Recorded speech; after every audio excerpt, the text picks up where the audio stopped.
Okay, looks like we're live. We want to welcome everybody to Spring Conference. We want to welcome, we don't have quite 70 people here yet. We have 70 registered live, so we are super excited for those of you that have joined us in person. We have been looking forward to this for a year. Justice Simonis and I were talking yesterday. This is his first presentation in 14 months, so he's excited to see some bodies here. We want to welcome the 200 plus pajama-clad people that are at home. Last year after Spring Conference, the evaluations were, we love being able to watch it at home so we can lay in our hammock, be in our pajamas, whatever, but we miss the in-person. And so hopefully next year the room will be full.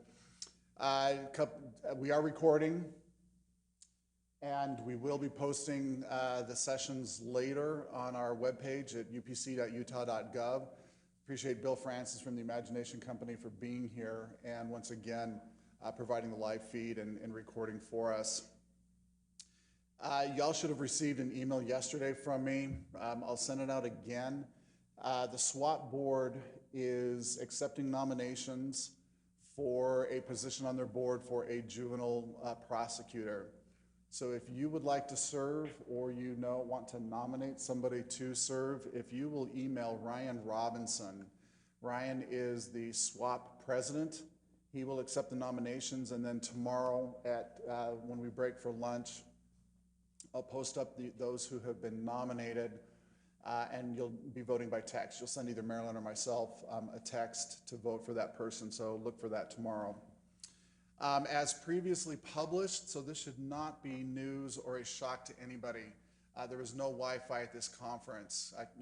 We come to these conferences and just assume that Wi-Fi is provided. I don't know how many of you know, last year during the legislative session, UPC was actually on the cutting block. It was suggested that UPC didn't have a role and that you all could get your CLEs elsewhere. Thankfully, we survived that, but like every other agency in the state, because of COVID, we did take a hit to our budget. Tried to get that money back this year. We're not successful in doing so, so we're still operating at about $28,000 below our normal budget. Because of that, we could not provide Wi-Fi. It's several $1,000s here at the Sheraton. So hopefully you have all downloaded your materials ahead of time. If not, I would suggest you find your neighbor or use your hotspot. And so we apologize for the inconvenience. Hopefully next year we will be back up at full budget, full speed. So like I said, hopefully it's not a surprise to anybody. Your course evaluation, we've got to talk about that for a couple minutes. When you get access to the internet, remember it is all done online. So you go to our webpage at upc.utah.gov, click on the members tab, and it will bring you down to the evaluations. Click on that, it should take you, or look for Spring Conference, click on the select, and you'll go through and do the course evaluation. If you're using a hotspot, we'd encourage you to do your evaluation as the conference moves along. If you wait to do it later, that's fine as well. There are two, we've got a submit button and we've got a save button. If you are doing your evaluation as the conference proceeds, don't hit submit until you're ready to hit submit. Just instead save your progress. You will not be able to complete your evaluation unless you actually have registered and Maryland has received a check. So if the proverbial check is still in the mail from your office and you try to go in and get online and do the registration, you will not be able to do that. So just check with Marilyn. She can see what the status is. We will close the evaluation page and send in the CLE report by June 15th. So that is your deadline to get your evaluation done for this conference. If you wait longer than that, you're going to have to beg, plead, and bribe Maryland to get your report or to get the evaluation submitted. So speaking of course evaluations, do not, I repeat, do not, did I mention, do not wait for almost 2 years and facing suspension of your bar license to submit CLE. That happened just in the last couple of months. We had somebody that didn't submit their CLE and we had to go back and open up evaluations for that person over the last 2 years and to make some special considerations. So please do not wait for almost 2 years to submit your course evaluation. For prosecutors, there is an additional survey. If you have been attending conferences last year or so, you will have noticed that we have included this. By statute now, as part of our budgetary process, we have to report certain performance measurements to CCJJ. And so we have 3 areas that we have to report. One of the questions is, what percentage of your CLE comes solely from UPC conferences?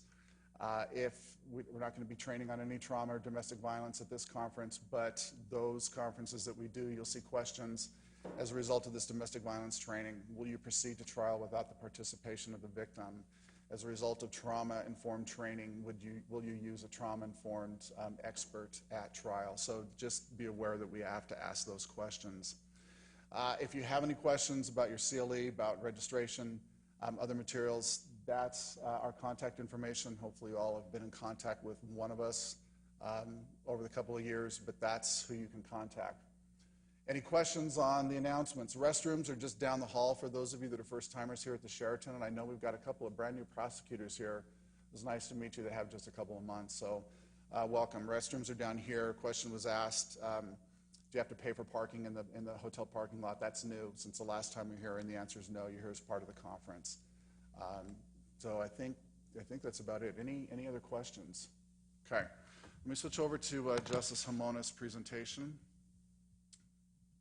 Just a second.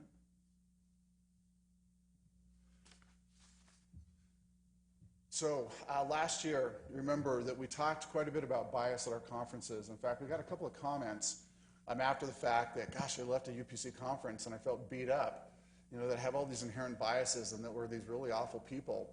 That's not the message that we wanted to send, and we hope that you realize that wasn't the message. What the message was is that we are great and that we can do better. And so we had invited Justice Himonas to present last spring at conference about gender bias in the courtroom and what his observations are from the bench, from his legal career. I'm going to pose this question right up front, and I'll let Justice Himonas address it, is why have a man come in and talk to us about gender bias in the courtroom? That's a really great question, and it's a question that the training committee asked themselves, and yet they still decided that we wanted to hear from Justice Himonas. We felt that he had some great perspective from the bench, from experience, and he is going to talk to you about that. We're also left over from last year is Professor Bauman is speaking after Justice Himonas, talking about race and prejudice among prosecutors. She published a study a couple of years ago. It's going to show us that we do a good job. So that's my blurb is don't feel like we're still beating up on you guys, about bias and whatnot. We're here delivering a positive message. So let me briefly introduce Justice Himonas.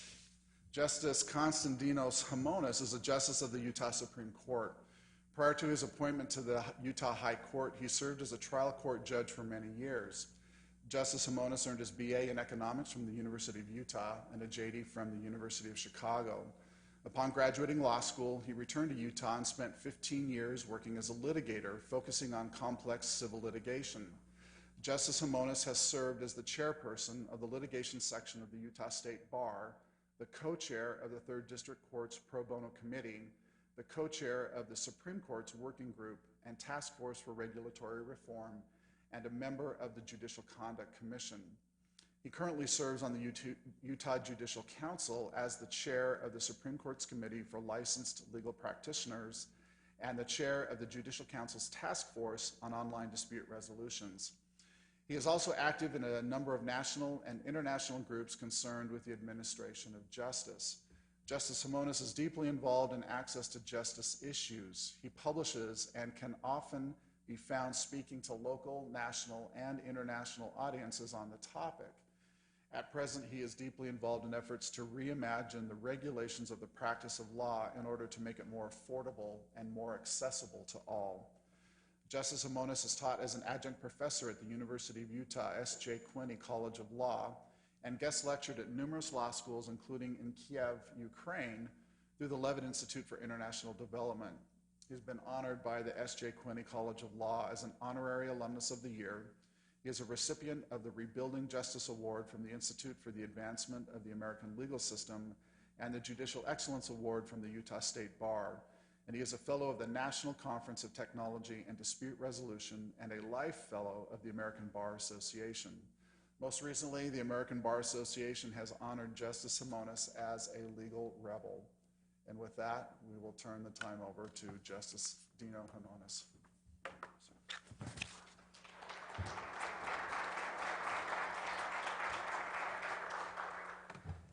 I am so happy to be here. Thank you. It's been 14 months, lots of presentations, Bob, in those 14 months. First one live, and it is invigorating. Listen, I want to start off by inviting questions throughout the presentation, and I do this for each of my presentations. I don't want you to feel like you need to wait until the end. I want to hear from you as we roll tape on this. I also want to address two items. One is the one that Bob mentioned at the outset, and that is, what in the heck is a man doing up here talking to us about gender bias in the courtroom? Yeah, that's a great question, right? And honestly, when invited, one of the things I did was turn around and talk to a couple of my female colleagues. So, law professor at the University of Utah, another participant, said, is this really appropriate? Is this what we should be doing? And the answer I got was unambiguously yes, that we need both.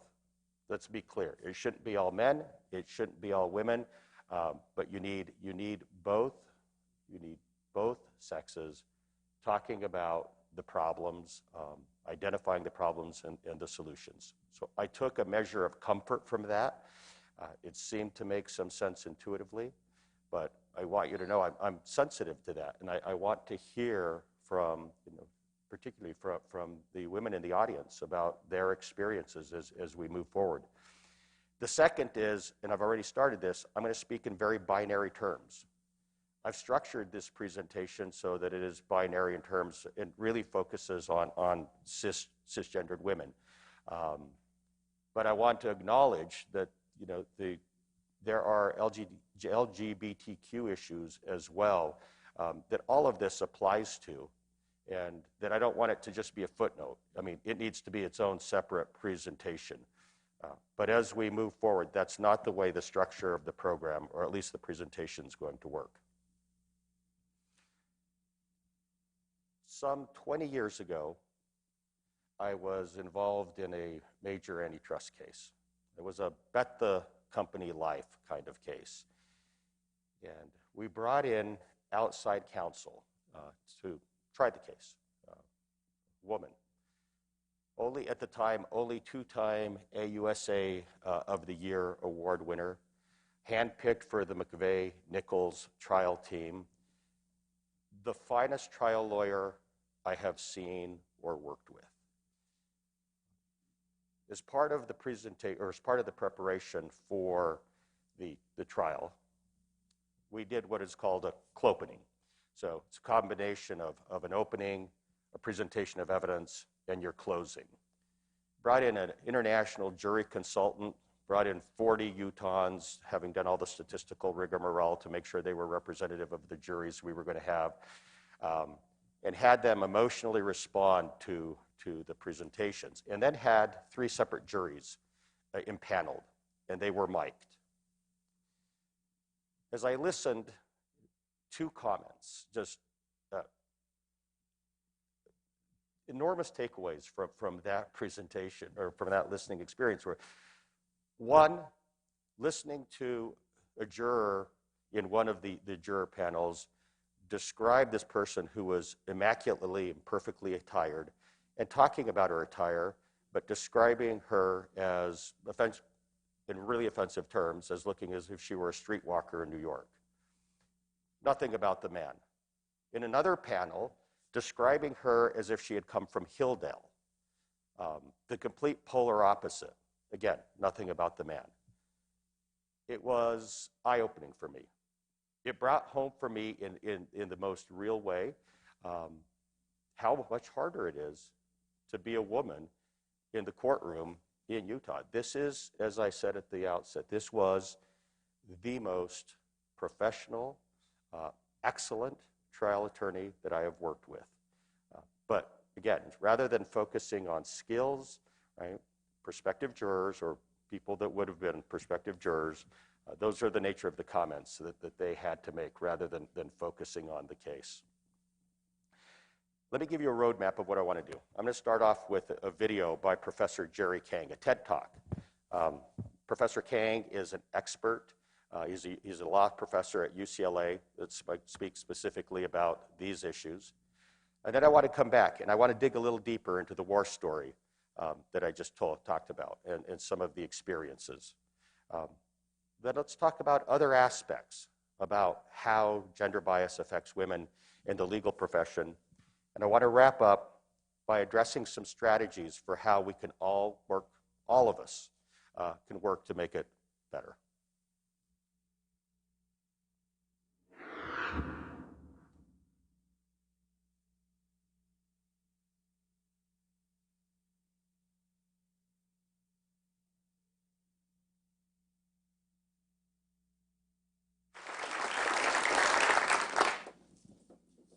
So I'm going to start with an impolite question. Do you discriminate on the basis of race, gender, sexual orientation? I mean, if you were the identical TED Talk, but coming from a white guy, would you like it better? Of course not. Why would you do that? We all remember the dream. We remember what Martin Luther King Jr. taught us, right? He said we're supposed to judge people by the content of character, not the color of skin. You judge people only on the merits and nothing else. We're colorblind. But are you so sure? So it turns out actually some people actually are literally colorblind, so they can't see that tile A is much darker than tile B, but most of us actually can see that. But it's actually an illusion. Just like a smartphone camera does autofocus and autocorrect, it turns out our brains do the same thing constantly. And when we do so, we usually get things right, but sometimes the shadows and the compensation for actual contrast effects gets things wrong. It's this understanding that maybe our brains are like our powerful smartphone cameras that can actually tell us a lot about how things actually work. So think about it. The real world confronts you at a brutal pace in real time. You can't but engage in automatic processing. So when I came out on the stage, what did your brains do? You auto-focused on my face, you did some face recognition, and you immediately hashtagged me with multiple categories: male, middle-aged, professional, Asian. And then you stored that data in a mental cloud that you keep up here with all the other things that you have stored and hashtagged as Asian over the course of your entire lives. Now, a social psychologist would describe that mental cloud in terms of attitudes and stereotypes. Attitudes are like gut feelings, emotional valences of positive versus negative, like versus dislike, hot versus not, thumbs up versus thumbs down. By contrast, stereotypes are like traits that you associate with the category. So you already know I'm a professional, I'm a law professor. Once you put me into the category of Asian, you might be thinking, more likely than not that he got a perfect score on his math SAT. I'm Asian. More likely than not that I have a second-degree black belt in some ancient East Asian martial art. More likely than not that I was raised by a tiger mom who forced me to practice, not cello, but violin 6 hours a day, such as I performed at Carnegie Hall at the age of 16. 2 out of those 3 are actually true. Decades of research have told us that actually these attitudes and these stereotypes influence how you see me and how you behave. So if I want to know whether you discriminate, I actually have to get access to that mental cloud. I have to know what the junk is inside your head. Now, one way to do that is for me to just sidle up to you and ask, like, on average, sir, are African Americans more violent and criminal than white folks? On average, ma'am, do you think that women just aren't as good as men in engineering and science, whether they be 12-year-olds or 40-year-olds? On average, do you think Asians are really good at technically copying things but lack the creativity that we really so desperately desire in a context such as this? When I ask these further impolite questions, I run into 2 veils. First, even if you have attitudes and stereotypes that you're aware of, you're not going to tell me what you really think, especially when the cameras are rolling. Like, how many beers must you have drunk before noon before you actually tell me what you think? More disturbing is that you might have implicit biases, mental associations that you're not even aware of, these filters that come from culture day in and day out. And if you're not even aware of them, you're not able to self-report even to yourselves, much less others. And there's decades, again, of social psychological research that says, in a weird way, our brains are such ridiculously complex machines that we can't just introspect and figure out what's really going on. As Timothy Wilton says, we are strangers to ourselves. So how then do we measure these implicit biases that we might not even be aware of? Do we put you under hypnosis? Do we put you under an fMRI and take brain scans? What about something simpler, like playing a video game? In order to understand, I need you to participate. The rules are very, very easy. All you have to do is run down columns 1, 2, and 3, and as quickly as possible, ignore the letters, shout out the colors. So for column number 1, you would say green, red, purple, green. I need all of you to participate. Ready, set, go. Green, red, purple, green. It's a TED audience. I assumed it would be a little bit better. Okay, second time, here we go. Ignore the letters, focus only on the colors. Ready, set, go.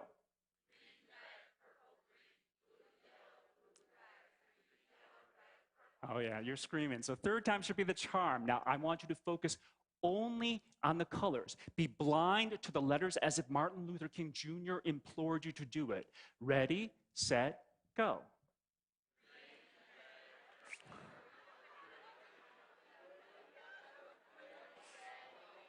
All right, all right. It's like being stuck in molasses in a winter January, right? So now you get it. Now you see it. The whole point is that any two concepts that are tightly associated in our brains, we can actually pair together very quickly. So when you see the word RED and the color red, we can sort them very quickly together. By contrast, when you see the word RED and the color green, we hesitate. It's like our CPUs are thrashing about trying to get the right answer. We're not stupid. We got admitted as participants in the TED Talk. Like, we should be doing this faster, but it takes a little bit longer. But that's the insight, right? That you could use the speed of sorting as a signal for how tight things are mentally associated in this cloud that we don't have access to. That is the underlying logic of the implicit association test invented by Tony Greenwald. And you sit in front of a computer and play essentially a video game. You're flashed, for example, on the standard black-white attitudinal IAT, pictures of white folks, white men. Hit a key with your left hand. If you see a picture of a black man, hit a key with your right hand. We could do that. It's actually easy.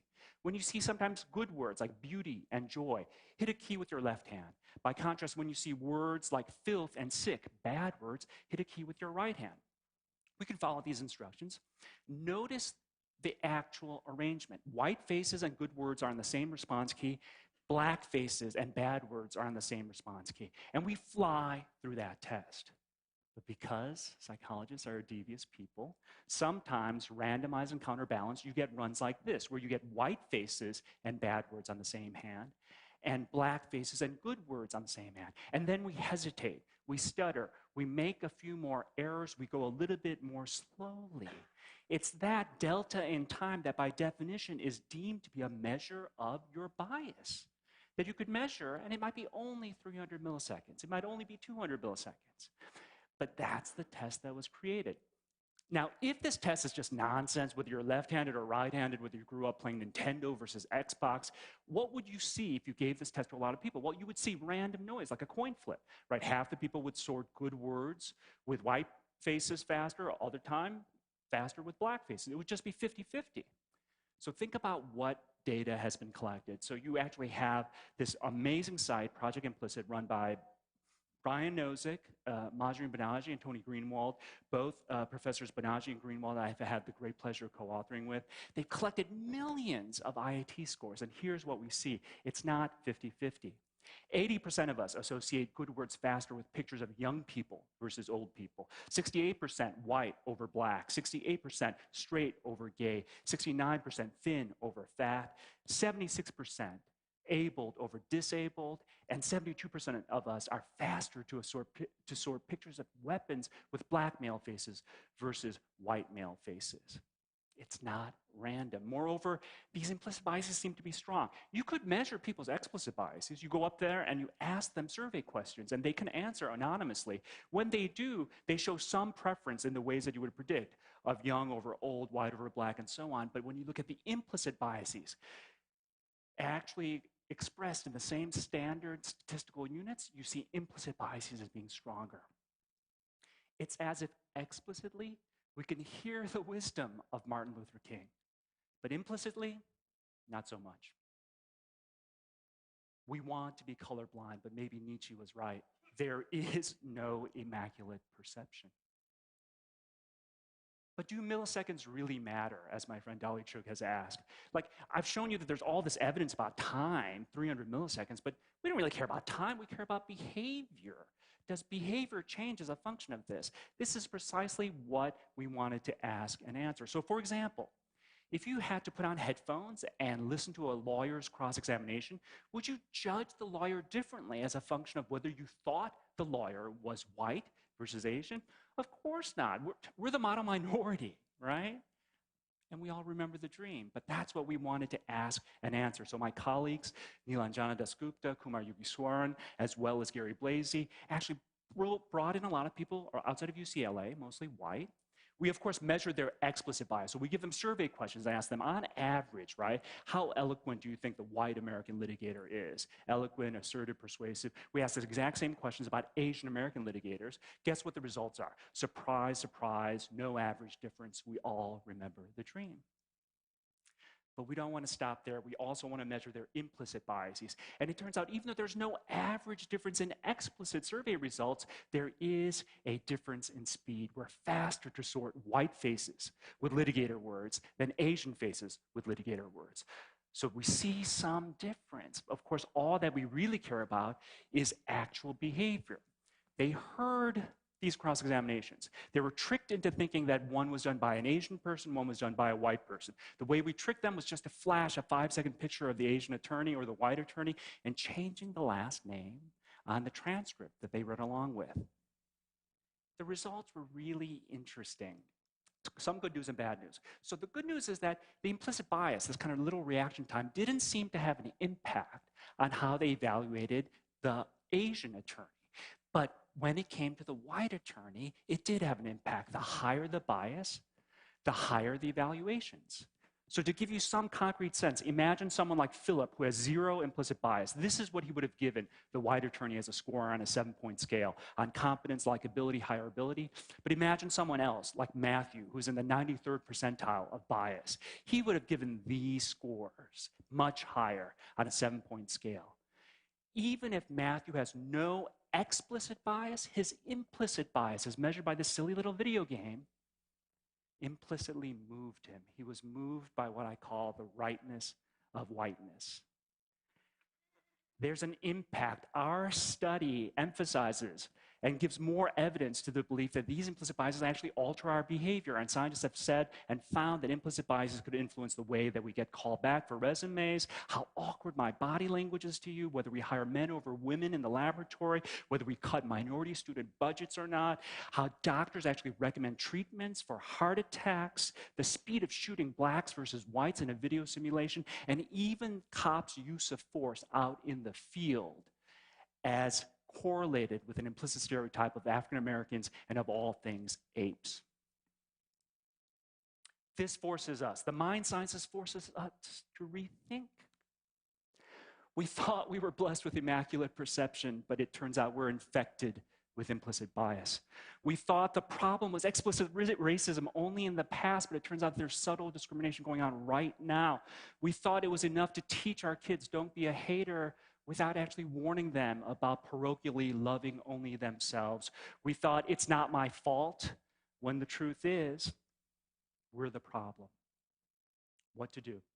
Unfortunately, my time is up, so you're going to have to wait for my next TED Talk. All I can say is the following. There's great, interesting scientific evidence that if you're exposed to countertypical exemplars, your biases actually decrease at least temporarily. So no matter what your Asian baggage might have been in your head, it might be that by the course of this talk, I changed them along the way. More important is to recognize that there is no immaculate perception. And that recognition is the next critical step on our long climb up the mountaintop to the promised land toward his dream. Thank you. So Professor Kang is not just talking about gender bias, obviously. He's talking broadly about explicit versus implicit biases. And that's the first takeaway that I wanted us to take from this video. Right? There are different forms of biases. The second is implicit bias is real. It matters. The third is awareness of all forms of bias is progress. So let's talk for a minute just about explicit or implicit bias, right? Implicitly, the words that I heard from those potential jurors, I think those are good examples of implicit bias. They weren't thinking about it. It's not that they were necessarily, discriminating against women, but these kinds of conversations came up. Another example is I used to have, when I was running the trials, I'd have the lawyers talk to the jurors afterwards. And in one particular event, I decided to do it in the courtroom. Had a female defense lawyer and a male prosecutor in that particular case, and invited the jurors to comment. One of the jurors, female on the jury, her focus was on the defense lawyer's, the female's disheveled hair. Right? Again, nothing about performance, nothing about the substance, but only about appearance. Truly implicit bias. Right? Explicitly, I put up some examples, but as Professor Kang said, explicit bias is easy to identify if people are going to be, if they're going to be honest with us. Explicit bias is easy to measure, again, if they're going to be honest with us. Implicit bias, much more difficult. Implicit bias takes a lot of different forms, and we're not going to break down the various forms. Implicit bias is harder to understand, and it's harder to overcome, I would argue. So let's talk a little bit more about the war story, right? In a landmark 2001 report on sexism in the courtroom, Deborah Brody, a Stanford law professor, wrote that women in the courtroom face what she described as a double standard and a double bind. Women, she wrote, must avoid being seen as too soft or too strident, too aggressive or not aggressive enough. Back to the war story. One of the things that we did is the jurors, these 40 individuals, had to emotionally react to every statement that was being made, that I was making, or that my colleague was making as we spoke. Register their emotional reaction to it. And in the back room, right, we graphed it. We could graph it by religion, age, gender, you name it, as we were trying to identify who our model juror would be for this particular trial. Right? Every time I got loud and aggressive, my scores went up. Every time she got loud and aggressive, her scores went down. Social science research bears this out. It's demonstrated that when female attorneys show emotions like indignation, impatience, or anger, juries may see them as shrill, irrational, and unpleasant. And the same emotions, when expressed by men, are interpreted as appropriate to the circumstance of a case. Again, listening into the jurors afterwards with the mics bore it out for me in real time, right? So let me stop here before we move on and see if there are any questions or comments.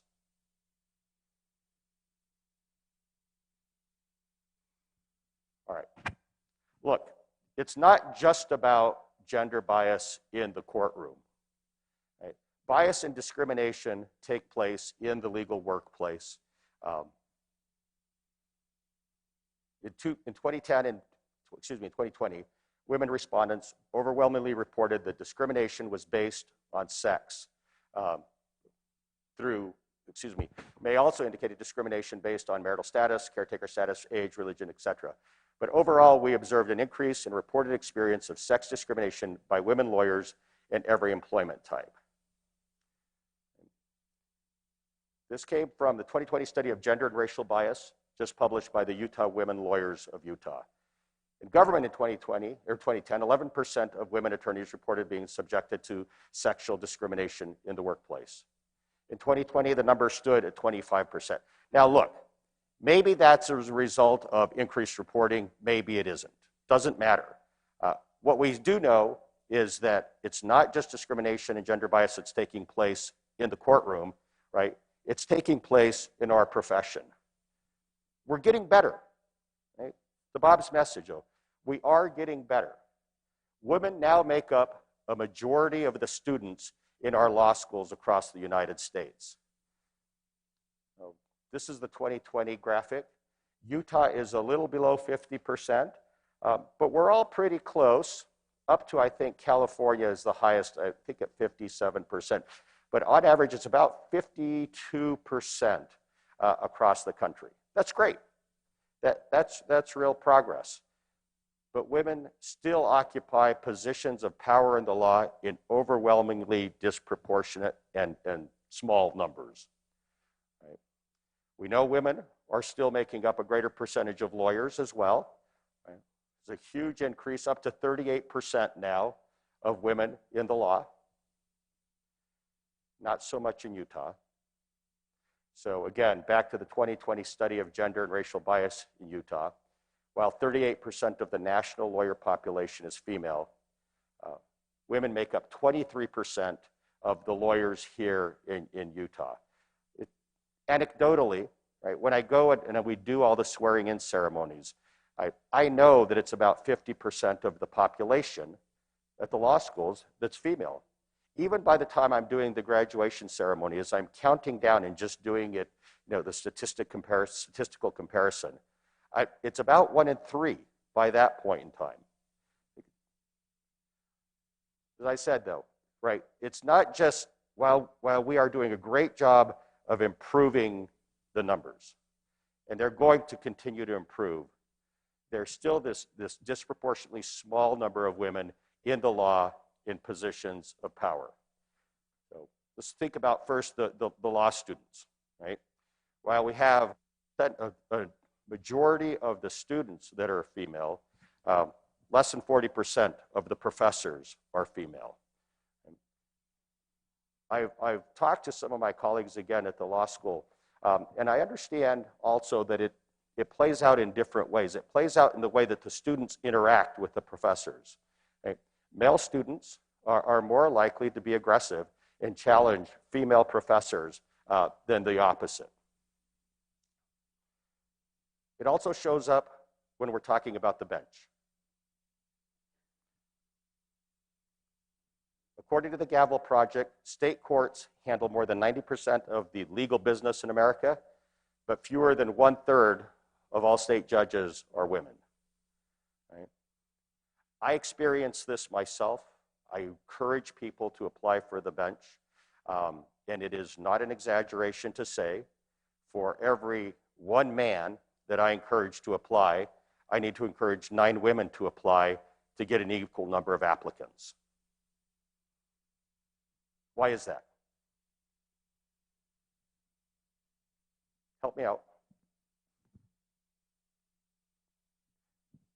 Give me a theory.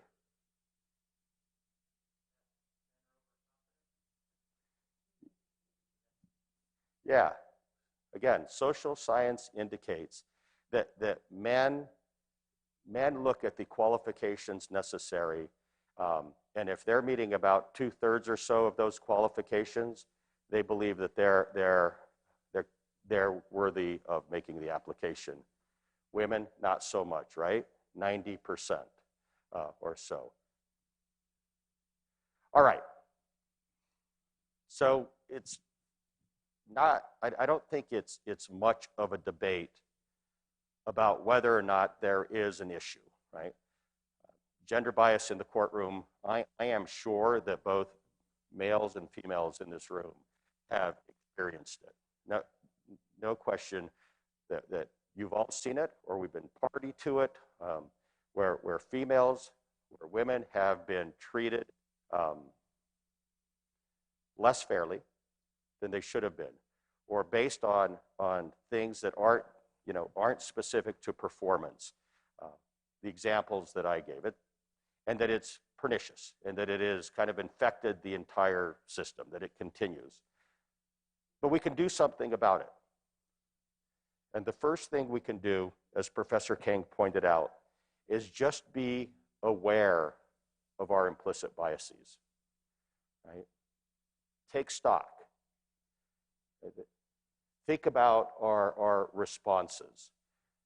Kind of just, check our thinking at the door and understand where we can be better, that they exist, right? And that we can improve. But there are other more concrete strategies, and I'm borrowing entirely now, by the way, from the best practices outlined by the Utah Women Lawyers Study.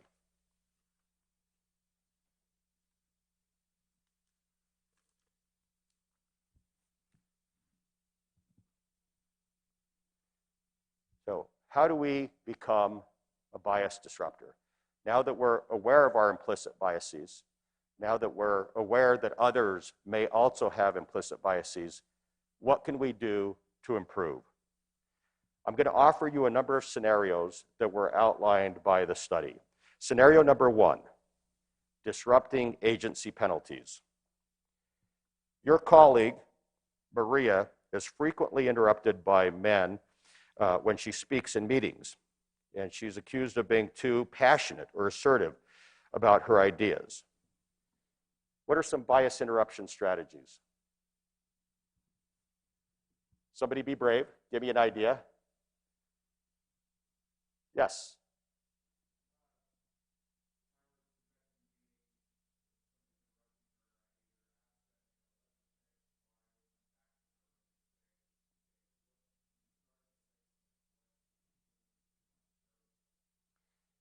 Spot on, right? So with one caveat, maybe never interrupt to begin with. But if you do, wait until the speaker, so if you need clarification, wait until the speaker is finished. But as Bob said, if not, right, then, excuse me, then ask the interrupter to wait, right? I mean, kind of challenge the interrupter and tell them to wait until the colleague's done speaking. Or redirect the discussion. Redirect it to Maria's performance and the substance of her comments. One other thing is to set up decision-making by consensus. I found that to be interesting, right? That apparently decision-making by consensus, so that all members of the audience or of the team feel empowered to speak, is also a particularly important bias disruption strategy. Scenario number 2, disrupting motherhood bias. So a colleague suggests that not giving a high-quality opportunity to your colleague, Maya, because she recently had a baby and may not want to bear the extra responsibility. Again, somebody give me some bias interruption strategies, please.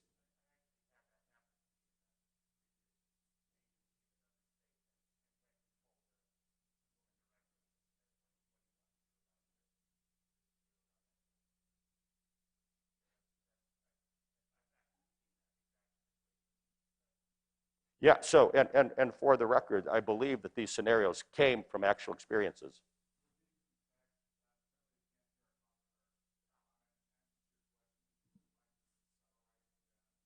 Sure. So the comment was that this situation has actually happened. The commenter at another agency.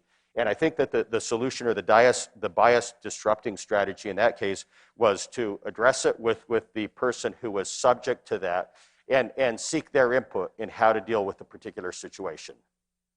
Right? Yeah. So again, I would say that's close to spot on. Right? You need to talk to your colleague and ask her what her preference is. Right? don't imagine that you know what the individual's preference is based upon their gender, right? Have a discussion with them, right? Remind your colleagues who may have made that statement that Maya is perfectly competent and committed, and she's earned the promotion, right, and the opportunity, right? And then ensure that Maya and others, all colleagues, right, receive the committee assignments, the other assignments, whatever it might be, just irrespective of their family status. I think most of this is kind of 101 behavior for all of us. But I think it's good to hear it. I think it's good to think about it. And because as you pointed out, these items come up, and they come up in the real world. Scenario number 3, disrupting social and network bias. Your colleagues plan a meeting, lunch or dinner, golf ski outing, whatever, but don't invite any female colleagues. What do you do? What do you do? Yeah, right. So what other possible strategies can you use? What do you do if you point it out to them and nothing changes? What happens? So the comment was pointed out, by the way, for the audience that's not here, point out to your colleagues that this is happening. All right, you've pointed it out, but the event is still going forward. What's your response? Don't go. Don't participate, right? If female colleagues are being excluded and not welcome, right? Don't be a part of the event. So what else can you do? Invite your colleagues to participate, obviously, in any and all work-related functions, including functions with clients, customers, and other colleagues. Right? And if the event is not inclusive, suggest another type of event. So you can still do it, but an event in which everybody is welcome. And express a desire, as you pointed out, that they be invited. All right, scenario number 4. Disrupting subjective assessment bias. When evaluating job candidates, your colleague Elizabeth questions whether Jasmine, one of the only women of color applicants, is a good fit for the organization. Again, what are some positive ways of dealing with this form of bias? All right, 1, let Elizabeth know that you think Jasmine is an excellent colleague and candidate, and ask her which specific criteria required for the job are lacking in Jasmine's record. Ensure that the hiring committee includes women and men and people of color. Ask Elizabeth and other members of the committee how your organization needs to change so that excellent candidates like Jasmine could be a good fit. And encourage Elizabeth to use only objective criteria included in the job advertisement and to apply those criteria to all candidates, regardless of race, gender, ethnicity, etc.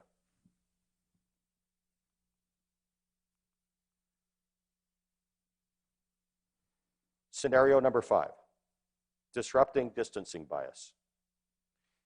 Your colleague Jim avoids close mentoring or sponsorship relationships with women as to protect them and himself from gossip. This happened to anyone?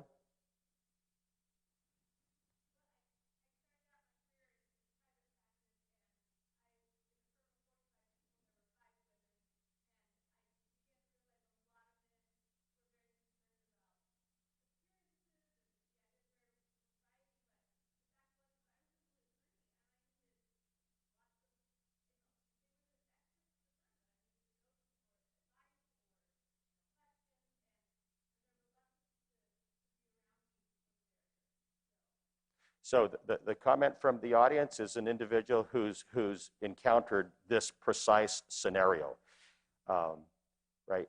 And not been invited to functions, work functions, other opportunities because the male colleague was uncomfortable.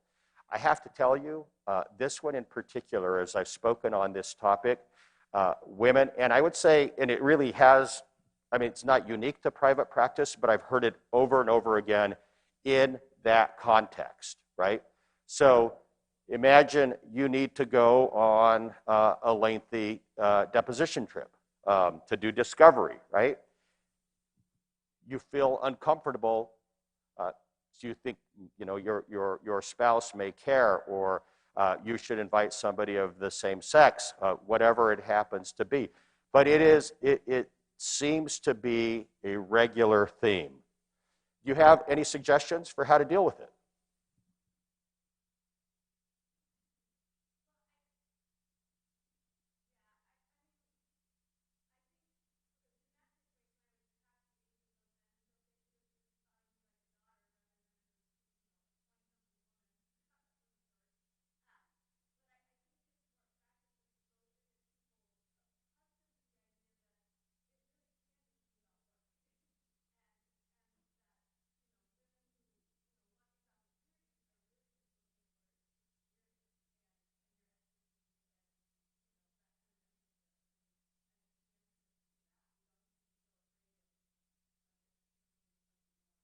Right, so if I can summarize for the audience at home, it's to help, again, I think it's awareness is the point, help men become aware of what's going on, how it affects you, how it affects your career, and that this really is just about the work, right?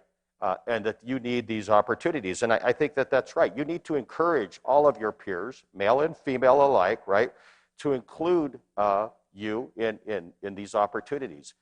We're talking about putting women in positions of power in the law, not just in the law, in other positions, in other professions. And you can't get there as easily, at least you can, but not as easily, right, if you're excluded from meaningful work opportunities. It's really difficult, right? So frequently discuss the benefits of mentorship, right, for women and for your own career, and how valuable it can be. Again, it goes to the point of understanding and assessing, being aware of your bias and its impact on others. Let the individual know, right, that avoiding women colleagues is harmful to their advancement and violates your organization's sense of equity.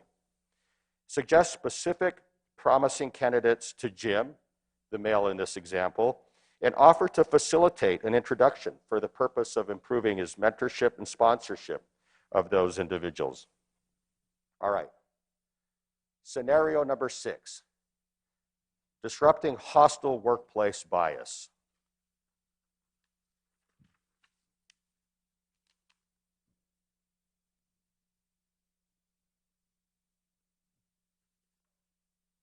Your colleague Bill makes a racist joke about immigrants. Your colleague Maria asks him to avoid such humor, and Bill accuses her of being too serious or lacking a sense of humor.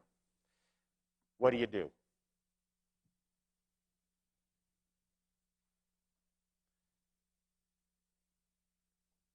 1, don't wait for the women, for the people of color to correct this type of behavior. Be the first to speak out about it and against it. Let Bill know that you're uncomfortable with that type of racist or sexual humor and those anecdotes. 2nd, let Bill know that maintaining a respectful atmosphere in the workplace has nothing to do with one's sense of humor.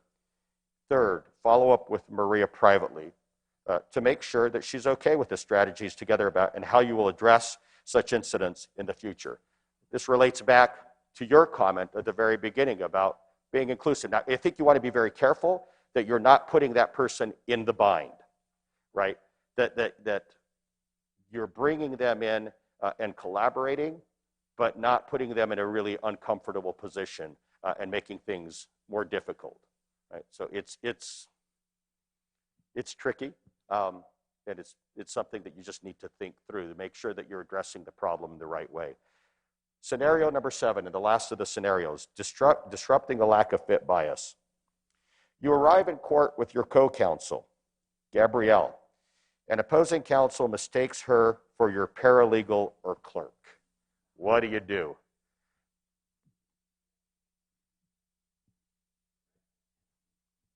Okay. Anything else? Because you're right, obviously. So first of all, how many times has this happened? To whom has this happened, male or female, in the audience? Right? I see it all the time. Interestingly, I was just out with some law students, right? A male and a female, and we were talking about law school, and a friend came over, a male, and immediately assumed that the law student, would be the male and not the female. It's even worse when you walk into the courtroom. The first thing you can do, right, though, is just preempt it. Right? Introduce them as your colleague or as your co-counsel. And again, don't wait for Gabrielle to speak up and correct the error. You do it, right? Let opposing counsel know that Gabrielle is a talented and well-valued member of the legal team. Third, ask opposing counsel why they assumed that Gabrielle was not co-counsel. And then, maybe most importantly, let Gabrielle take the lead in ways that demonstrate her talent and quality and capabilities. Right? These are just some of the scenarios in which we face gender bias in the profession, in the courtroom. Right? But I thought they were excellent examples from the 2020 study, and I would commend the 2020 study that was conducted by the Women Lawyers of Utah for all of you. Very easy to access, very easy to digest. All right, what's the C? What can we do? Right? So, culture change. Two of several examples from the Women Lawyers of Utah report. One, be an ally. Listen, build relationships, and mentor. Right? And two, support appropriate policy changes. Two examples that the report gave of the latter are A, inclusive recruitment strategies, and B, flexible work hours. I think about those recruitment strategies. It's a little bit related to what I was talking about in terms of trying to increase the number of women on the bench, right? Is you make sure that you have qualified minorities, females in your pool, as well as in the evaluation process, sitting on the other side. Let's stop here for questions. And observations, maybe more importantly, and I really want to hear from some of the women in the audience about experience that they have had in the courtroom. Yes, please.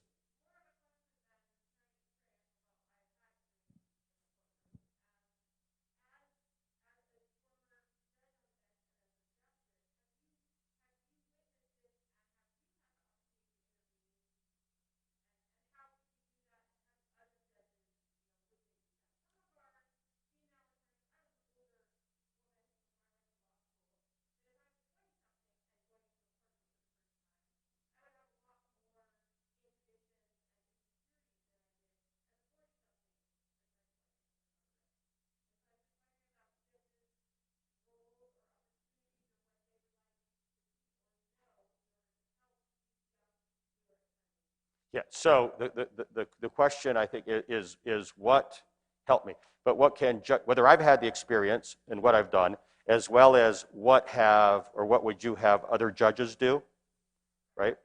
Yeah, so the answer to the first part is yes. And in fact, in the Judicial Code of Conduct, right, in the courtroom in particular, judges are required to correct that kind of behavior. And I've done it in various ways, depending on the level of the egregiousness. Anything from a little private, let's come up here and have a quick chat about this was said, right, to something out in the open in front of everyone in the courtroom. And in the particular case I'm thinking about were some particularly egregious comments about Native Americans. When you have a Native American happen to be sitting in the jury pool at the same time, it's just, but I think you have to call it out when you recognize it as a judge. Having said that, I will tell you, I think I've fallen short time after time after time after time. And it's even going through this process of preparing. this process of thinking about these speeches helps me understand, right? And it goes back to the awareness again of how often this happens and gives me some good ideas, some good examples of how, other than just calling it out, might preempt it or might otherwise deal with the strategy. And that's what I would tell the other judges. I mean, this type of scenario role-playing, bringing up real-world examples and talking about constructive ways to deal with it, I think is really important. It goes back to Kang's point about, it's awareness in the first instance. Yes? Oh, Mike, hi. I have so many comments, but I'm just going to make one. I love the comment that you made about the fit and just kind of how that's an issue. And I want to just give a quick example to support what you were saying. So I was on a committee picking somebody for the Utah Law School, and there were two candidates, a man and a woman.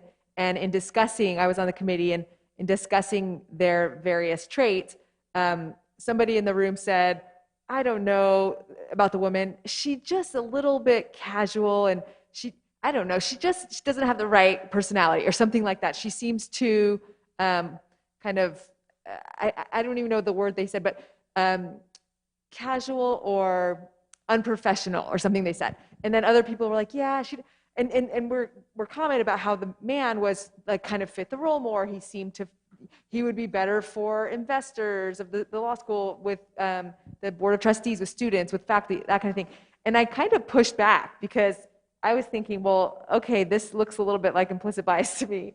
And so I said, well, what is it? What did she do that was maybe viewed by you as unprofessional? And honestly, nobody could say anything. Like, I'm like, did she flirt with a student in an interview? Did she say bad language? Did she, what was it? And really all they could come up with was, well, she just laughs a little bit loudly. And I'm like, okay, not a problem, right? That's not, it just seemed very clear to me. And then I said, this looks a lot more like implicit bias. And then a few other people in the room kind of supported it. And then like that was done. And so I do think if there are voices and we start to see those little things, because you wouldn't normally see that in an interview. You'd say, well, yeah, okay, we don't like her personality, but personality can be closely linked with fit, which closely is linked with implicit bias. So I love that point.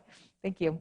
Well, thank you for the comment, because it feels to me like that was, this moment, this war story that I've described was kind of a watershed moment for me, right? And a real inflection point about understanding how much more difficult it is to be a woman. I would say to you in that context, I doubt very much if you were to ask those men that were involved in that they actually think they have an explicit bias, right? So I think we're just as bad as men are. No, and a fair point. That's fair. And that's a good example. I need to check myself, right? I made an improper assumption. It is true, for example, the woman with the disheveled hair, right?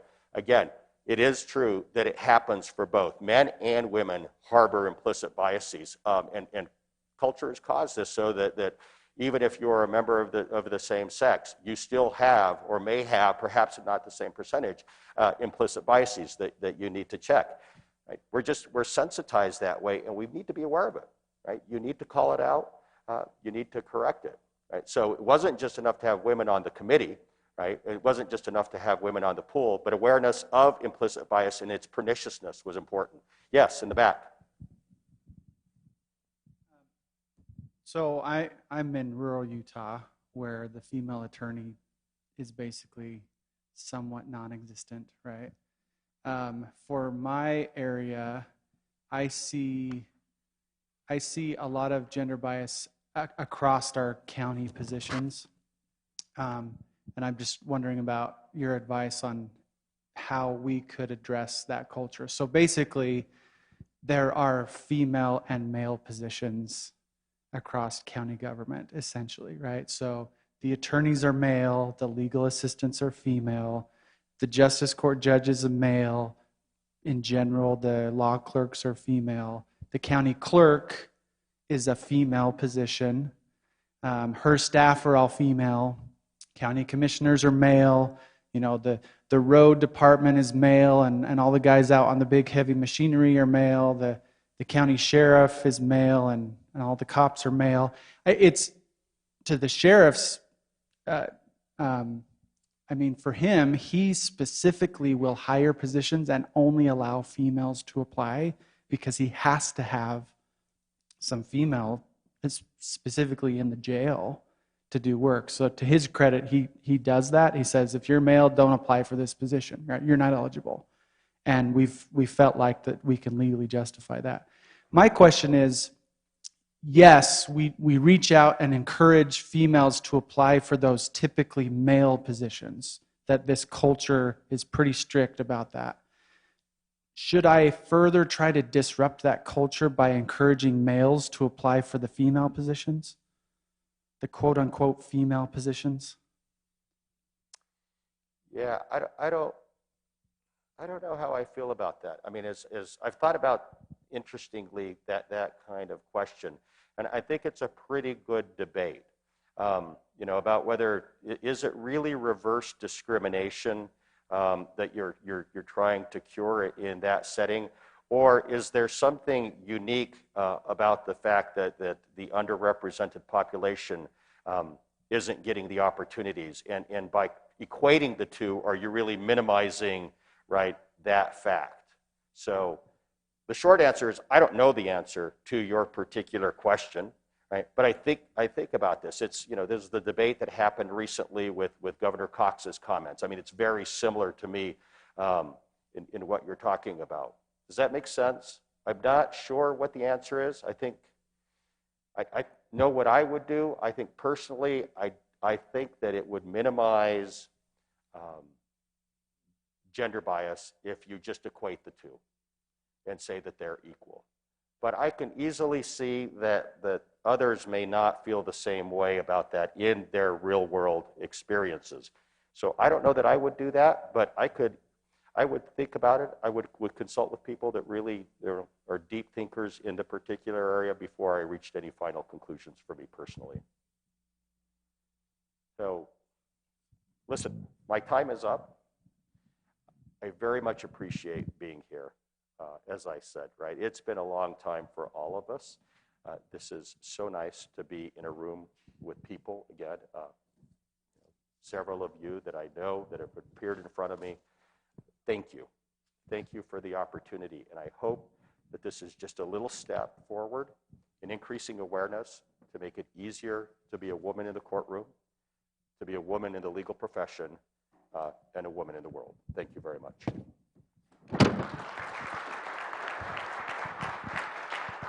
Thank you, Justice Simonis. So we're going to take a break and we will begin at 9:45.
we will get started.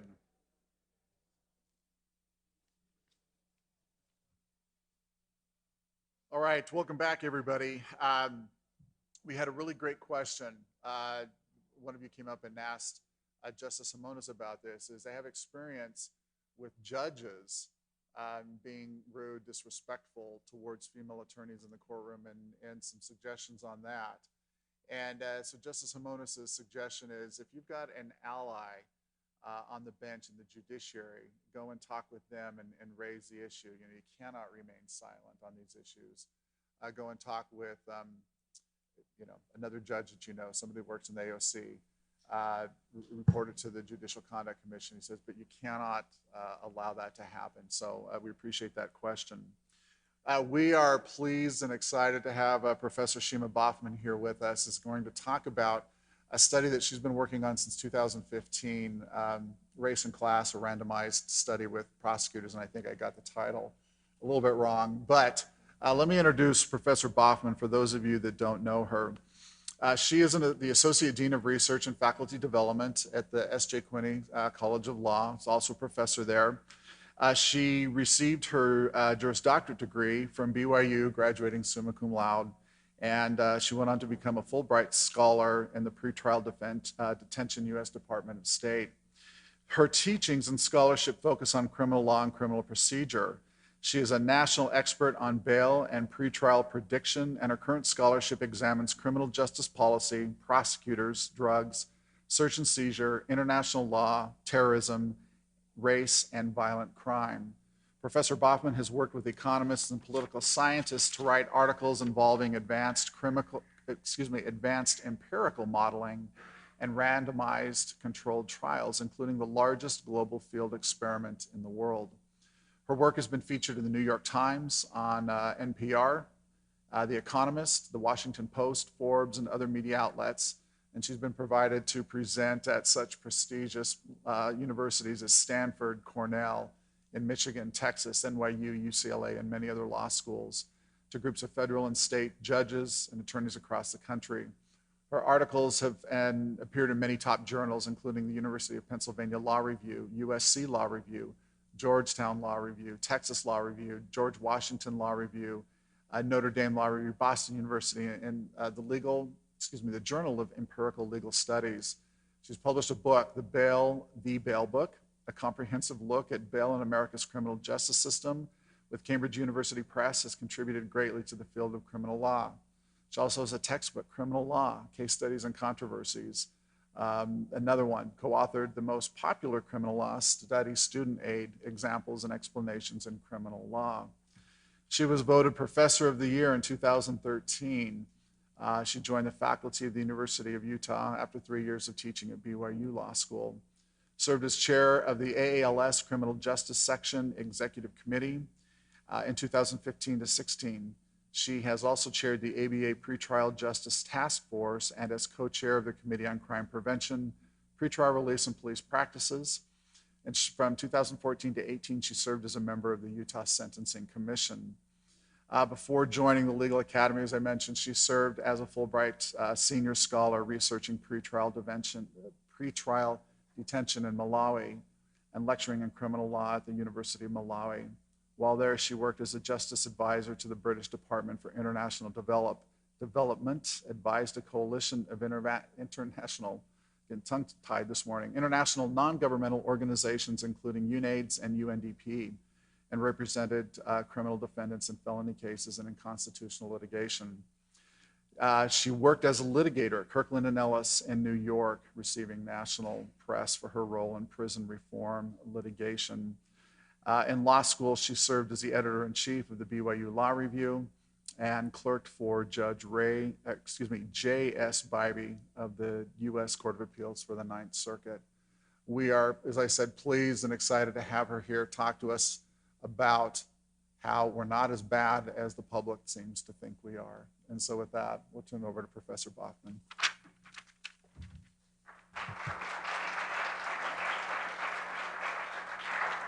Thank you so much. Can you hear me okay? It seems like pretty good. All right, I'm so excited to be here to talk to real live prosecutors about you guys, because and you all, you men and women, because I've been studying with prosecutors like Bob told you for the last 5 years, and this is my first opportunity to actually present them to you. I have heard a few, random prosecutors from across the country who have read the study. They'll write in and say, I agree or I don't agree. So I'm very interested to hear what y'all think. Okay, before we get into what we found in the survey that we did, this what we call the field experiment, I actually have a copy of the study in front of all you all. So if everyone can actually just start taking it, I think that will be more interesting than me just going through the survey. So I'll just kind of slowly go through the slides of this if you don't have a pen. But so feel free to read if you don't have a pen in front of you. But let's just take the first 5 to 10 minutes taking the survey, because I think I promise you the discussion of the results will be way more interesting if you've had a chance to give your own answers to this. So let's do that.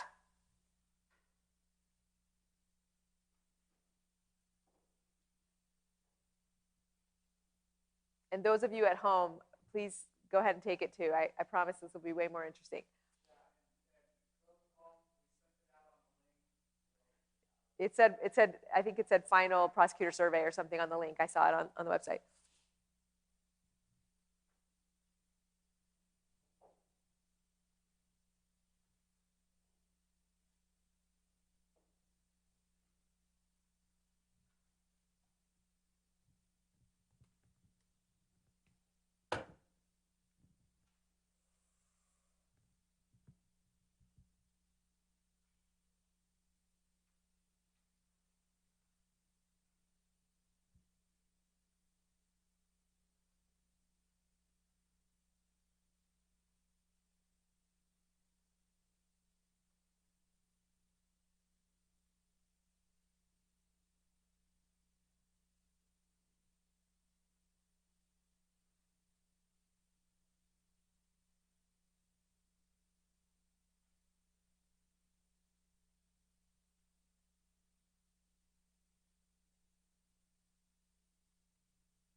Looks like some people are done.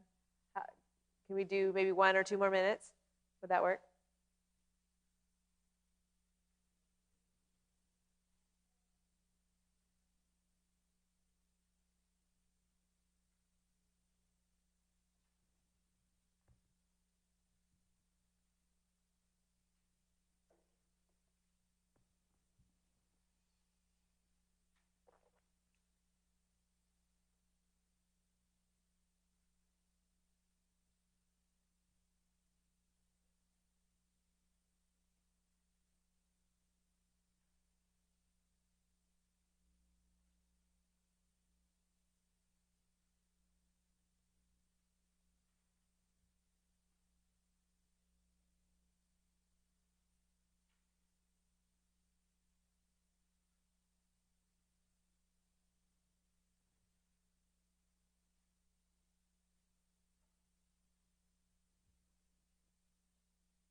We good?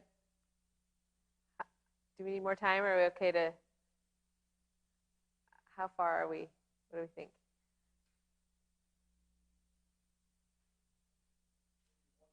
One more minute. Okay, thanks for letting me know.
Good? Okay. All right. Are we all good to move on? Okay, so I wanted you to have a chance to look at that.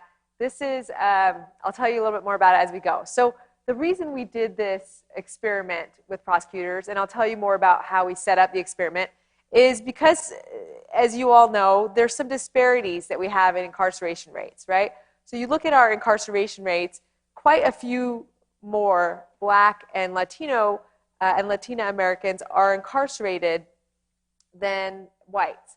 And so lots of people have tried to study why is that, right? What, is this judges that might have some bias? Is there prosecutors or police? I mean, is there bias that's resulting in some of this disparity? Blacks also receive longer sentences for equivalent crimes. So a more recent study talked about that. If you look at kind of the shorter sentences versus longer, right, more Black individuals are getting longer sentences. Potential causes for this. What's happening here? I mean, all of these could be possible, right? So could be caused by educational, health, economic, cultural differences, choices. Biases of decision makers is another possibility. Legislators, police, prosecutors, judges, juries, parole boards. I mean, all of these individuals could have bias that results in these results that we're seeing. And we're studying prosecutors, so this is what we're going to talk about today. So prosecutors, as you all know, have broad discretion, whether to charge a case, what to charge, how many counts, what to demand in a plea bargain, what to recommend to a sentencing judge. And as you also know, these decisions are largely unreviewable. Because discretion is essential to the criminal justice process, we would demand exceptionally clear proof before we would infer that discretion has been abused. So a lot of discretion from the court to prosecutors. And this is what we as scholars call the black box. And I think actually it's not just scholars that might view prosecutors' decision-making as a black box. My sense is, in working with prosecutors the last 5 years on this, is that prosecutors also find it to be a black box as to other people, right? I don't think there's a lot of discussion amongst prosecutors on how necessarily other offices or even sometimes other prosecutors in a given office are charging a given case. And so you think of all of these different things that could go into a prosecutorial decision to charge. Could it be any of these things? That's what we're trying to figure out. And also the bigger issue is, aside from race and class, which we do study, we also wanted to see what factors are important to prosecutors. What are they looking for in deciding whether to charge a particular case? And as you saw, we gave you an example of a case that we thought highlighted some issues that might be interesting to look at. Okay, so black box, prior research. Basically, all of the research we saw when we were putting together this survey showed that there was a lot of racial bias against blacks particularly. So, greater odds of being charged, that, blacks account for 58% of all federal cocaine arrests, for instance, and this is with police. Blacks arrested for shoplifting are less likely to have charges dismissed. So lots of them, and there's way more examples of that in the paper if you ever wanted to get into it. And as we know, and as Justice Jimenez very articulately talked about implicit bias with gender, there's also a lot of accounts of implicit bias with race. And this is just one example of it. And the question is, are prosecutors human? Do they also have implicit bias? And does that implicit bias lead to disparate charging decisions on similar cases? That's what we're trying to study. Okay, and so our research questions: can we control all the case factors that appropriately inform prosecutorial decisions, but may be associated with race? Can we untangle direct race effects from indirect race effects, i.e. class? So we tried to do that. Can we plot a practical solution to solve whatever implicit bias, race biases exist? And that's the ultimate question. I mean, one thought and something we proposed that's actually, we wrote this paper in 2015.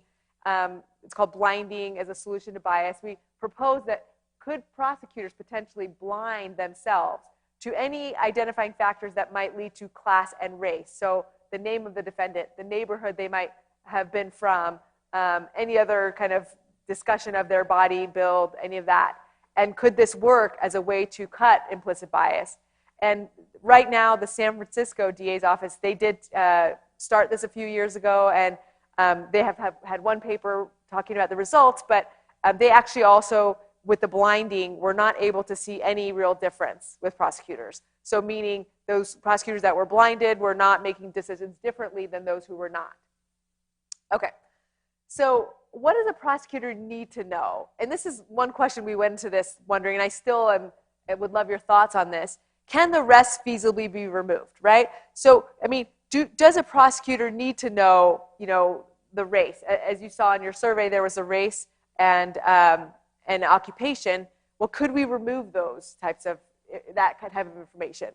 Particularly also neighborhoods that people are from, could those be removed? Okay, so our research design is, we wanted real prosecutors nationwide. We thought about, coming to a conference and giving it there like I'm doing today, but we thought it might be better just to try to do it as naturally as possible, sending it to them in their real environment. We did a vignette based on a single case, randomized between subject experiment, and it's called a factorial design with control. That this stuff probably isn't as interesting to you, but what we did do is, in some of the surveys, the person was black, they were white. In some of the surveys, it was a fast food worker, and the others were an accountant. And the control group, the prosecutors were blind to all of those things. No race or class information at all. Okay, and so we thought, this is something that the National District Attorneys Association would surely be interested in finding out, right? We'll tell them we want to do an experiment on their members and test whether they're implicitly racist. They'll be glad to help. Nope, not at all. They were not happy to help at all. And in fact, they would not let us even send an email out to see if anyone was interested as part of the association to help. So this is why this experiment took so many years. It took 3 years to get all this data because we had to get a geographically representative region. We had to find states with searchable bar directories. RAs had to manually find attorneys with relevant job titles and employers. It had to be state and local, obviously not federal, which what we wanted. We started and identified 3,675 lawyers, prosecutors, which was going to be enough if we got a certain percentage back because we wanted it to be statistically significant. So we needed enough lawyers. So we emailed each prosecutor, asked them to participate for a $5 Amazon gift card. We did promise them results, which a lot of them were interested to get, and we gave them those. We hosted on Qualtrics. It was blind purpose of study. We screened out extremely fast and short responses. We ended up with 441 responses that were able to be coded. Okay, so as you know, we have the case vignette. You all saw it. We developed it with a prosecutor as well as tested it with a pilot office as well. Were any of you involved in any of this? Does this look familiar? Were any of you? Okay, you were. Were you in the pilot study? You did it, okay, in your office. Like you did the real one, not the pilot. Okay, wow, cool. Anyone else? So just one? Cool, so this is probably especially interesting. You did it twice now, right? Okay, well, cool. So the manipulation, as you can see, sex, race, and then the accountant, as you can see, that's where we manipulated this in all the different surveys. Okay. All right, so as you saw, we asked you what you would do and also when's that decision. Okay, survey results. This is what you've been waiting for. As a total group, 15% of prosecutors charged a felony. And as you saw, there's one felony on that list. Monetary penalty, 41% imposed a monetary penalty, average amount $242. Confinement, about 7% recommended confinement, average minimum days, 21.35 days. And this might be interesting to you, but this was our kind of jurisdiction characteristic. So average size of office, 31.96. And they kind of ranged in size. You can see mostly smaller offices, which is really interesting. And this was because when we reached out to some of the heads of office, there were some in big cities where they just said, no, you're not allowed to allow any of our prosecutors to take this survey. So, which is surprising given what we've found, and you'll see. I mean, it was surprising that we got such pushback. But prosecutor characteristics. So average number of years, about 12. 22% were head prosecutors, about 46 average age. Way more men than women, 63 versus 34%. A lot more white than any of the other races. And this is just to show you, we did eliminate ones who did it too quickly, because you all know we've all taken surveys where we do it in 2 minutes and don't really read it just to be done with the survey. And so we eliminated those. Everyone had to have at least taken 10 minutes or we didn't count their results. Okay, and this is how we broke up the regions. We were in the mountain region, and I'll show you some stats on that too. Okay, variation, guidance, perspective. So kind of in thinking about this, we were interested in class and race, but something else that I'd noticed that is interesting is that when you look at national estimates of criminal filings and arrests, I think there might be something interesting there that we haven't really noticed or no one's really talking about. So if you look at, after 2006, overall arrests begin to decrease steadily until 2018, when they dropped to 10.3 million. So overall, between 2006 and 2018, there's a decrease of 28% in the number of arrests nationally. And so, we look at prosecutors, and police have cut arrests much more than if you look at prosecutor charging, than prosecutors have charged cases. So, prosecutors have cut arrests in a much smaller rate. And this is, I'll show you this other chart that's a lot easier to read. So this one, looking at this period, says, look, in 2003, there's 1.1 filings per arrest that a police officer makes. But that rises to 1.73 in 2013, and then it kind of plateaus in 2018. This is the latest data that we had. So obviously, FBI estimates are not perfect, and what national trends show, though, is that police have decreased arrests, but prosecutors haven't shown a commensurate decrease in filings. And one of the things that we're wondering is, could this be partly related to probation and other types of filings there? Is that what your question was? Yeah, go ahead. I was just going to ask what your definition of arrests, is it actually taking somebody to jail, or does it also include issuing citations? Not citations, arrests, taking to jail. Yeah. Any other questions? Okay, so this is something that's in the back of my mind as I read this, and I really do want your feedback on this. Is it the case that, putting race and class aside, we will talk about those, but is it possible that prosecutors that are continuing to charge at potentially higher rates, even though arrest rates have dropped, crime rates have dropped, and what might be the cause of that if that's the case? And if there's some obvious answers to you, I'd love to hear those too. Okay, so what did the national prosecutors do? I'd be curious to see what you all did. And if you're willing to leave your survey for me to read, I'd love to just kind of get a sample of this room, just because it'd be interesting to me. But here's the kind of number of charges. So as you notice, the most prosecutors charged two charges for this crime that you read about. Next was 3, and then 4.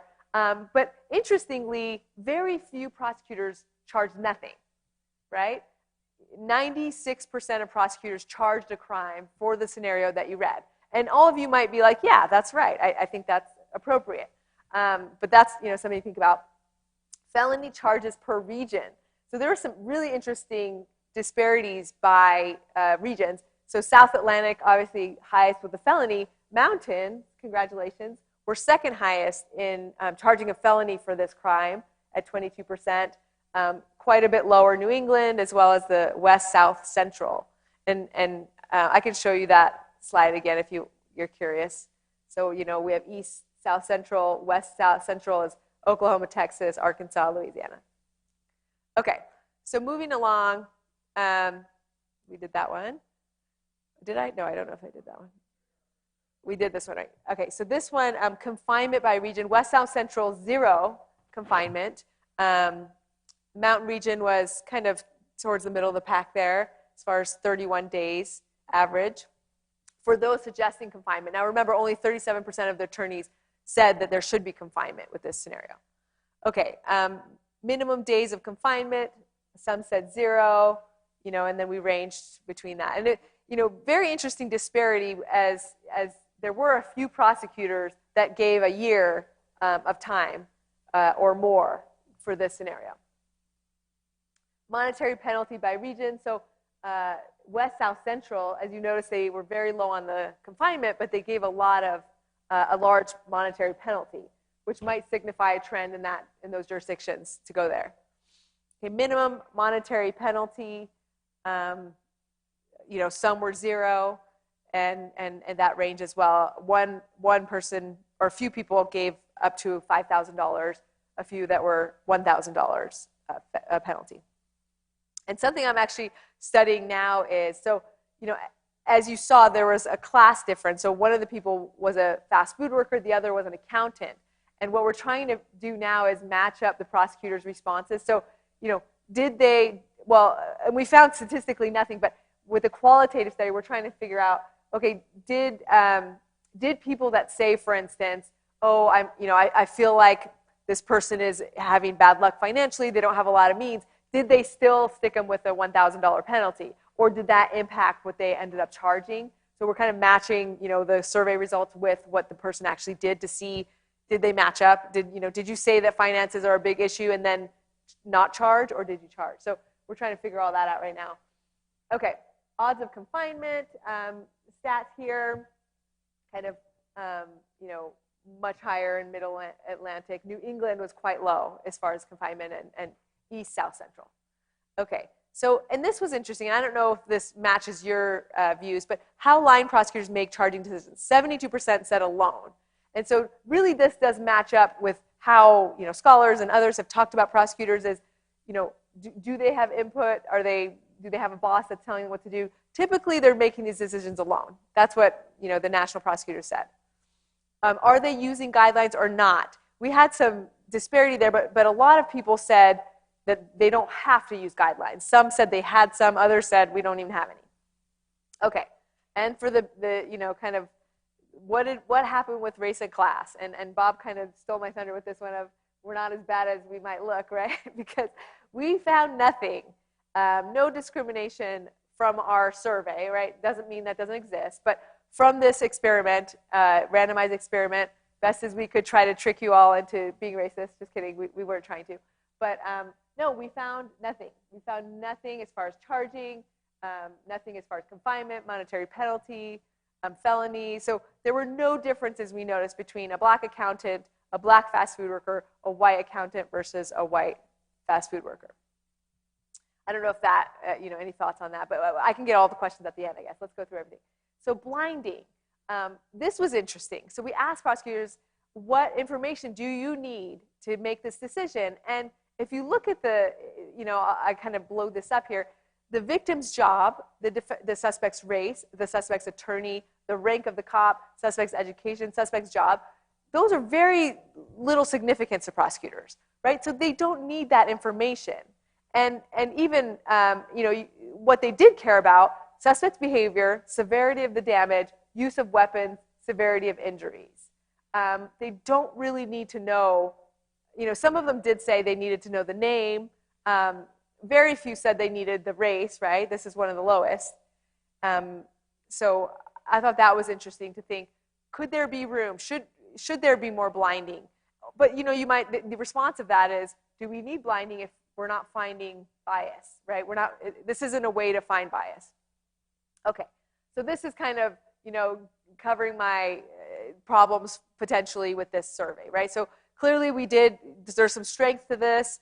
We did our best here with all the things that we had, but there's limitations, and I want to talk about those. So we tested one case. We did have a low response rate, right? Especially given that, some prosecutors banned their whole offices from taking it. There's also kind of potentially, variables that come into this and also the big one I want to point out is the possible back channel communication. We worried that if we gave this survey, like you took it and then did you talk to your colleague down the hall and tell them about it and then you figured it out that it was about race or class or any discussion of that could have ruined our results. Conclusions. Okay, race does not have a sizable effect in prosecutor charging. Class does not also have a sizable effect. Blinding seems to be minimally feasible, and that's just saying that, look, a lot of prosecutors are saying we don't need this information about race. We don't need the information about the victim's job and these types of things. Also interesting, there are wild variations on the same case, and prosecutors do have little guidance. And so those are things to discuss and think about. Pending questions, and I'm dying to hear what you all think. How did you charge the case versus others? Are prosecutors getting it right? Did you seeing this make you feel like, yeah, I think our prosecutors are getting it right? Do we care about prosecutor uniformity? That's one thing we noticed, is that there was not a lot of uniformity within office, within region, across the US. There was a lot of disparity there. And is there severity issues? Do some of you feel like there was some overly harsh prosecutors? And then other thoughts about the prosecutors and U.S. incarceration rate that I brought up earlier. So yes, dying to hear from you all. Let's kind of go around, and I'd love to hear your thoughts on anything, any aspect of it. Yeah.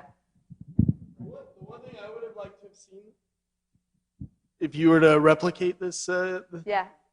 the one part that to me was most overwhelming is his lack of criminal history, which to me kind of overrid almost any other decision.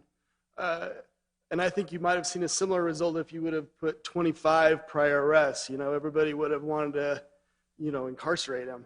It would have been interesting if it was more in that middle spot, like a third arrest or fourth arrest. Would you have seen more? So for you, because he had no criminal record, what did you do? What was your I was, you know, I wouldn't have asked for jail time, for example. Yeah, I'd be thinking but you more would of have a- charged something, you just wouldn't have asked for jail time? Correct, like a misdemeanor charge with no With no jail. jail sentence. Okay. That wouldn't have been my analysis for 20 if it was his 25th arrest, and it would have been a lot harder to answer the question if it was the third arrest. Okay. And then I would wonder about like Yeah. that's where I guess the biases, you know, I'd be more worried Yeah. about how they So- would affect a more of Yeah. a discretionary choice. Yeah. Curious, because, and this was kind of our thinking in doing this, is because it was his first arrest, part of our thinking would some prosecutors say, this is his first arrest, he's had a bad breakup, do I even charge anything? And most prosecutors agreed with you, and they said, no, I will still charge something. That's why we did the no previous history, because, you know, in my mind, I thought, this guy definitely had a bad day, and he did something dangerous, but it could kind of be almost anybody. It's not like he's got this, you know, rap sheet that you have to deal with. I don't know. That was our thinking. But still, you all charged, most of you. Did anyone not charge any crimes here? One? I'd love to hear from you if you want to talk. But yeah, you know, that's why we did it. I appreciate that. Yeah. I just had an observation that, you know, to me, it seems that the race question comes in more in relation to the sentencing and what's going to happen, because I think a lot of our job as well as prosecutors, you know, is, you know, not only the crime when it occurs, but it's prospectively, you know, what this person is, this person a risk to society. And I think a lot of times the problem is just the circumstances of not having a background in I guess, different cultures and minorities and different races. And I think that can have a big effect on disparity in circumstances because, you know, for instance, I have a case right now, I'm a defense attorney, but, you know, I have a black kid who really doesn't have much of a criminal history, pretty serious crime, but I know that ultimately my biggest challenge at sentencing is going to be a judge is going to be looking at this person and really not have any background into his culture and the circumstances of his life, as opposed to maybe a white Caucasian LDS person. Yeah. And that's going to probably have a huge effect on what the circumstance of that case is going to be. I love that. And did you take the survey? And I'm curious how your results were compared to the prosecutors. Are you the only defense attorney, or are there other defense attorneys here? Well, I was a prosecutor for 20 years. For 20 years, okay. So I've answered it based upon that. But okay. Yeah. So what did you charge? Just curious. Well, I mean, to me, I charged aggravated assault, and I was looking more towards the idea of this is a serious offense, but clearly something that, given his lack of criminal history, something that's rehabilitative. And so I was, 90 days jail, probation. That was my kind of idea. Okay. All right. We'd love to hear more from others. Talk loud while I get there.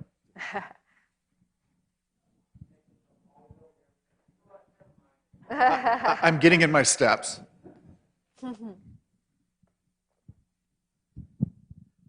When I looked at this, I had a concern that there's a definite difference between charging versus resolving the case. And I mean, as a prosecutor that handles these charging decisions, we went back and forth, and we're like, okay, but did he actually brandish, or did he, show the knife and stuff like that? And so a lot of you're talking about with your group here talking about it? Well, yes. Yes. Yeah, but then when it came down to how do we resolve the case as a prosecutor, and then we looked into all these other factors that we didn't think that was important for the charging decision, but for resolution as like monetary, time in jail. I mean, that made a big difference in how we would resolve the case, but not necessarily how we would charge the case. And so is your thought then, because, I'll just give this charge and then there's going to be other decisions that others people make as far as resources or that kind of thing to see if it goes through? Is that what you're talking about? Or what do you mean by resolving the case? So, I mean, we looked at the police report, like a probable cause statement, and we're like, okay, what charges fit? And then we found, all right, these charges fit, so we would charge, I think what we came up with, ag assault, and I know, ooh, yeah, but there was like a ag assault and disorderly conduct. I mean, just because it fit the definition. Right. But then how we would resolve it? Ag assault with zero history? Absolutely not. He would not have a felony if we resolved the case. And meaning by, how do you resolve it? Just by negotiating something, some sort of... Yeah, I mean, we pleaded down to a misdemeanor based on lack of criminal history, based on lack, I mean, we'd probably find out more about his intent at the time. Right. But did it fit the definitions? We were like, it was a close call. And that's an interesting question, because prosecutors do have that discretion. I mean, you could say it fits the definition, I'm going to charge, but you could also say, it fits the definition, I know it's going to end up being a misdemeanor anyway, do I charge anything at all? I mean, and yes, that is absolutely correct. But then another further analysis would be, well, if you reduce it down to just, I'm just going to charge disorderly conduct, and then the defense attorney comes up like, hey, you got to give me something. You only charge him with disorderly conduct. Let's give me a deferred, disposition or something like that, which we wouldn't do in this type of cases. So, I'm interested. I'm so glad you said that, because there were some prosecutors that filled out the survey that about maybe 9, I mean, not very many, but said specifically that, right? They said, it's more like a misdemeanor. It's not a serious case, but I'm going to use this as leverage in plea bargaining negotiation. And others would say, I would never do that because they, thought badly of that. But it's interesting that you point that out. I think a lot of people probably had that in mind, right? Yeah, very interesting. Others in this group that want to speak, or others? Yeah. Sorry, we're stopping here with Ryan first, Sandy. I'll be quick. One of the things that affected me, or that I would have liked to have seen, was not just that the victim had input, but her feelings about it. That would have a drastic effect on what I charged, but probably even more so, like the previous comment, probably it does have a drastic effect on how I resolve the case. Meaning that if they're willing to cooperate, you're more likely to move forward versus not. Is that what you're thinking? No, meaning if she was affected and I couldn't sleep in her own bedroom or something like that for some time, that would, the impact on the victim makes the charging or resolving decision on my part either way. If it didn't impact them very much, okay, we can get through with a disorderly. I still would have charged, but we could get through with the minor. I charged a disorderly conduct. Disorderly. So you didn't do aggravated assault? No. No felony? No. Okay, that's interesting. Yeah, so a lot of the prosecutors did bring that up in their descriptions, is I need to talk to the victim, I need to figure out, what she says and what kind of thoughts she has. So I think you're not alone in that. Yeah. Thanks.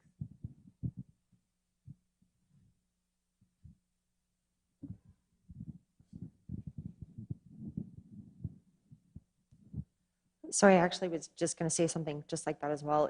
If the victim had had a biased opinion in the study, I would have been interesting if that had affected a prosecutor's filing decision, whether they were like fervently opinionated as to one thing or another, because we get a lot of victims like that who clearly are maybe blowing the situation out of proportion because of one reason or another. So I would have been curious if she had been extremely affected and she was really aggressively wanted us to, if that would have changed people's opinion on what they were going to I file. would love to see that. I'm curious if in your mind, did you charge something, and what did you charge? I did. I really liked the felony disorderly conduct and loitering, but then I would have done a plea in abeyance just because he didn't have any history. So that would have been like a no jail, maybe some counseling or something. Yeah. To try to help him out. But it would still go on his record. You just didn't want to. It wouldn't if he was successful. If he had. So right. that way it's kind of up to him Yeah. to change his We behavior. had a lot of deferred prosecution, suspended sentence. Yeah, That's stuff kind like of that, similar yeah. to what you. Since he didn't have any history, so. Yeah, that's what and that's what we were wondering about that. Interesting.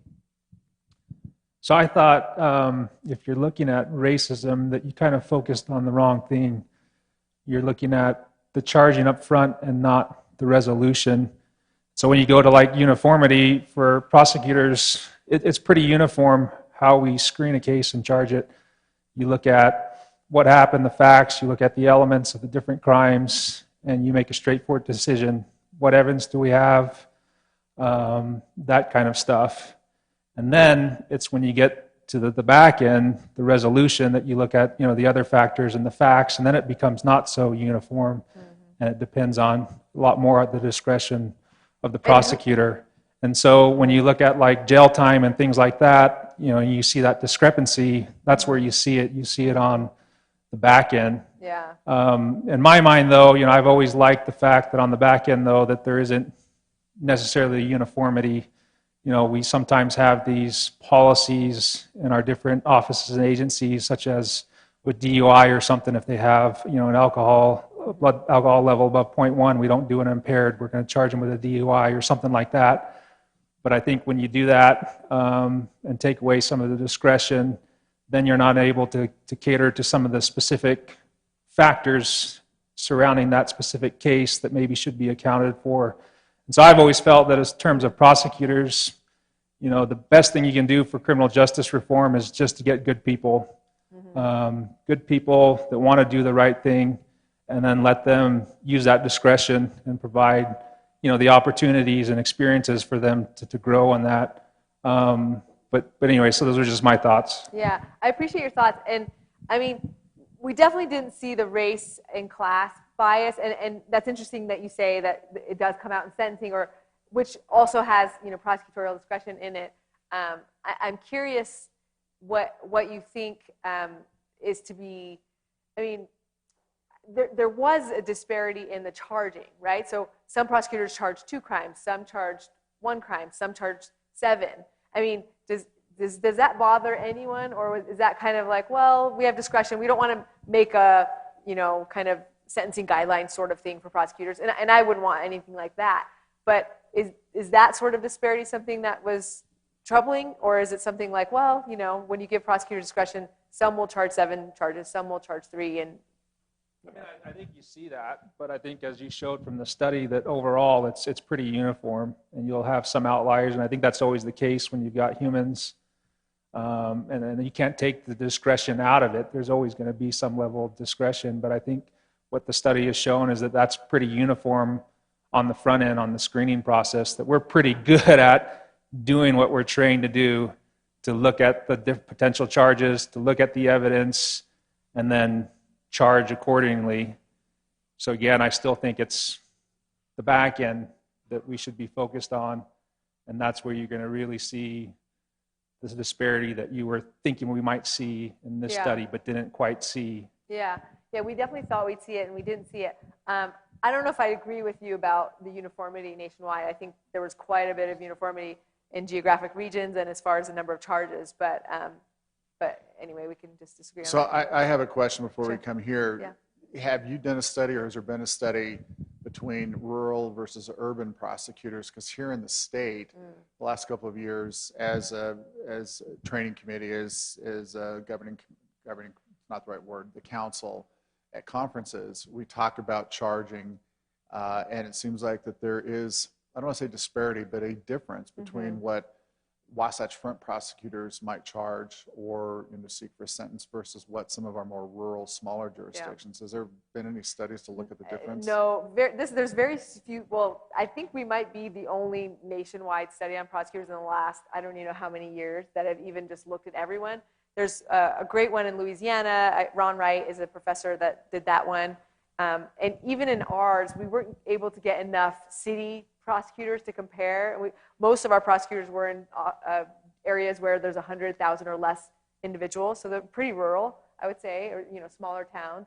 So we don't have that comparison. But yeah, I'm with you that there's going to be disparity. And if there is open jail space, that's going to make a difference. And I mean, that's why we thought this was interesting, because this is kind of a study of, what prosecutors want to do or maybe wish they could do, or maybe say that they wish they could do because they will plea it. But rather than, looking at the resources, because there's going to be different everywhere, right? Is there jail beds? Is there not? That kind of thing. But yeah, or just to piggyback off of that, Yeah. I've practiced in a couple of different states, and to me, the variation between state to state practice is massive, and even within regions. So, having practiced in another state within the mountain region, and I mean, obviously, it makes sense that you'd need to group them in regions if you have a small sample size. But just as a thought about where those, and purely anecdotal observation about where those variations may be coming from, they may be locality based rather than from person to person, if that makes sense. Yeah, for sure. No,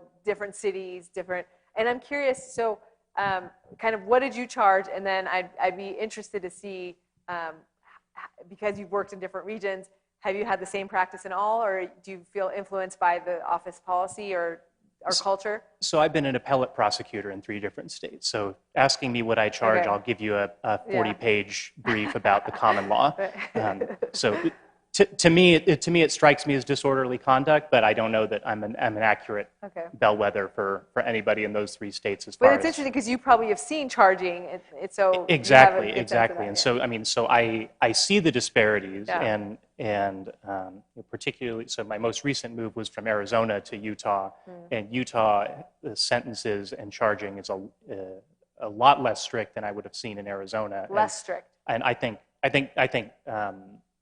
for the better in that regard. I think Arizona is way too harsh in the way they charge a lot of things. But both of those would have fallen within the Western region, obviously. And like I said, it makes sense that you would want to group them together just so you can draw regional variations. But within that region, you may see huge differences in local culture. And for so many of us who may only practice in one state, that may be only the only culture you ever know. And that may be accounting for at least some of those differences that are not necessarily person to person, but state to state or region to region. Interesting. Thank you. I love that perspective. Oh, you didn't say what you said disorderly conduct. That's right. Oh, can we hear from our friend over here that didn't charge? Do you want to speak or no? Not today. Okay, got it. Anyone else have thoughts? Sorry, I didn't mean to pick on you, but I wanted to hear. Thank you. I think it's really interesting that in all of the cases, or vast majority of them, prosecutors are charging less than what the legislature wants to see imposed. So. Interesting. And I guess you see if the legislature prohibits something, they want prosecutors to go ahead and charge for that if they can. What that's for, isn't it? I mean, yeah, I guess it's possible. It's one way to do it.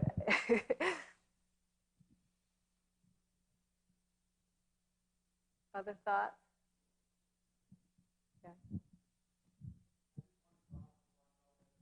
Yeah. Let's keep doing one question here, one question there, back and forth.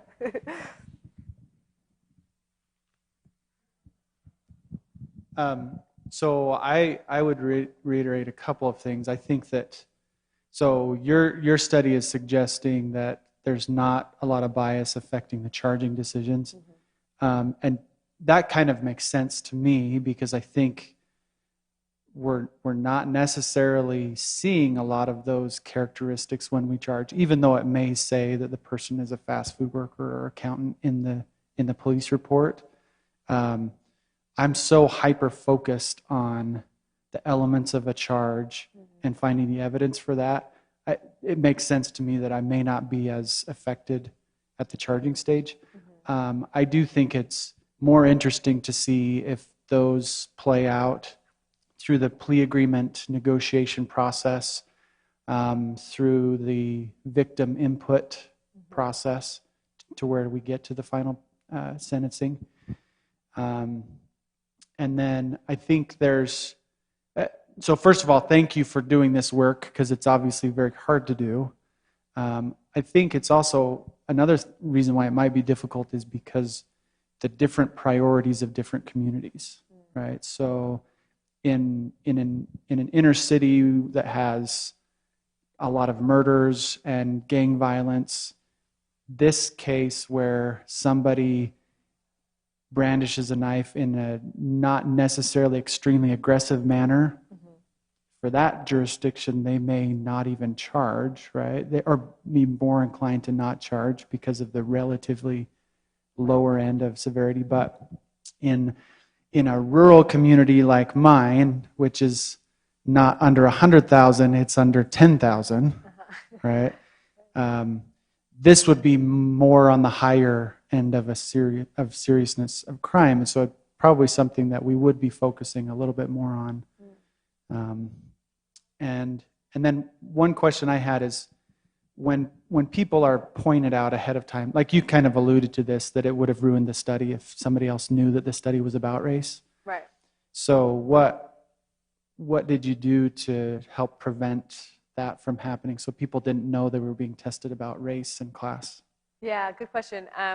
We can't do anything about it. That's why I wrote it as limitation, because, you know, I can't prevent you from talking to your friend about it. And what did you think of Michael Johnson? And, you know, mine was black. Wait, mine was white. You know, that kind of thing. And I mean, we are also aware that anytime if there's a survey or something given to prosecutors and it implicates race, that, you know, we're all kind of in tune enough with the world today that we might see, okay, they might be testing me on race. Maybe some of you didn't think that, but we were thinking, you know, at least some might be clued into that, and that could bias results because they're just saying, oh, they're testing me on race. And whereas if you're just meeting somebody, right, and they happen to be of a different race, then maybe you have more implicit bias, then you can't control it. But yeah, point well taken on the, you know, the bias, if there is any, comes potentially later at sentencing, or how you end up resolving it, how you plead it. And that was harder to test, right? I don't know how we could have done that, but, and I'm curious, so what did you end up charging in your, because coming from a more rural place? Man one. Yeah, murder, first degree murder. I would have liked to have seen the witness statements first. Can I make that? Yeah. I probably would have done the aggravated assault and then maybe a loitering charge. But. And then would you have been more likely to follow it through, or you would still drop it with a plea?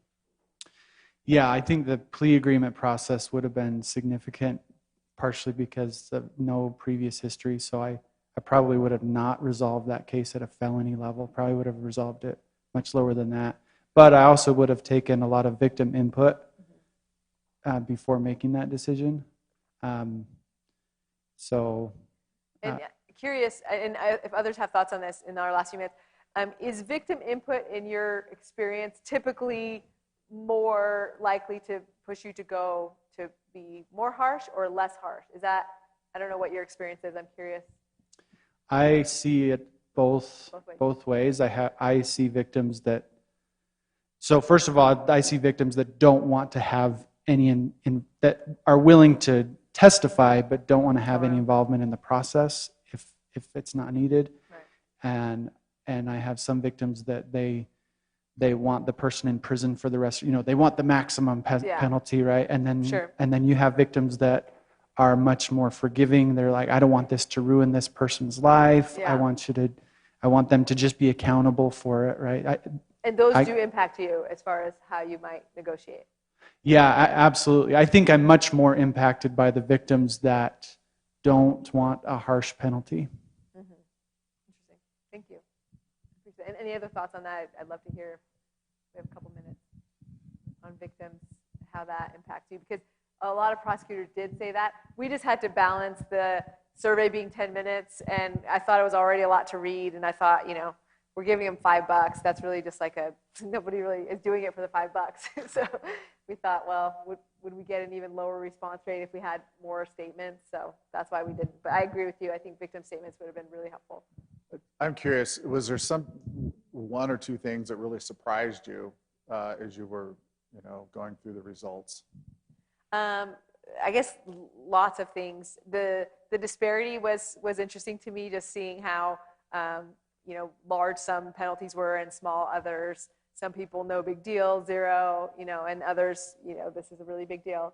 And I guess, one of the things and you'll probably laugh at this because you're like, academics don't get it, but one of the themes in academia right now is that progressive prosecutors are becoming more of a thing, that prosecutors are nullifying cases, they're declining to charge cases, they're responding to mass incarceration in a way of reducing their charges. And I'm just not seeing that.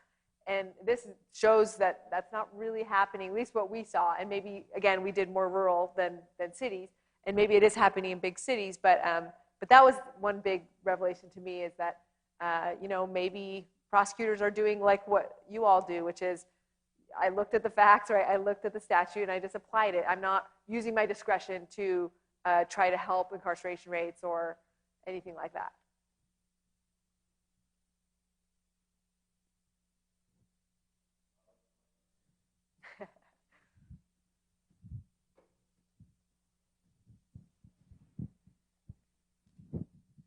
I'm curious if you would have seen more variation if the race was more obvious. A lot of us read reports like this all the time. I didn't even pick up on any of that because, like I said, I'm looking for relevant information. Right. So oftentimes, if we're looking at how we're going to prove identity, for example, how the person looked suddenly becomes relevant, and then I might pay attention to that.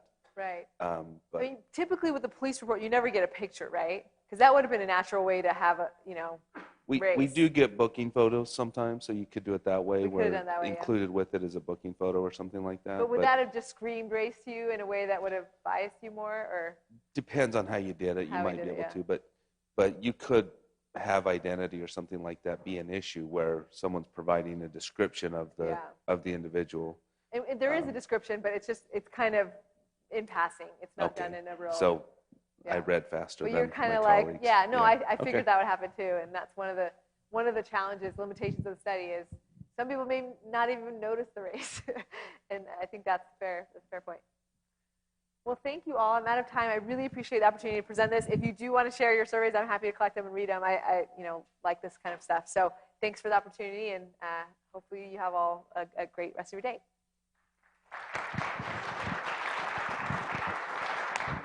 Thank you, Professor Baughman. Thank you to those that participated. Good questions. Okay, we will take a break and be back at 11 o'clock.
Okay, 11 o'clock.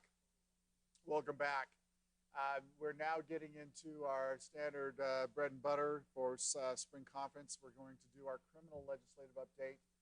We've got Will Carlson from the Salt Lake DA's office, Marlise Jones works at UPC, and Tyson Skeen at UPC. Y'all know them, so I don't have a bio like I do some of our other presenters. So I'll let them introduce themselves. I'll just tell you that they're awesome, and we'll go from there. And so we're going to go till 12:30, and then we'll take lunch. So take it away, guys.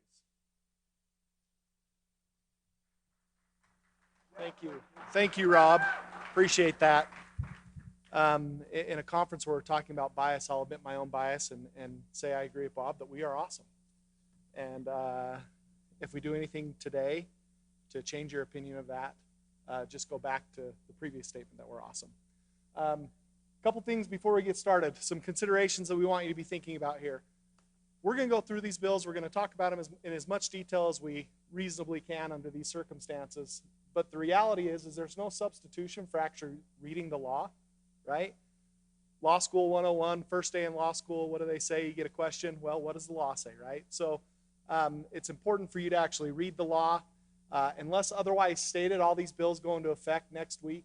May 5th is the implementation date, general implementation date for bills. Some are maybe already in effect. Some may have delayed implementation dates.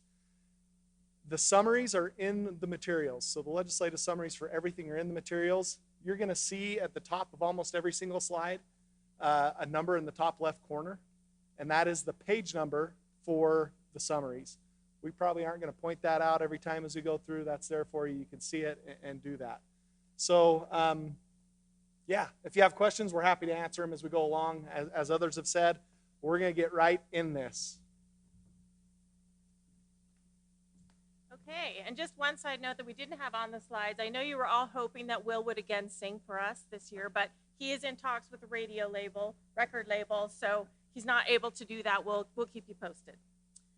We're going to talk about domestic violence amendments. I think this is a good slide to start with. Justice is coming. We all know that when the legislature convenes and bills start, surfacing and discussions happen, that, we end up with some good and we end up with some not so good, and sometimes we end up with some bad. So, but this bill has got some good points in it. It does basically three things. So with regards to domestic violence enhancement, this does not include juvenile adjudication. So they've separated that out to make sure that that's clear. It does not include juvenile court adjudication. This bill also creates a definition. It creates the definition for offense against the person.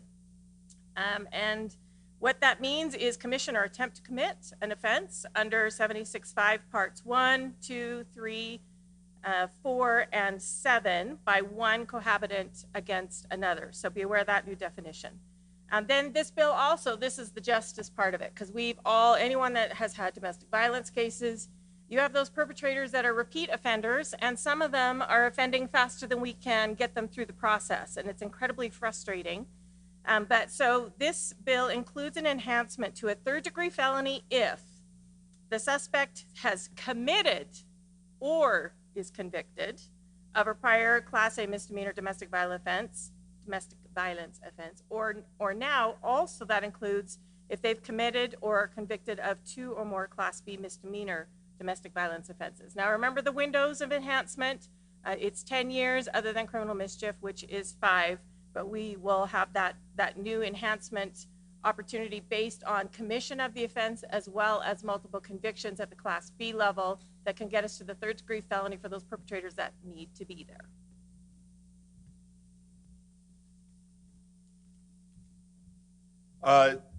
House Bill 260, Criminal Justice Modifications.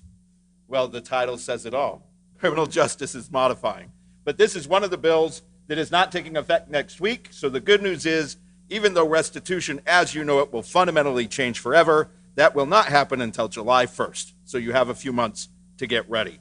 How, you may ask, will restitution change? In almost every way imaginable. Under the current statute, there are specific definitions of restitution that are case-specific definitions. That is gone. Under the current law, there is complete restitution and court-ordered restitution. That is gone. Under the current law, there's an implication that APMP actually does something when it comes to restitution. That is gone. The work is going to be front-loaded. Law enforcement, prosecutors, you have to do a lot more work when it comes to identifying restitution. For example, under this bill or upcoming law, a plea and abeyance agreement or a diversion agreement cannot be accepted by the court unless either A, restitution is explicitly identified, or B, there is a statement from the prosecutor that says they have contacted every victim in the case, including the Office for Victims of Crime, and there is no restitution. Every plea and abeyance agreement, every diversion agreement. At sentencing, you have to provide the restitution amount or the estimated restitution amount. If you don't have it, and if the judge has not included that as part of sentencing, the judge has to schedule a post-sentencing restitution hearing.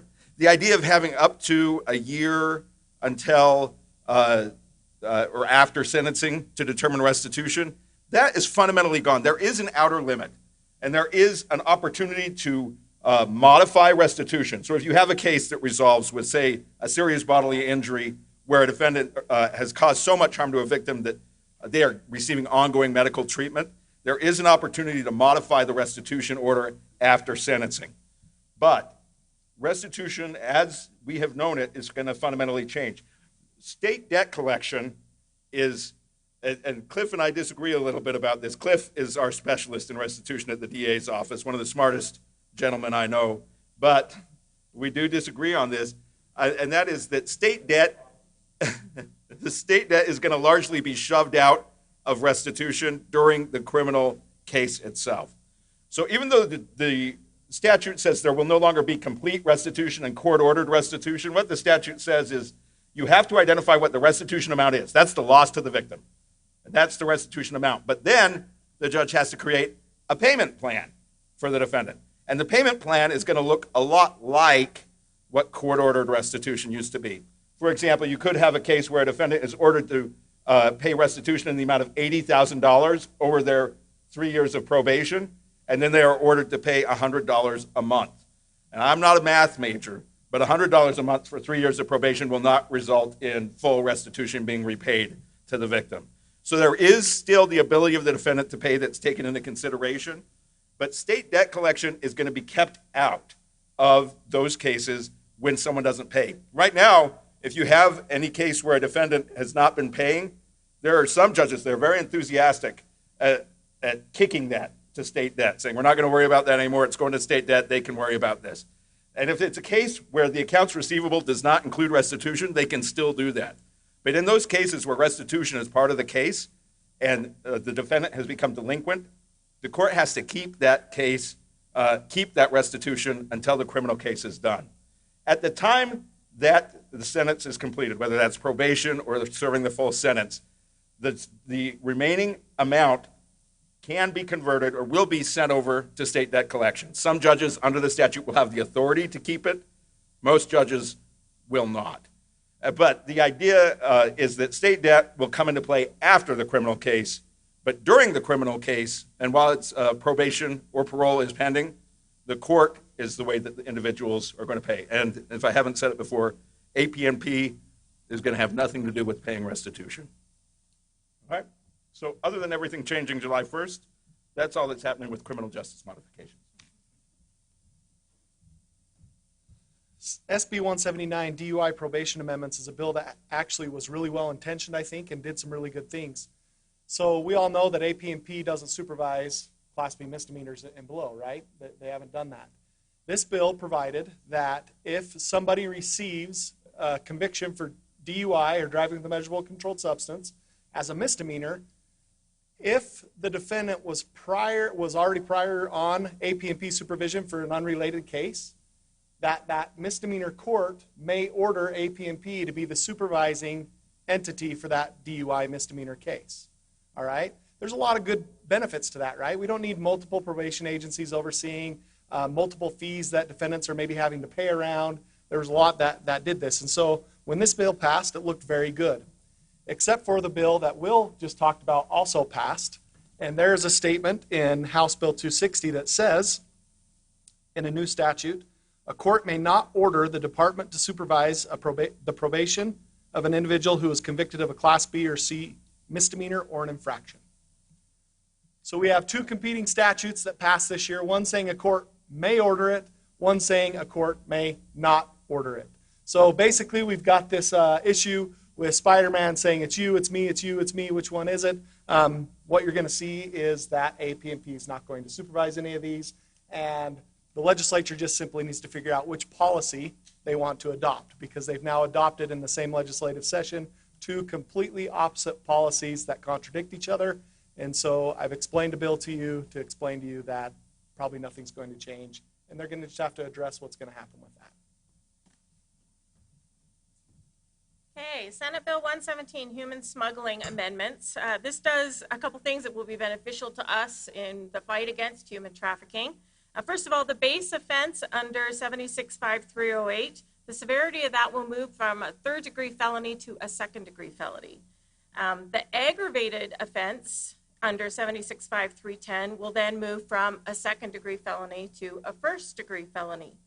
And then this bill also amends one of the aggravating factors. So if there are 10 or more victims smuggled, that would equal an aggravated human smuggling offense, regardless of whether or not the victims were smuggled in a single episode. So take a look at that if you handle the human smuggling offenses, because we've got more teeth, a stronger grip on some of the penalties for this, and trying to continue to fight the good fight.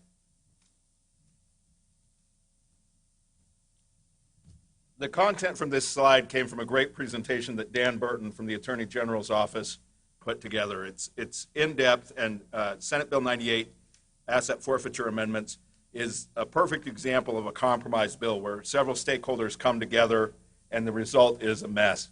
The impetus behind this legislation was the Savely case. And the Savely case asked the question of when does the state court get jurisdiction over seized assets? And essentially what Savely decided, or the Supreme Court decided in Savely, is that when the receipt is provided by law enforcement to the person whose assets were seized, that's when state jurisdiction vests.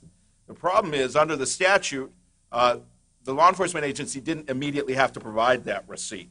And so, in theory, there could have been a window of time after the seizure, but before the receipt was provided, when jurisdiction was unknown. What this bill does, or the original impetus for the bill, is to make it clear that from the moment of seizure, the state court has jurisdiction. And what that means is, if you actually have an innocent owner, it's a fabled creature like a unicorn, but if you actually have an innocent owner whose assets were seized, they can go to the state court and seek redress. They don't have to wait for a receipt in order to pursue their rights. The other things this bill does are interesting, and I say interesting because the goal of certain special interest groups, like Libertas, is to eliminate civil asset forfeiture. But the result of this legislation and previous legislation is there will be more civil asset forfeiture. Pop quiz. What's the statute of limitations for filing an infraction? Rob? 1 year. The statute of limitations for filing an asset forfeiture matter is 75 days. So while you have up to a year to file an infraction in a criminal case, you only have 75 days to initiate an asset forfeiture proceeding. What that does, that tighter timeline, is it builds in an incentive for prosecutor and law enforcement agencies to pursue civil asset forfeiture, because if they don't pursue that, their time might run out before they're done screening the longer cases. And certainly what we know from asset forfeiture is that most of them are drug cases, so they're not infraction cases. So your statute of limitation is a matter of years. But the way the statute is constructed, there is an incentive to start these cases as civil asset forfeiture. The way that they tried to address that is they have opened up the ability to transfer. So you can start a case as a civil forfeiture case and transfer it to a criminal case if it's not already resolved and you've filed a criminal case. We have also removed what was previously a brick wall to prevent transfers to the federal system. The burden of proof for asset forfeiture in the federal system is substantially lower. The timelines in the federal system are substantially longer. The system is a lot more lenient towards law enforcement and a lot more strict against the individual whose assets were seized in the federal system. Previously, though, under Utah law, There was a brick wall that said you can only transfer an asset forfeiture from the state system to the federal system if the state judge finds that the federal judge will provide all the protections offered under state law. And I don't know how much experience you have in federal court, but state courts can't bind federal courts to follow the state restrictions. And so that operated fundamentally as a roadblock that prevented federal transfers.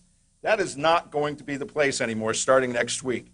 Starting next week, if you had a case that was already initiated or an investigation that had already been initiated before the asset forfeiture that was federal, you can transfer the case federally.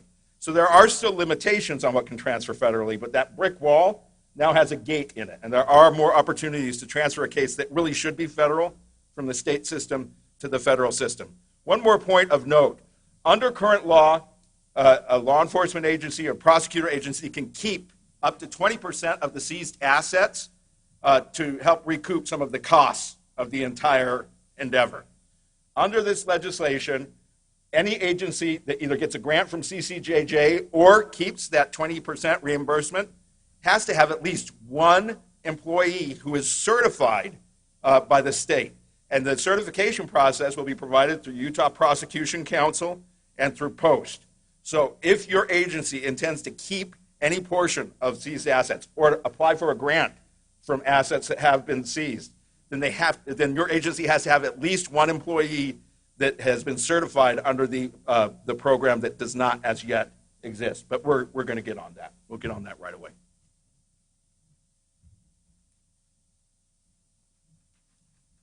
House Bill 26 is involving the 24/7 program. Now, the 24/7 program is a sobriety program that started, I believe, in the state of South Dakota. And it's not to combat necessarily keep people from driving impaired once they have convictions. It's to keep people sober. So it's much more intensive than just having like an interlock device on. There's a lot of research and study that's gone into this. Several states have implemented it.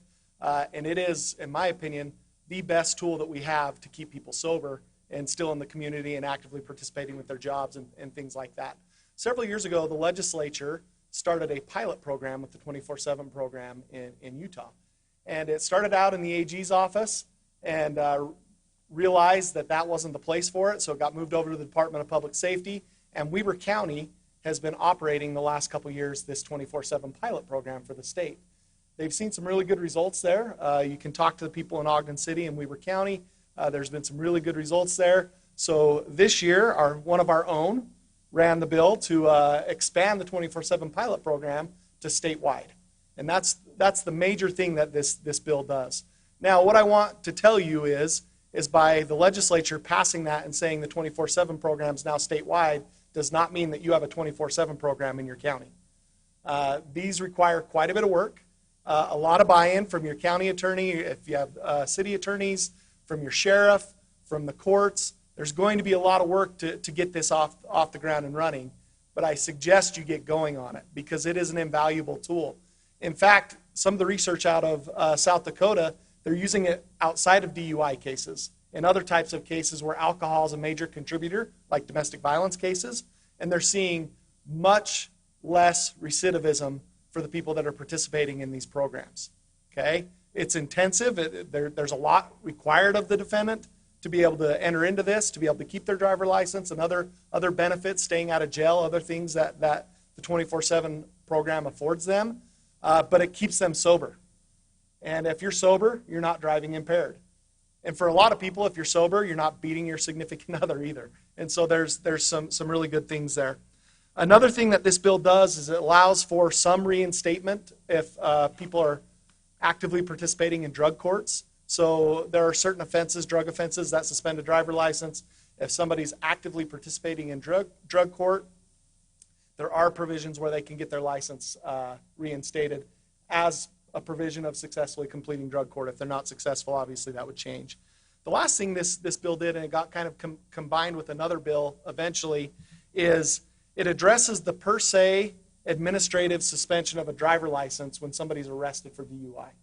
So when somebody gets arrested for DUI, their driver license is automatically suspended. It's an administrative suspension that doesn't have anything to do with what we do in the criminal process. Of course, you can go to a DL hearing and go and maybe get your license back that way. This provision allows somebody to self-elect to become an interlock restricted driver to obtain their driver license back after arrest, all right? So let me tell you what that means. It only applies for first-time offenders. So if it's a second or subsequent offense, they can't afford themselves with this. They have to complete a risk assessment, and the risk assessment that's likely to be used, they're still working the details out of that, but there's an impaired driving assessment that NHTSA has sponsored that is being used around the country that they're probably going to use for this. And you have to be found to be a low-risk offender. So they don't want high-risk offenders being able to afford themselves with this. They must install an interlock on any car they own or drive. So if you own 3 vehicles in your name, you're going to have to put interlock on 3 vehicles, even if you're only driving one of them. And so to be able to do that, you have to leave the interlock on for the full 120-day suspension. If somebody decides this is too expensive, screw it, I'm not doing the interlock anymore, then that administrative suspension is going to kick back in once the interlocks are removed. The last thing I want to point out for us, which is more appropriate for us, is this does not apply to the conviction that happens after, or the suspension that happens after a DUI conviction. So once we've gone through the process, if somebody is convicted of DUI, they already become an interlock restricted driver. Our rules already have that in place. And so they can't self-elect to become something they're already going to become and get the driver license suspension reduced. One thing that we're probably going to see as a result of this is you're going to see a lot of people coming in, a lot of defense attorneys coming in and begging you for an impaired driving plea deal, right? Because they're going to come in and they're going to say, look, my client went and became an interlock restricted driver. He got his license back. If he pleads to the DUI, he's going to lose his license again, going to lose his job. I can't plead to a DUI. It's got to be an impaired driver. That's probably going to be the practical effect of how this impacts us. And so be aware of it. Of course, your case, your plea offer, you can decide what you want to do there, but that's what I suspect we're going to see a lot of for people who elect to do this. Okay, House Bill 255. This bill is basically a clarification, some additions, some cleanup of House Bill 403. As you remember, last year we had 403 that consolidated a lot of the orders of protection language into one chapter so that we had more uniformity, and it made some changes to the lengths of different orders of protection. Once the rubber hit the road on that, there were some additional changes that needed to be made. So we've got 3 different parts in this bill that addresses it. It's 47 pages long. I'm not going to talk all 47 pages of it. So please, if you are dealing with juvenile court issues, protective order issues, or jail release agreement issues, this is a bill you are going to want to take a look at. But in brief, let me highlight some of the points, starting with protective order provisions. This bill adds that violation of a criminal protective order is a second-degree felony if that violation occurred in the furtherance of bigamy. So it adds an additional crime and severity for that as a second-degree felony. It also adds that the conviction of disorderly conduct, we know that that is not a conviction for purposes of federal law or the federal firearms limitation, but now it also adds adjudication. So it's adjudication or conviction is not a conviction or is not a qualifier for the federal statute or the Federal Firearms Act. And then it adds as a domestic violence offense adjudication, again, in addition to what we previously had as a conviction. That can be used as grounds for limiting contact in our sentencing protective orders. So previously, the sentencing protective orders limitations were tied more directly and limited more directly to convictions. Now an adjudication would be sufficient grounds to address that need if it's needed to protect your survivor. Now let's talk about jail release agreements. I'm sure most of you, if not all of you, have had questions from your law enforcement in the past year about how the jail release agreement part of the statute was put into play. The language talked about a jail release agreement could be issued if someone was arrested, whether or not they were booked into jail, which inferred citation, but we didn't clearly state it.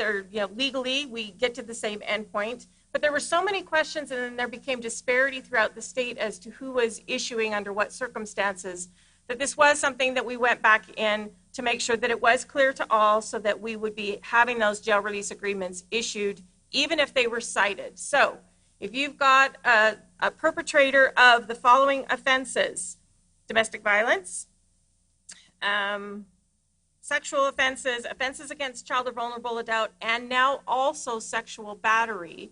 If you have violation of those and there's an arrest, or your officer is citing and releasing for whatever the reason is, best practice is to book them into jail, especially on domestic violence and sex offenses.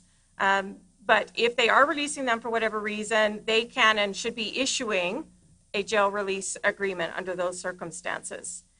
So we issue a jail release agreement, and then a victim wants to get a waiver. So last year, or during the course of the year, we had victims trying to get waivers at police departments, jail, courts, which it provided that they could do that, but there was a lot of confusion as to, well, that's not our job, that's their job. Some of our survivors were getting the runaround. The court was trying to accommodate, and so they would provide waiver paperwork, but then they didn't have a file. A charge hadn't been filed yet, so it sort of went into this miscellaneous file where someone actively was trying to connect it to the right case as far as a waiver.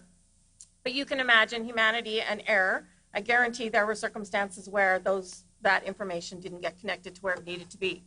So if someone wants to waive it, an adult victim, they can now go to, and it says in the statute, they can go to the law enforcement agency who arrested or cited and released, or they can go to the jail. So if they were booked into the jail, then they can go there, and the jail should be taking those folks and providing the waiver for them, even if they were arrested by another agency. So basically, a survivor has two places to go if their perpetrator was booked. And then thirdly, if and when charges are filed, then a survivor could go to the court and get a waiver. The court will no longer be taking waivers if there is not a charge filed yet, because they want to make sure that if they're taking a waiver, that it does get connected where it needs to be. And so they won't be taking those unless it has been filed. Unless they have a case, there will not be a waiver taken by the courts. They'll be referred back either to the jail or to law enforcement.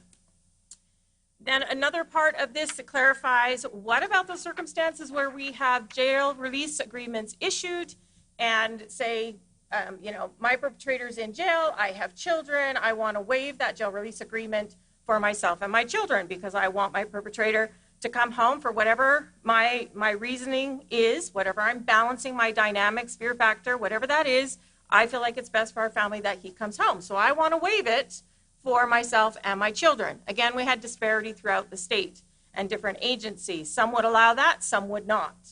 And so we had some discussion. There was some pushback from defense. Initially, this language included that they could not, without the approval of the court, waive on behalf of a minor.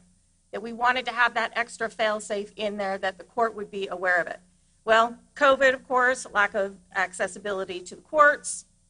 One argument was that, what's the point of doing a jail release agreement or charging on behalf of a minor if basically, they lose value because they could just be, they won't be waived. There was all kinds of arguments on it. But what we did come to as an agreement was they could not waive if these one or more of these three things were part of that case. And so this is going to be important to convey to your law enforcement officers, because as they're handling these cases, the DV, the sex offenses, the vulnerable child abuse cases, and the sexual battery, we need to know some of this information. So one of that involves whether or not there was bodily injury suffered by the minor. Okay, so if one of the children was injured during the process of the underlying domestic violence event, then they cannot waive, the parent or guardian cannot waive on behalf of that minor. If a child, one of the children, tried to call for emergency aid, 911, or actually did call for emergency aid, then they cannot waive it.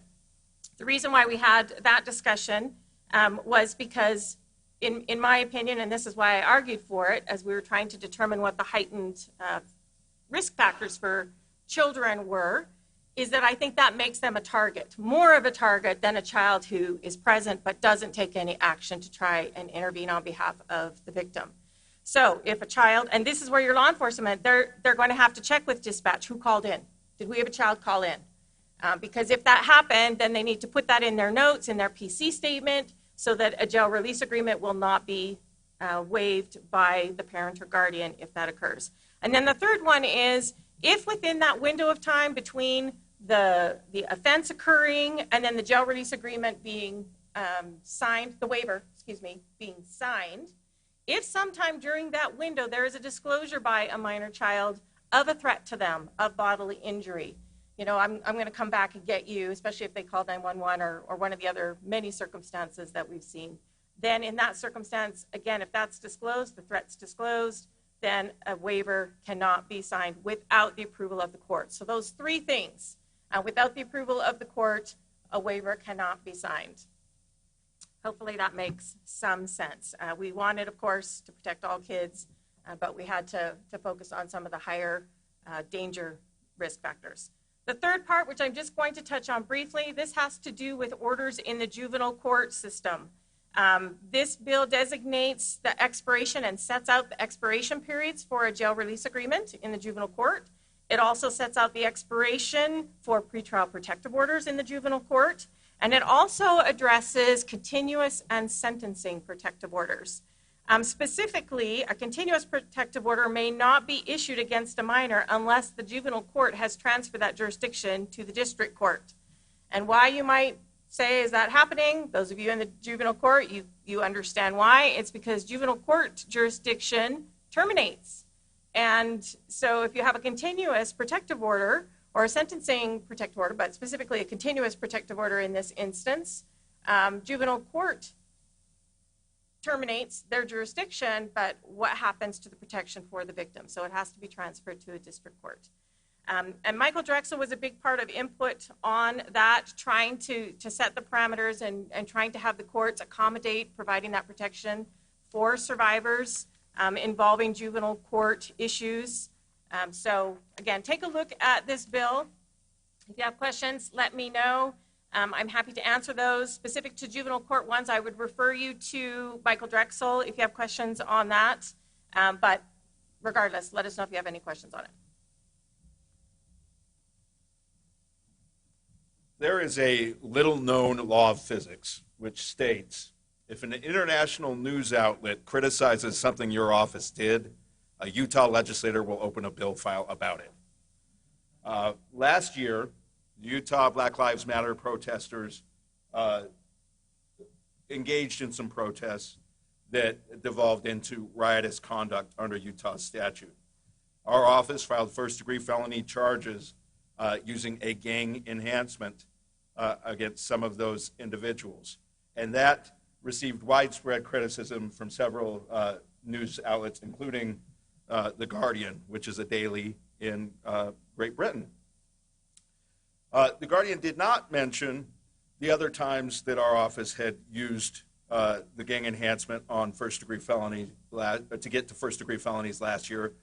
If you have a chance at lunch to go to our city library, you'll go past where the police car was lit on fire last summer. That was charged as a first-degree felony by our office. If you get hungry and want to go to the food court at City Creek, you may want to stop by Morgan Jewelers, where during the same day as the riots, a group of people broke in and stole over $500,000 of jewelry, and that was charged as a first-degree felony. With the passage of Senate Bill 51, group and gang enhancements, none of those, the red paint, the burning police car, or the break-in to Morgan Jewelers, will qualify for gang enhancements. There are three fundamental changes to gang enhancements that start next week. Number one, the minimum number of participants increases from 3 to 4. Number two, in the past, there was a requirement that a person be physically present or participate as a party. That or is flipping to an and. So they have to be physically present and participate as a party in order for the group or gang enhancement to apply. And number three, there is a limitation to the qualification of what offenses qualify for group or gang enhancements. If you've got a criminal mischief or a graffiti case, you can only gang enhance that up to a third-degree felony. So if you're already at a third-degree felony, there's no such thing as a group or a gang enhancement. Generally speaking, when it comes to all property crimes, with some exceptions, you cap out at a second-degree felony. And it's a little misleading because there's a pattern of unlawful activity that's mentioned, and there's burglary of a dwelling that's mentioned in that section. But those are already second-degree felonies. And so enhancing those with the group or gang enhancement, in theory you can, but you would enhance it from a second-degree felony to a second-degree felony. So functionally speaking, there is no longer an enhancement for those crimes. But any other property crime caps out at about a second-degree felony. When it comes to person crimes, or 76.5 crimes, you will still be able to group or gang enhance it up to a first-degree felony. But that is what will be taking effect when it comes to group enhancements starting next week. Senate Bill 108 addresses the issue of subsequent offenses and convictions and enhancement periods with possession of drug crimes. Basically, the message here now is chronology matters. So under the old statute, I guess as the statute is written for the next few days, if I got a drug possession charge in January and another in, say, April and another in July, if I pled guilty to the July and April matters, that January offense could have been enhanced because there's 2 prior convictions. Now the legislature is saying that these have to be subsequent offenses. So if somebody pled guilty under that hypothetical to the July and the April offenses, that January offense would no longer be enhanceable because it's not a subsequent offense. It happened prior to.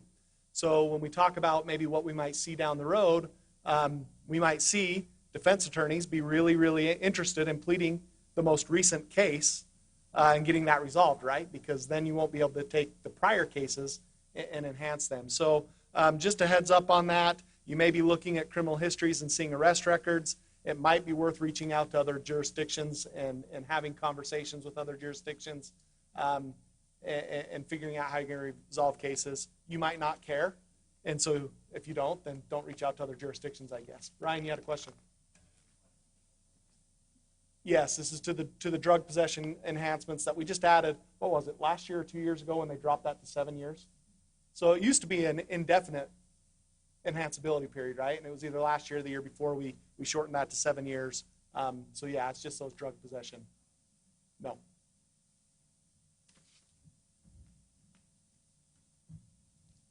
I figured we all needed a cute picture right about now.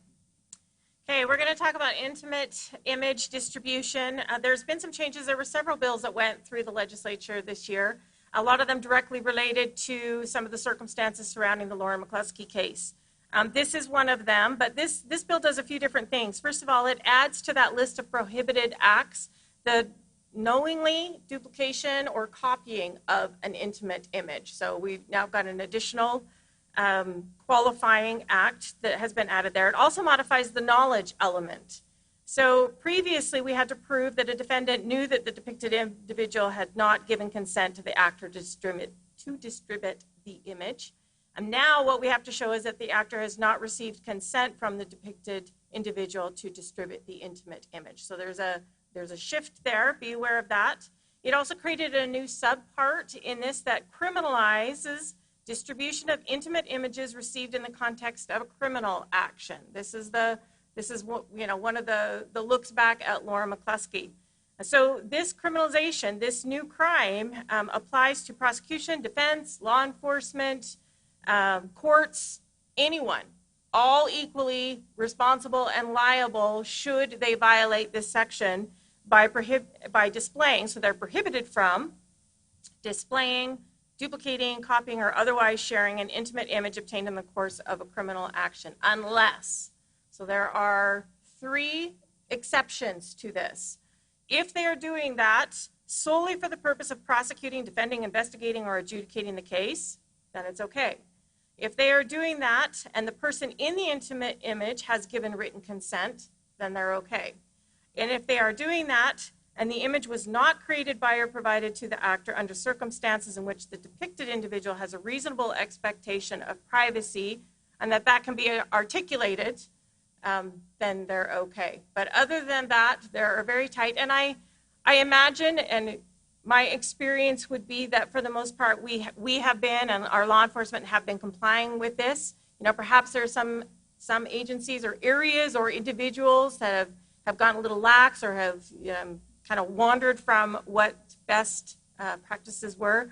But this now makes it a criminal offense. So again, we're going to want our officers to know and our office colleagues to know that when we have these kinds of intimate images in our cases, we have a responsibility and we have to protect them from being displayed, copied, and so forth.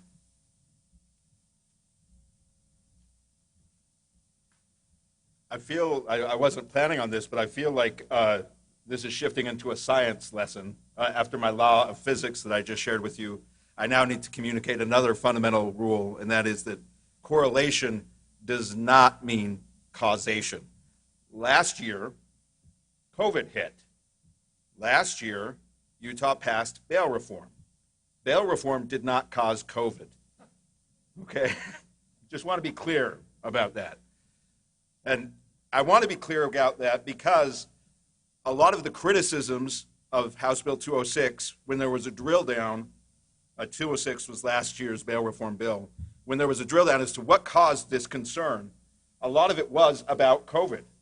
For example, our jail populations across the state really dropped quite substantially. Salt Lake County has a jail dashboard, and you can look at the population of the jail, and you can see in March the population dipped, and it hasn't gotten back to where it was. But bail reform didn't take effect until several months after that, in October. So the plummeting jail population was not caused by bail reform. In spite of that, many people were concerned about many things related to bail reform. And so what was marketed in 220 as a pause or a reset is not taking us back to where we were, but putting us in a third area of what bail is in Utah. But it's not an area where we will stay. There will be a fourth area, because when Governor Cox signed House Bill 220, he said this is a terrible bill, but there are people who are going to work to make things better. And so we will call a special session, and we will pass a new and improved law at some point in the future. Starting this week, the working group has begun to meet, and I am confident that at some point before the next legislative session in 2022, there will be another iteration of bail reform in Utah. But let me explain a little bit about the universe that we're going to be going into starting next week. The statutory presumption that someone who's not a public safety risk or a flight risk be released on their recognizance has been repealed from the statute. The statutory requirement that when imposing a financial condition, you should consider the individual's ability to pay is being repealed from the statute. The motion process by which you can ask for pretrial detention of someone who is a public safety risk is being repealed from the statute. The definition of a pretrial status order is being repealed from statute, but the term pretrial status order is not being repealed from the statute. The rules and the court rules on how to address pretrial conditions are not being repealed from statute. So while you have a statute that will no longer say the least restrictive means that will reasonably ensure public safety and appearance, you will still have a rule that requires the least restrictive means.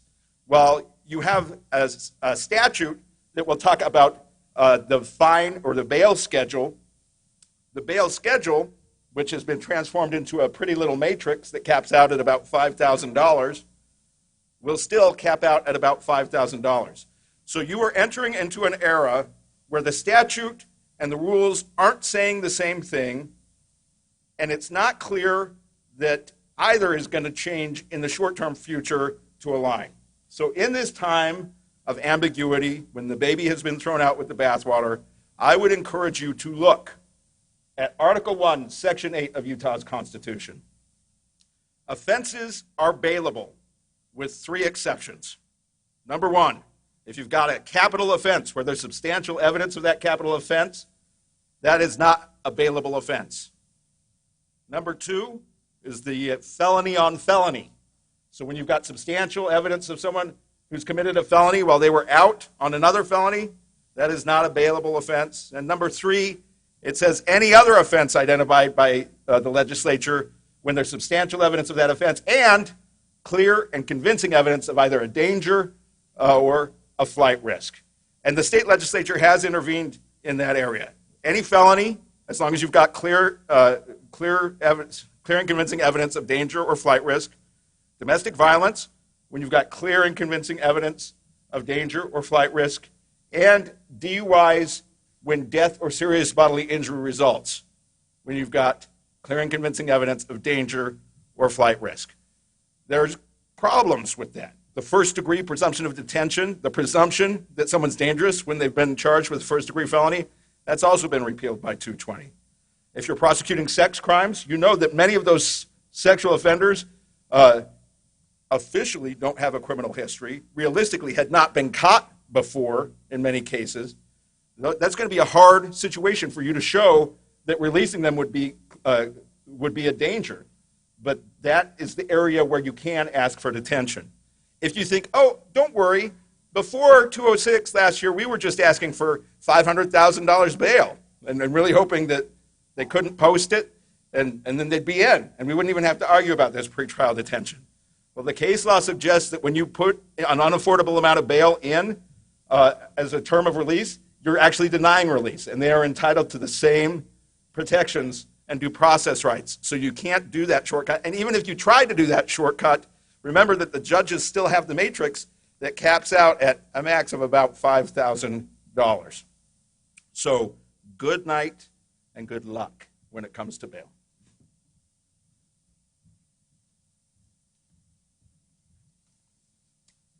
I wasn't involved in many of the bail discussions this session, and I'm really glad I wasn't.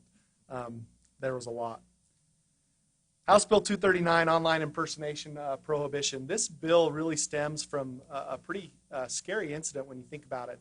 Last year, after the George Floyd incident and some of the events of the summer that really brought a lot of issues to the forefront in the media, there was a post by, and I don't know all the details here, so I'm not going to act like I'm an expert in exactly what happened, but basically the essential of this was the wife of a police officer posted on social media some pretty bad stuff. Because of what the wife posted on social media, the officer was put on administrative leave, spent a significant amount of time on administrative leave, and what they found out was it wasn't the wife of the police officer that posted this information. It was somebody who was impersonating the wife of the police officer and fake posted under a fake account. So when they discovered this, they went into law, they looked at it, and they realized they couldn't charge this person with anything. While as horrific as it was that this happened and basically almost ruined somebody's life, there was nothing they can charge them with. So there is a new offense of online impersonation. To just kind of summarize this pretty quickly, it's not just that I create a fake account with Ryan Robinson's name and picture on it, right? That's not the violation of the law. The violation of the law is creating a fake account with someone else's persona without their permission and posting things that you want others to believe are coming from that person, but you also have to have an intent to harm, defraud, intimidate, or threaten another individual. So there is an intent component here that goes along with that. But realize that we now have some provisions where this type of a scenario, the person could be charged, whereas we didn't used to have that. Another thing that this bill did is it added a new subsection to the electronic communication harassment statute, which is similar in the topic. It's when the communication references the personal identifying information of another. It's sent without the individual's consent and with the intent to cause the recipient to believe that that individual is sending these things, and again with intent to cause physical, emotional, economic damage or defraud the individual. So we have another provision in the electronic communication harassment. One thing I want to point out that was interesting about this is it created a new enhancement for the electronic communication harassment statute. Much of our electronic communication cases come from DV, right? I don't know that I've ever charged an electronic communication case that wasn't domestic violence related. I probably have, but few and far between. With the DV, we always had an enhancement anyways. Without a DV tag, electronic communication harassment is now an enhanceable crime. First offense is a Class B misdemeanor. Second, or any subsequent offense, is a Class A misdemeanor, and that's for all electronic communication harassment. For the other online impersonation, that offense is a Class A misdemeanor. Any subsequent offense would be a third-degree felony. HB 147. So this again goes back to 76.5B203. This makes an additional change and amends the statute specifically that proving actual emotional distress or harm is not an element if. So If the individual depicted in the image was a victim of a crime, then you do not have to prove the emotional distress or harm. If the image was provided to law enforcement as part of the investigation or prosecution of a crime committed against that victim, if the image was distributed without a legitimate law enforcement investigative purpose by someone with access to the intimate image due to their association with the investigation or prosecution, and it's an and, not an or, and if the victim is incapacitated or deceased. So we've had a couple changes to that intimate image statute that you want to take a look at. That's so many ands, I'm surprised they didn't say, and if the victim was named Lauren McCluskey. This is actually a picture that I looked up riot, and the first one that showed up was Salt Lake City last year. And that is the fire. It has been put out, but if you go to the library, that's where it was, where that event occurred, or right behind the library area. So this bill, riot amendments, does a few things. Some are very defense friendly, and some are very law and order or punishment friendly. The things that are more pro-defendant is it changes the definition of riot to remove tumultuous conduct.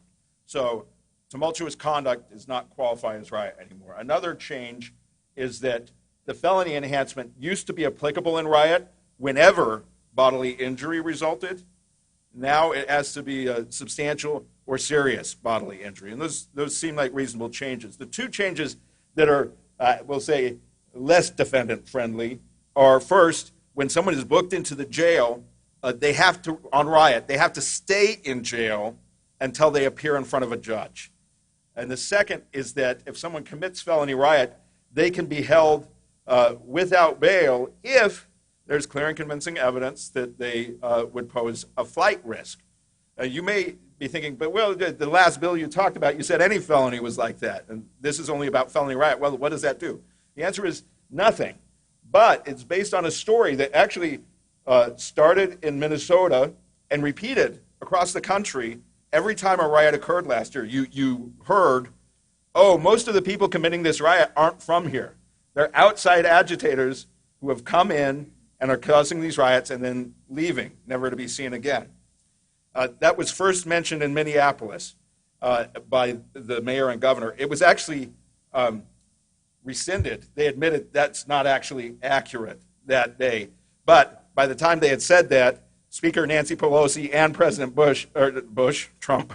President Trump, both had tweeted about how outside agitators were involved. And throughout all summer, whenever riots occurred anywhere in the country, you heard this refrain of, oh, it's mostly outsiders. Well, I can tell you the riots in Salt Lake, by and large, were committed by residents of the Salt Lake area. And for most of the country, that's what occurred. But if you end up in that off-chance situation where a bunch of outside entities come into your jurisdiction and commit a riot and are at a risk of flight, if they're not held, you can detain them without bail pending trial. House Bill 20 is DUI sentencing amendments. This is a bill that creates what I'm going to colloquially call today an extreme DUI. All right, the statute doesn't call it that. But that's what we're going to call it today to kind of articulate what we're doing here. So there's three ways in which we can get now what we are now calling an extreme DUI here. If there is admissible evidence of any of the following, all right? So that's a key component to it. There has to be admissible evidence that somebody is at a 0.16 or higher BAC. So just strictly a DUI, alcohol-related DUI, if that person has a BAC of 0.16 or higher, that now fits this enhanced sentencing penalty provision of an extreme DUI. The second way is if they have two or 0.05 or higher BAC and any controlled substance in addition to that on board. All right? That now qualifies as an extreme DUI. And then the last one is any two unprescribed or unrecommended controlled substances. So two or more, I guess, would be the case. So that's the three ways that we get an extreme DUI. All right?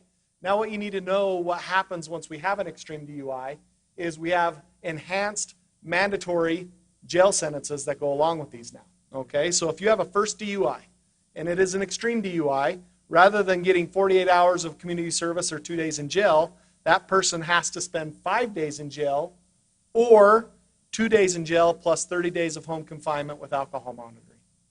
All right, so the community service provision on an extreme DUI is gone. And then that minimum goes to either 5 days or 2 days plus 30 days home confinement. For a second DUI in 10 years, it does not matter what the first DUI was. The first DUI does not have to be an extreme DUI. It matters what the current DUI is. If it fits any one of those three definitions of an extreme DUI, second and 10, instead of getting 10 days in jail, that now goes to 20 days in jail. Or 10 days in jail plus 60 days home confinement with alcohol monitoring. On this second DUI, there is also a provision that allows a court to impose a 10-day jail sentence plus ordering the individual to obtain substance abuse treatment if the court finds that the substance abuse treatment is more likely to reduce recidivism and help public safety. But the prosecutor has to agree to that. Okay, everybody has to be in agreement on that to have that other aspect on the second DUI. If it is a third DUI or a felony DUI, any felony DUI, I guess, under the circumstances, and again, it doesn't matter what the first two were. They could just be your regular non-extreme DUIs. We're only talking about if that third is a felony or extreme DUI, it's 120 days in jail rather than the 62 and a half, plus 120 days of home confinement with alcohol monitoring. So these are basically the idea here is these extreme DUIs are more dangerous than just an 05 DUI, right? And so they should be treated differently. We've got a lot of talk recently about fair practices and not treating everybody the same. Well, that also when you're more dangerous, you should be handled more strictly than if you're less dangerous, and that's the idea here. Also, in addition to the extended jail penalties, all extreme DUIs are mandated supervised probation now. Okay, the 1.6 or higher was already supervised probation under the statute, but these others were not, and so they're added in and they are supervised probation. If you have an extreme DUI, all right, the legislature has now prevented you from offering an impaired driver plea deal for an extreme DUI. And I've gotten some kickback on people I've talked to about this, mostly from defense attorneys actually. Why is the legislature intruding on a prosecutor's discretion? And I remind everybody that the impaired driving plea deal was created by the legislature. That's not something that we just have the authority as prosecutors to offer, right? 41-6A-502 is our DUI statute. 41-6A-502.5 is the impaired driving statute. We can't charge that offense. We can only enter into that as a plea agreement for a plea resolution. So if the legislature gives us the opportunity to have this plea resolution, it's perfectly in their purview to tell us how we can use it. They could even repeal it and not even allow us to use it at all, right? It was a legislatively created plea offer, and so the legislature is absolutely in their it's their prerogative to tell us how we can use it.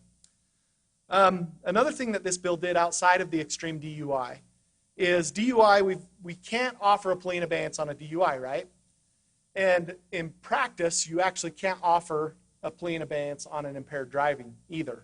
There's actually no proper statutory legal way to get a plea in abeyance on an impaired driving, because if you do it the way the statute lines it out, the person pleads guilty to DUI, and the conviction is entered to impaired driving. That's how the statute reads.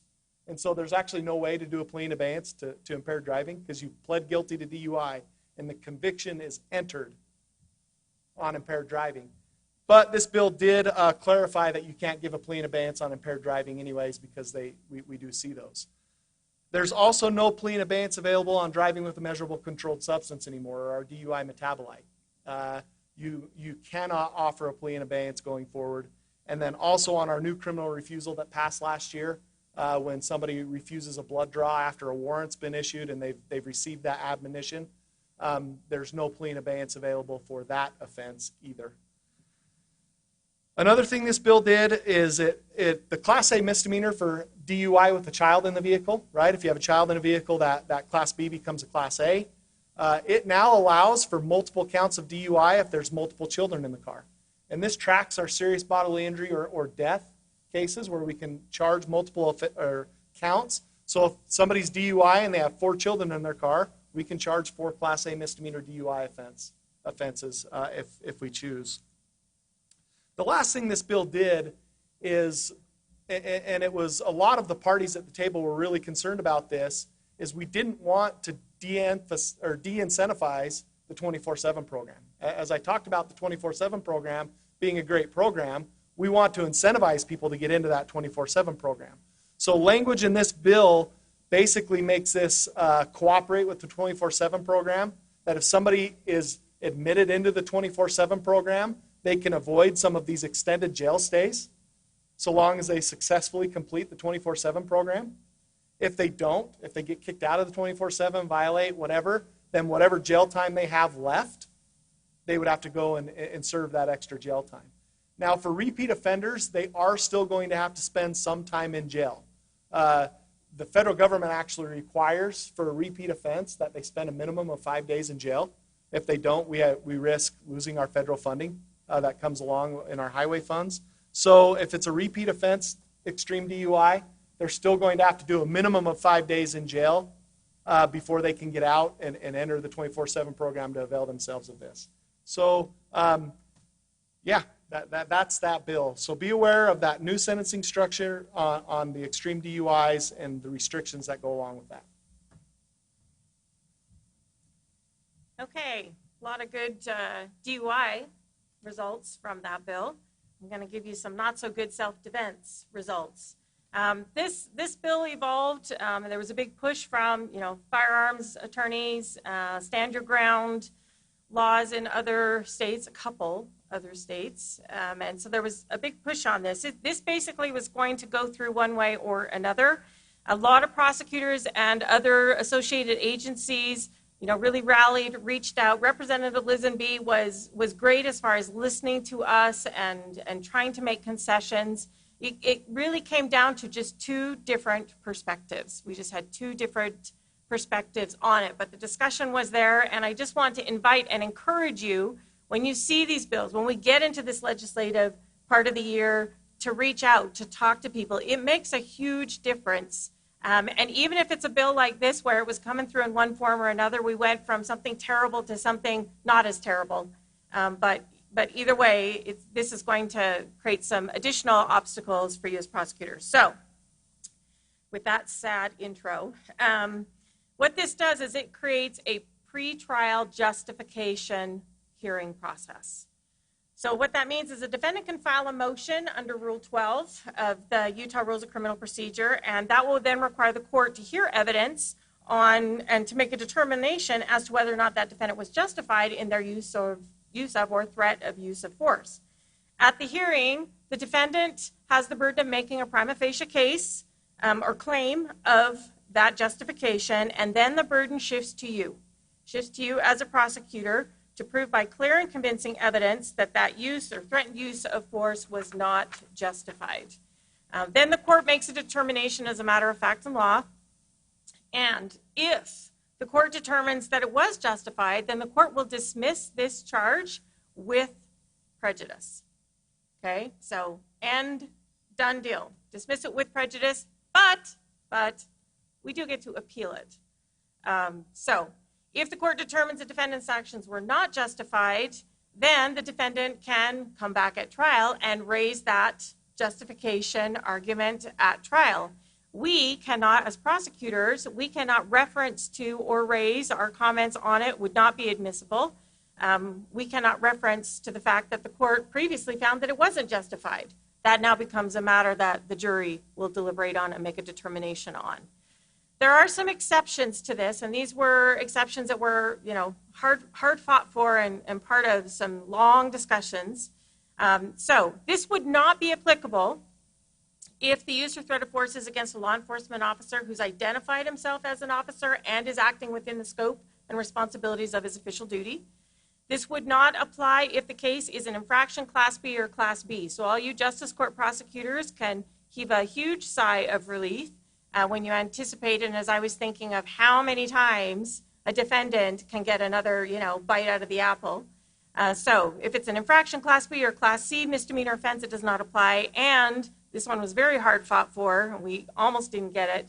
But the case, if it's filed as a domestic violence offense, then it is not applicable. And again, we were most concerned about this forcing a victim or us as prosecutors to have to convey and put the burden on a victim to participate in this hearing process. It would be very hard for us to meet our burden without their involvement.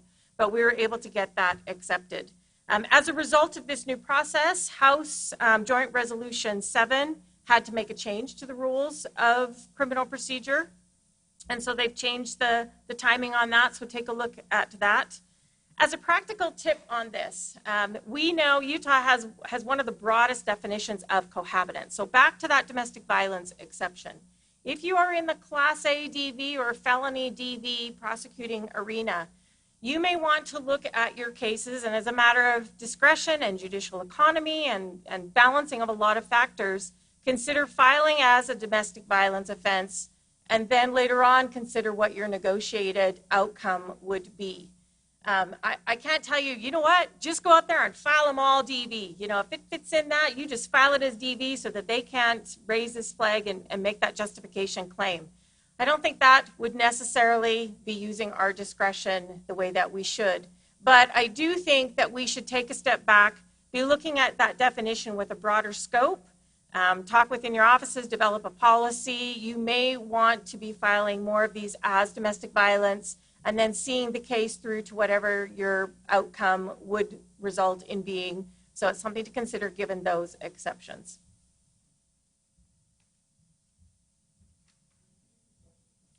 We are now.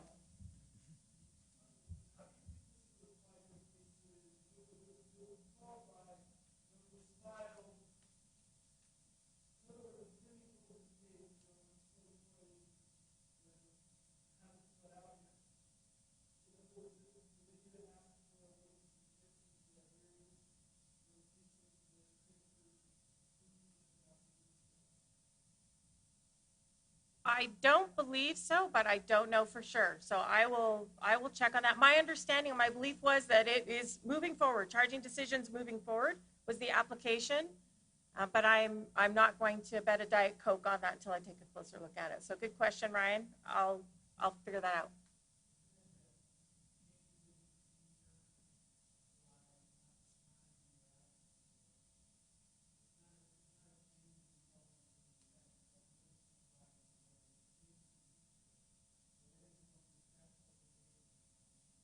Okay.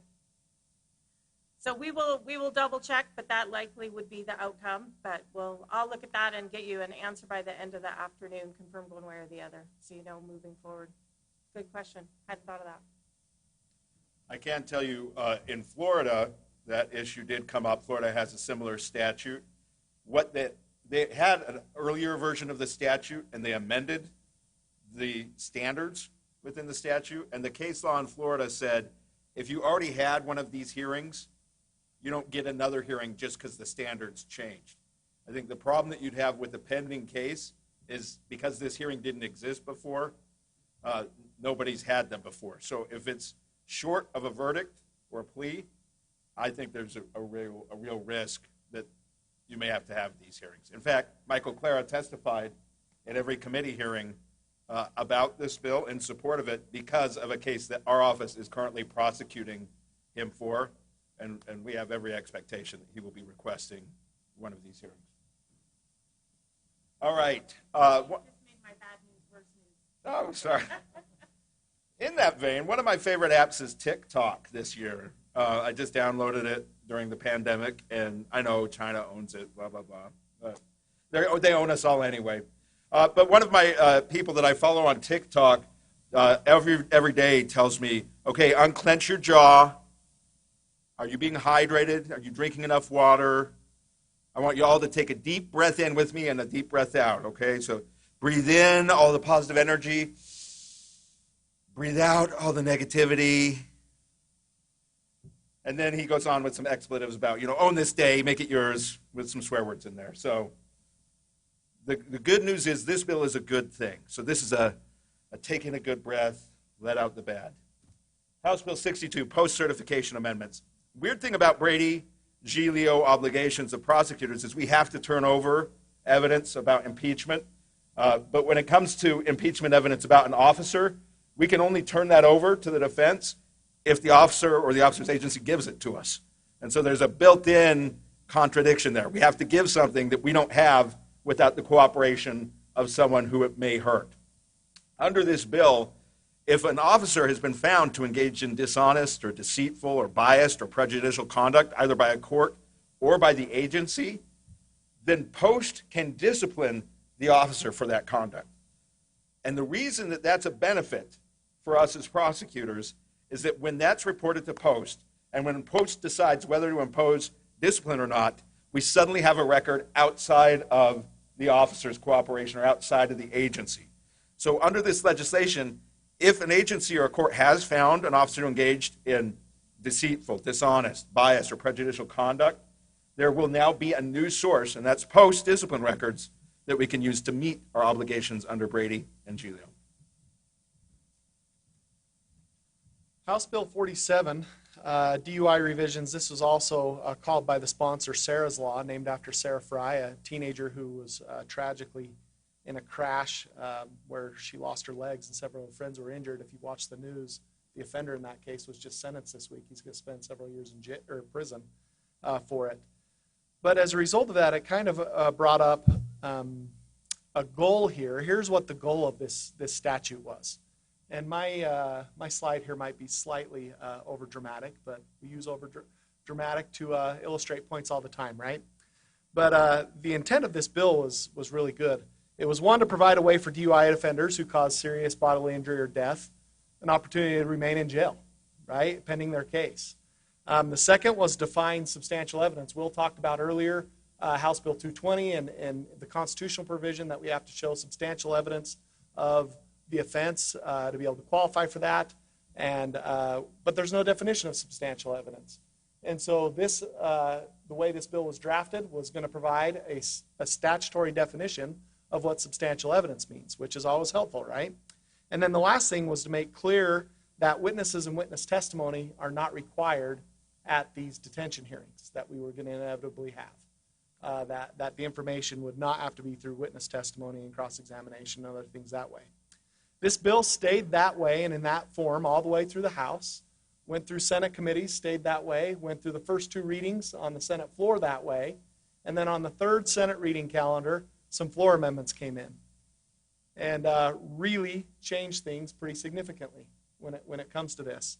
So one thing that happened is that definition of substantial evidence was taken out. So we don't have a statutory definition of substantial evidence. We're stuck with arguing about what that means.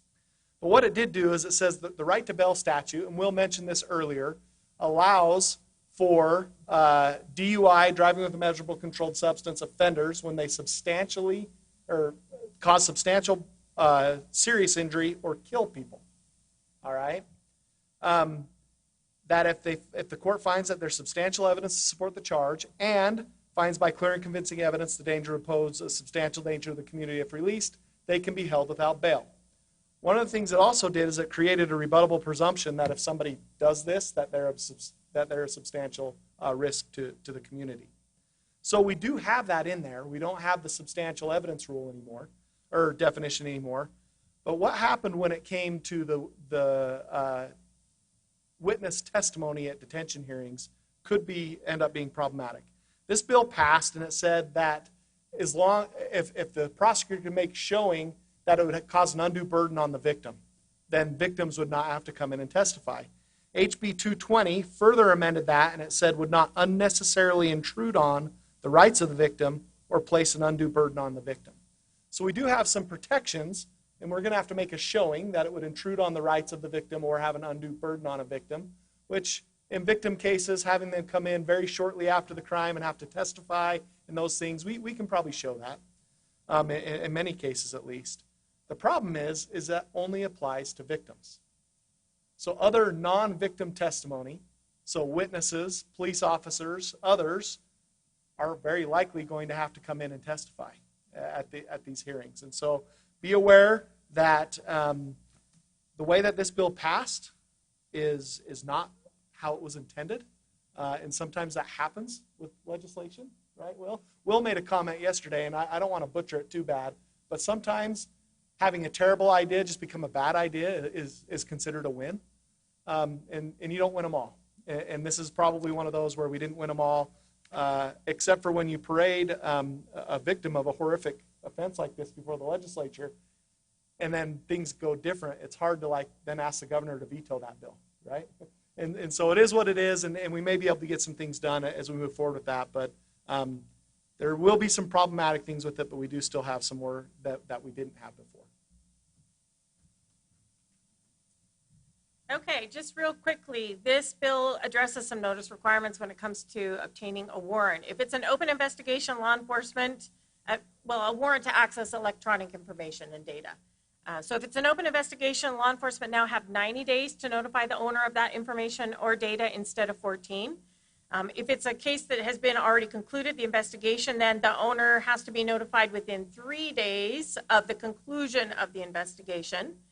And also law enforcement can still ask the court to grant an extension for 30 days. However, the court will no longer be granting, and they're no longer able to grant in 60-day increments. So we're going to get smaller, pieces of extension depending on your judge, whether or not they're willing to extend more than once, but we won't be getting those 60-day windows. Also, if you have a fugitive from justice and there's a warrant issued and this fugitive has committed a violent felony, then the court can suspend those notice provisions, meaning basically to toll it, to stop the clock from ticking until the owner of that data information has been apprehended, and then within 14 days they have to be notified of the warrant for the information and data that they owned. And then finally, the bill extends the statutory warrant exceptions to now include electronic information or data in our investigative subpoenas. So there's a change there that you need to be aware of. The saying, a juvenile should do adult time for an adult crime is pithy, it's catchy, but it assumes that there is time that attaches to the adult crime. The Boggs brothers killed Officer Corey Brotherson when they were juveniles, and they were adjudicated in juvenile court and sent to a secure facility up north.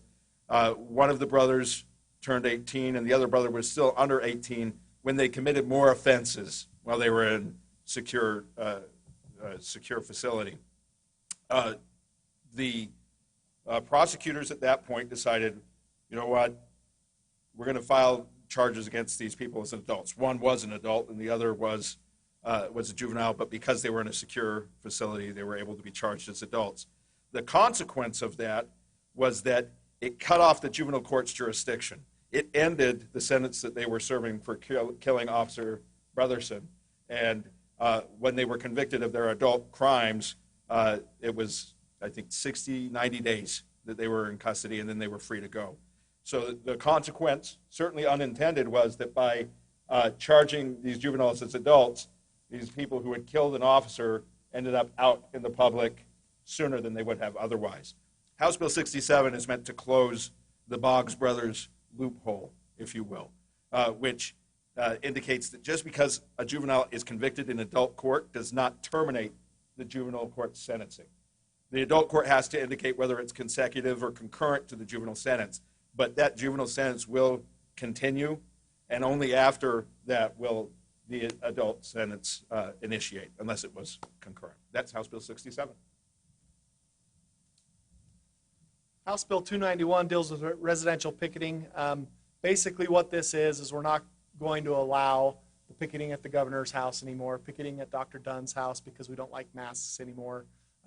It defines residential picketing and has some parameters there, creates a new Class B misdemeanor for that. A couple things that it doesn't apply to is you are free to picket at your own residence all you want. You can target your own residence and picket all you want. You can also picket at places that are common for doing business, like county councils, commissions, the legislature, other places like that. And then also general picketing that proceeds through neighborhoods and continues on is not met under this definition of new definition of residential picketing. So you still could technically picket past the governor's house. You just couldn't stop there. Okay, as long as it keeps proceeding through and doing as it was. Another factor of this, it also makes another Class B misdemeanor to post other people's like address and say, hey, go picket at this. So not only the picketing, but the inciting of the picketing, the residential picketing, is also a Class B misdemeanor. I'm not sure I'm a fan of that. You can picket your own house, especially if you have teenagers. That could be bad. Okay, House Bill 216. So we have not talked about, but I'm sure you've all heard about House Bill 60, and that's the bill that legalized the carrying of a concealed firearm for adults over the age of 21 without them having the necessity of getting a concealed carry permit. That, because of HB 60 passing, it actually made a lot of HB 216 irrelevant. However, in consultation with Legislative Research and General Counsel, they did point out there are still some things that we need to be aware of with this bill. So I'm just going to touch quickly on those. First of all, under federal law, a person could still need a concealed carry permit in order to carry a firearm in a school zone because there is a federal law limiting the carrying of a firearm in a school zone. Some may also want to get this permit for reciprocity with other states, and they're not eligible for that reciprocity unless they have a permit here in Utah. In addition, this bill provides a path for persons with provisional. So those are those that are 18 to 20. They have a provisional concealed carry permit. It provides a pathway for them that once they turn 21, then that becomes a valid concealed carry permit as an adult. HB 60, because it only applies to 21 and older as far as not having to carry, this bill clarifies where provisional permits, or 18 to 20-year-olds, where they can carry firearms on certain school premises. And then it further clarifies that people applying for a renewal permit do not need to retake the firearms training. There is anticipation that there will be those that will still go and get concealed carry permits. In fact, my son this week just went and went through a class to get his. And the hope is that people will still do that so that they are aware of the laws, and they can protect themselves and conduct themselves lawfully with these concealed carry weapons, firearms. So what this talks about is that renewal. They don't have to retake the firearms training in order to renew. It will just continue on and renew after that if that's what they're opting for it to do. There's some additional information there I'll just refer you to as far as the overlap between HB 60 and HB 216, where that begins and ends. So take a look at that, the analysis that was shared with us through the Legislative Research and General Counsel. This may or may not be the analysis that is adopted by the courts as we go down the road, but take a look at that and be aware of that as well. When it comes to law enforcement interrogating juveniles, a parent, a guardian, or a friendly adult has to be present. And by juvenile, I mean anyone under 18. There are two exceptions under this law. Number one, if the parent, guardian, or friendly adult was actually there to waive the right for them to be there, with the juvenile waiving as well. Or number two, after law enforcement has spent at least an hour trying to get the parent, guardian, or friendly adult to be present. So safest approach going forward, if law enforcement is interrogating a juvenile, parent, guardian, or friendly adult needs to be present. I call House Bill 142 the James Swink Act. As one of our own county attorneys, general good guy, he's also an avid cyclist, so this is the most important bill of the legislative session for James. Basically, you're riding a bike, you don't have to stop at stop signs anymore, under certain circumstances. We got some other cyclists around, okay? This doesn't apply to red lights, doesn't apply to railroad crossings, things like that, but if you come to a stop sign, you can yield as long as you slow to a safe speed. You yield to other traffic and pedestrians in the intersection or adjoining crosswalks, and you can do it safely. You are now able to yield at stop signs and not stop. So that actually reminds me, when I was about 20, I moved to Lethbridge, which was a large city in southern Alberta, and I could get lost in a brown paper bag. I have absolutely no sense of direction. And I was trying to bike. I didn't have a car yet. I was trying to bike back home to the home where I was staying with my friend. And I was lost. And so I was paying more attention to where the heck was I than I was a red light. And it was out on a perimeter of the city. And I rode through a red light as I'm trying to figure out where the heck am I. And it would so be that even though there were no other cars around, there happened to be a police car behind me. So he pulls me over, and I remember thinking, you know, as a 20-year-old, you can get pulled over on a bike for running a red light? Anyways, when I told him where I was headed, he told me, he goes, you are going in the wrong direction. And he threw my bike in the back of his car, and he took me home, but made me think of that. Okay, post-conviction, PCRA, Remedies Act. Just real quickly, basically this bill has just gone in and corrected the standard. Previously, the petitioner had to show that the defect was prejudicial. That is, that there's a reasonable likelihood of a more favorable outcome should the error not have happened. But the constitutional standards require an easier prejudice standard. So this bill just went in, brought the statute in line with the constitutional standard. It also corrected the PCR language and now permits relief based on that constitutional standard. It includes additionally a wider latitude in appointing pro bono attorneys in these cases. The belief is, and we probably can agree, there are lots of times when I'd much rather deal with an attorney than a defendant. Not always, however. Then this bill also clarifies that no procedural bar, so there's no default or statute of limitations preventing the granting of post-conviction DNA testing or determination of factual innocence. So that's removed. So one practice tip that came and that is in there, I just want to draw your attention to, even though there's a wider opportunity and to provide these pro bono attorneys or to allow for the retention of a pro bono attorney, they're not entitled to it. Specifically, under this statute, they're not entitled to it. And the recommendation is that we should be resisting any arguments that they're entitled to it, that they're entitled to paid counsel like our public defenders, or that they're entitled to any other undue post-conviction judgments on the basis of ineffective post-conviction representation. So when you do get these cases and they come forward, you know, be aware that we are trying to accommodate, but there is a limit to that, and we need to stand our ground and resist that entitlement because it doesn't exist.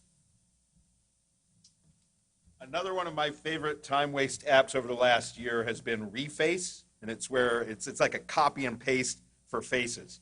And so this is the Three Stooges, but with Reface, I was able to attach these Three Stooges faces onto those Three Stooges.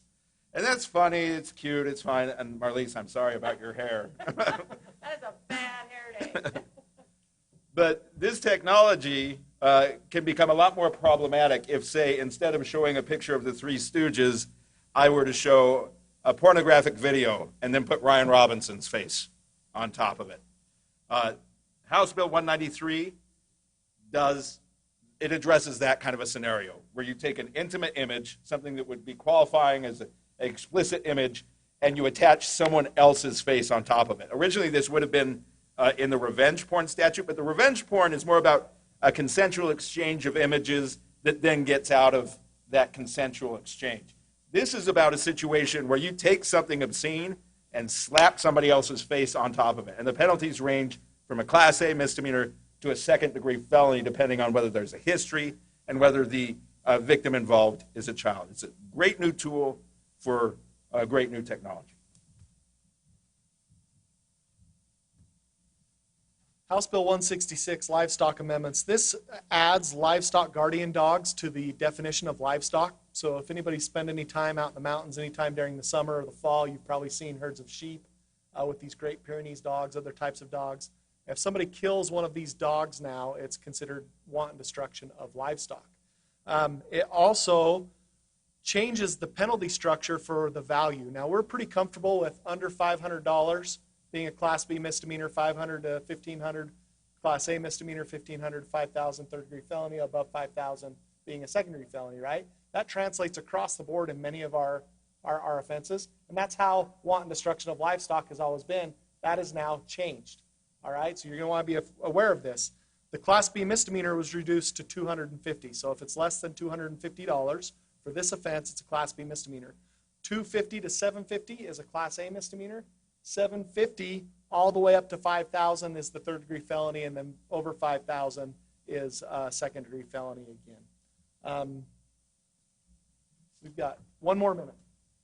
So real quickly on this, if you are a rural prosecutor or a prosecutor in an area where the health department does not do your HIV testing, specifically involving incarcerated individuals, take a look at this bill. We've provided the language to close the gap between using an alternate site, which now we say, go ahead and use an alternate site as decided by that detention facility, jail, correction facility, and then also that information will be released to the prosecutor, and then the prosecutor can release it to the victim. Because we ran into a problem in southern Utah where they didn't have an alternate, or the health department didn't do their testing, they used an alternate site, and then they ran into what were HIPAA concerns. So they've tried to fix that, so take a look at that. This is Dr. Andrew Baker. He is the Hennepin County Medical Examiner, and I'm not going to tell you anything else about this bill because our time is up. If you have any questions, feel free to contact us. Thank you for your time. Enjoy your lunch. It's at lunch on your own today. And 1 hour? What time we come back, Bob? 2 o'clock. Come back at 2 for a civil update.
Everybody, hopefully we will get a few more that come back and join us. Hopefully all had a good lunch. We are pleased to present Ms. Jamie Bracken. Deputy Summit County Attorney is going to talk to us about the ABCs from the legislature. Jamie always does a good job, makes what those of us on the criminal side think is the boring side of the civil. She always does a great job making it entertaining and informative. So with that, let's turn it over to Jamie. Thank you. I'm going to take my mask off. It's so fun to have real people. You sort of forget what that's about. So thank you guys for inviting me back. Hopefully I will make this somewhat entertaining. Yes, I understand as a former prosecutor how boring civil can be, but it really is fun. I get it. All right, we had a lot of bills this session. You guys have already heard about some of them. We may have some duplicates that the criminal side covered as well as the civil side. But let's sort of go through these and we'll figure out what we have. A is for annexations and ADUs. I don't know about y'all, but Summit County was very involved in some annexation disputes over the summer, consumed my entire summer. There were a couple of bills passed last year. Well, let's just say they went wonky. How's that? So the Representative Waldrop and Senator McKay and some others decided they wanted to do a comprehensive overview of annexations and incorporations and figure out, you know, the competition between the two. There were fights going on, I think, in West Weaver County. There were some fights going on in Twilla County. Certainly Summit County had an issue with a cross-county annexation. So this House Bill 115 was meant to fix all of that. It was a large group from the Land Use Task Force that worked on that, and hopefully we got it right. I think there's probably going to be a few more tweaks next year. But this bill essentially says, it creates a whole new section, creating the rules for if you want to do a cross-county annexation. In the Summit County case, we had a town in Wasatch County that wanted to reach across the county line and annex a bunch of land in Summit County, and we didn't like that, and a whole big fight.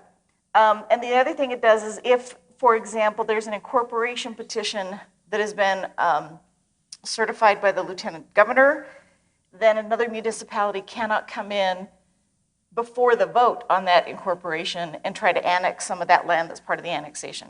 Boring stuff, I know, but let me tell you, there's some hot fights on that one. Accessory dwelling units was also a very hotly debated bill. I think it went through about 6 amendments, maybe only 4, but it seemed like a lot. Again, the idea was that maybe the solution to affordable housing is to let everybody put an apartment in your basement. And that's really what this bill is about.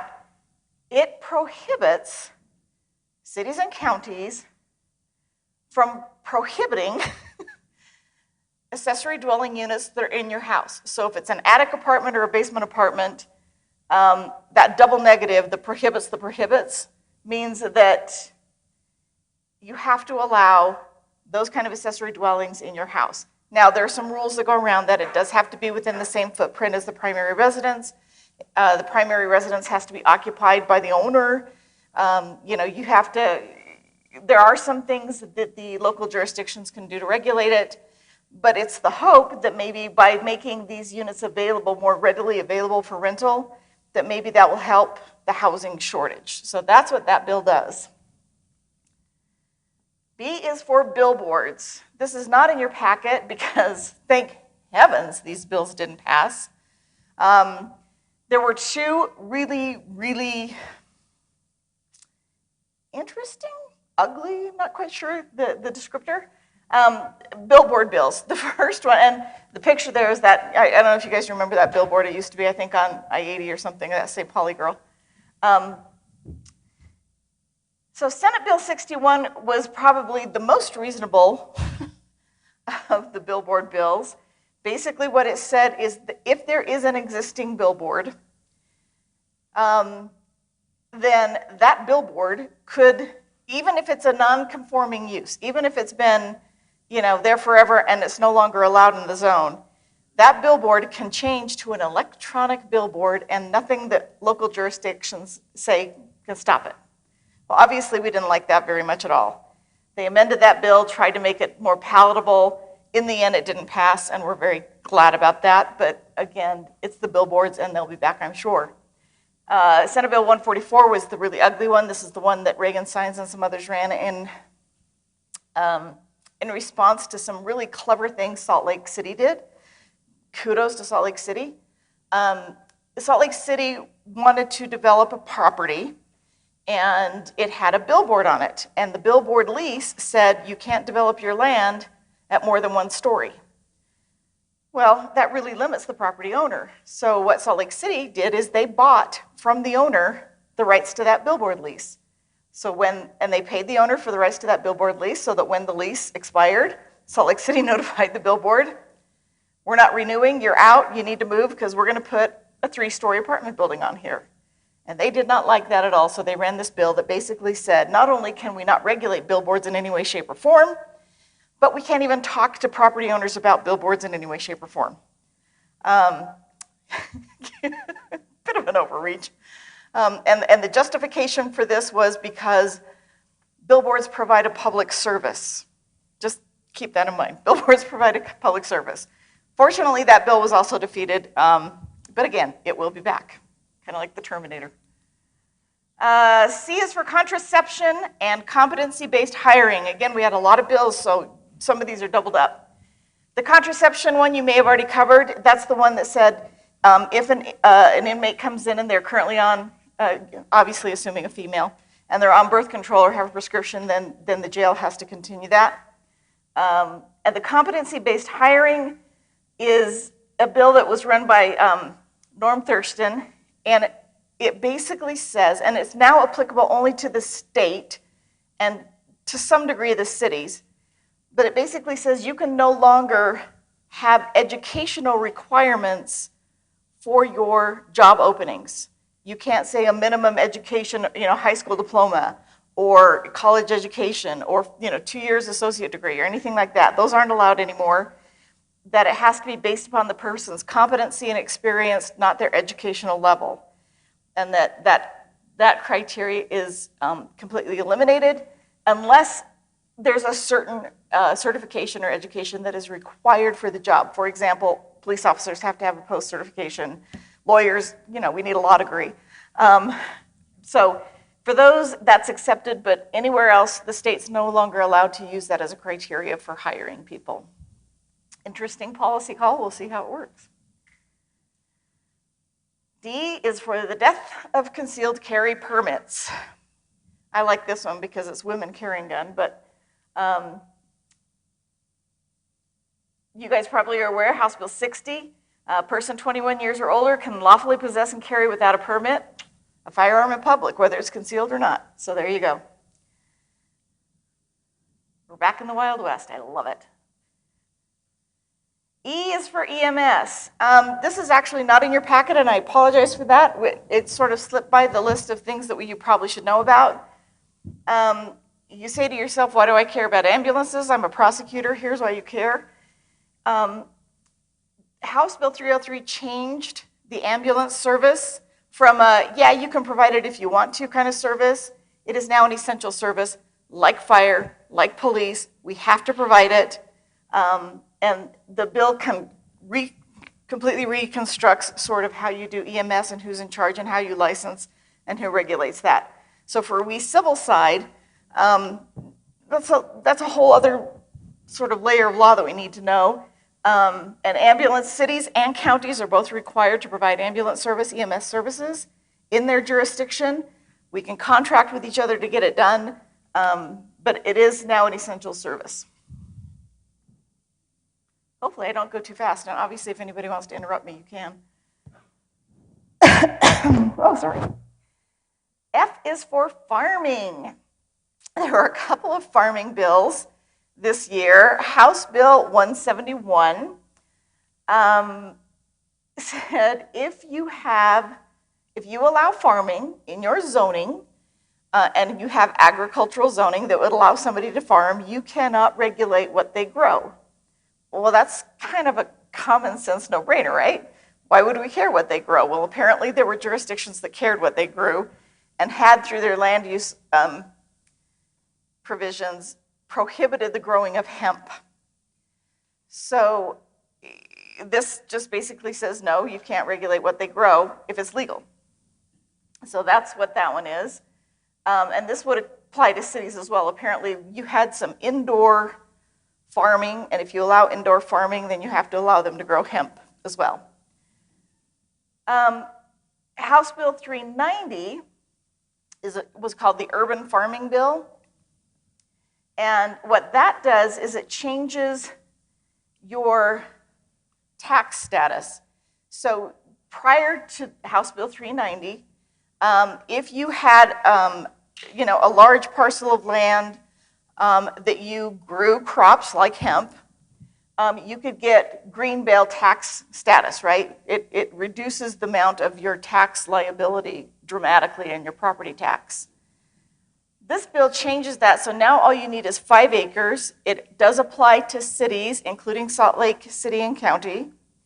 And if you've got 5 acres and you have chickens and goats and grow tomatoes in your garden, you can now get greenbelt tax status if you meet the criteria, right? Great idea. The counties are really concerned about this one, obviously, because that may greatly diminish the property tax. I represent Summit County. That's going to impact us if we have everybody on greenbelt. All these 5-acre ranchettes in Park City are now getting greenbelt. That might be a problem. So we're going to watch and see how this one works.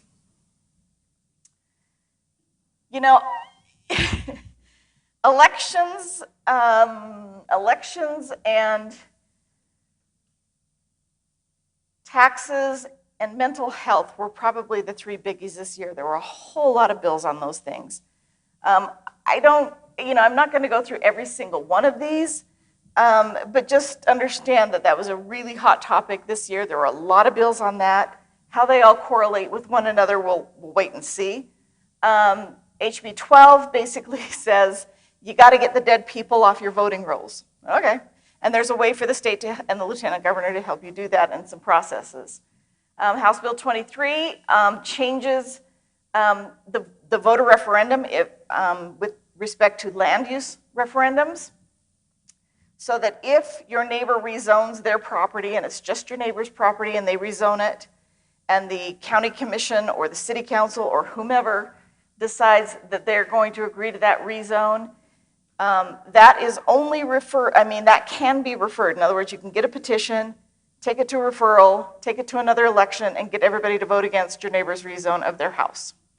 And it includes the rezone of single properties. That's encouraging. House Bill 70 dealt with how to track your mailed ballot. I figured they could just track it through the tracker we get with our COVID vaccine, right? Because that's a tracker. Sorry, nobody's laughing. It's okay. This creates a process for a voter to be able to track where their ballot is, how long it takes to get there to make sure that it gets there in time for the election, et cetera, et cetera. So that's what that bill does, and that's probably a good thing. House Bill 136 and House Bill 211. For whatever reason, House Bill 136 didn't show up on the summaries. We did send that one in, but House Bill 211, they both sort of work together. This does change a little bit, again, like House Bill 23, it changes the requirements for the initiatives and referenda. It actually makes it more difficult for somebody to initiate a referendum or to petition for an initiative. Makes it a little bit harder for the general public. So I expect that at some point somebody's going to challenge these, and we'll see sort of what the courts say about that, because it does make it harder. House Bill 173 is the vote reporting requirements. That's more for the clerks about how you report the votes, how fast they get turned in, who you tell them to, and all that other kind of really good stuff that's so exciting. And Senate Bill 92 is really the comprehensive change on election amendments. There were others that I haven't put in here, like the ranked choice voting that cities can now maybe try. So, if your top candidate didn't win, then it's ranked choice voting. It's this weird system, like if you've ever gone to a political convention, you know, you have the first ballot and then the second ballot and it weeds them out. So God bless elections and God bless taxes, because these two are the most. You can see the number of tax bills that we're dealing with, and I haven't even put like the urban farming bill on there. There are a whole lot of them. I'm not even sure you can see if it's big enough for you guys to see them. But House Bill 30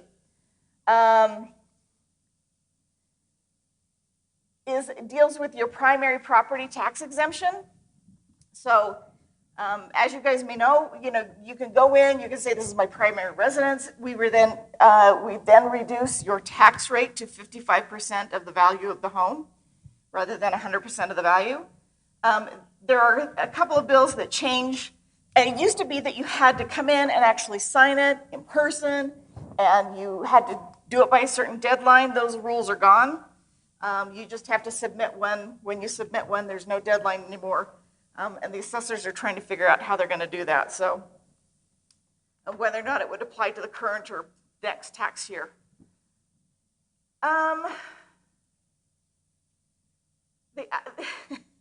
Personal property taxes are something that we always fight about as well at the legislature, it seems like. So personal property taxes are usually for businesses.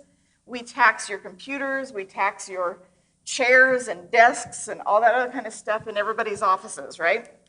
That's the personal property. And at what rate we tax that and how we tax that was sort of the big fight. We were able to come to a compromise. The assessors worked really well with the legislature to figure out how to do that. And eventually, I think we got to a good place. That was Senate Bill 18. The retirement income tax, if you're going to retire, that's a good one to read, because it changes the way the state taxes your retirement. The local option sales tax distribution, which is Senate Bill 88, on page 74, that creates a system by which the amount of sales tax that gets sent to the point of sale place changes over the next 10 years. So for places like Park City that get a lot of sales tax, they're taken from the rich and given to the poor under this bill. But it's a very gradual sort of thing. They've also changed the way some of the specialty taxes, like the RAP tax, gets distributed.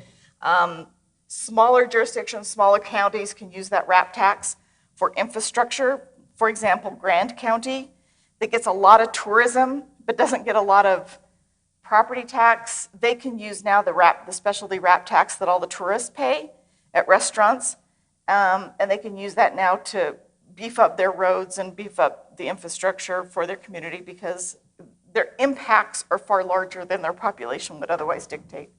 So that's a good thing. The last one, Senate Bill 104, this came out of Weber County. We now have the ability to levy a tax assessment for animal control. It doesn't increase your property tax, but it does separate out part of that property tax for the specific purpose of animal control. Woohoo!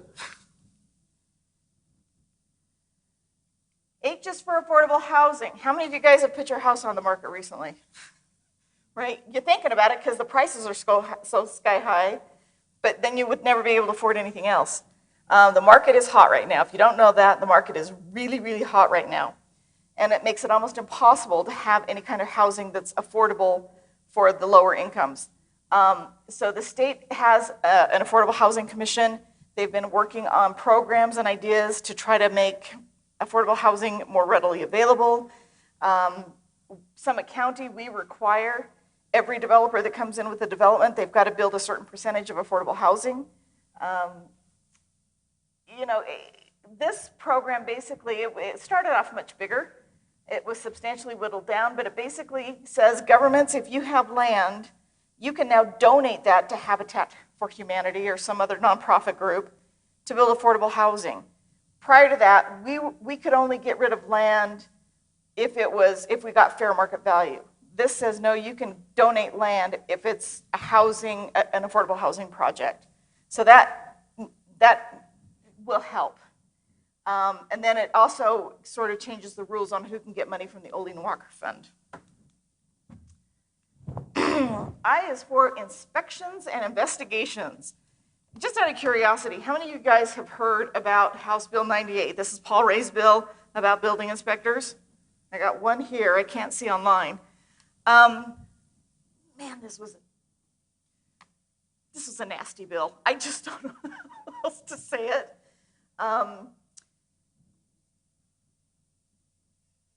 It started off really, really bad, and it got down to just one really bad.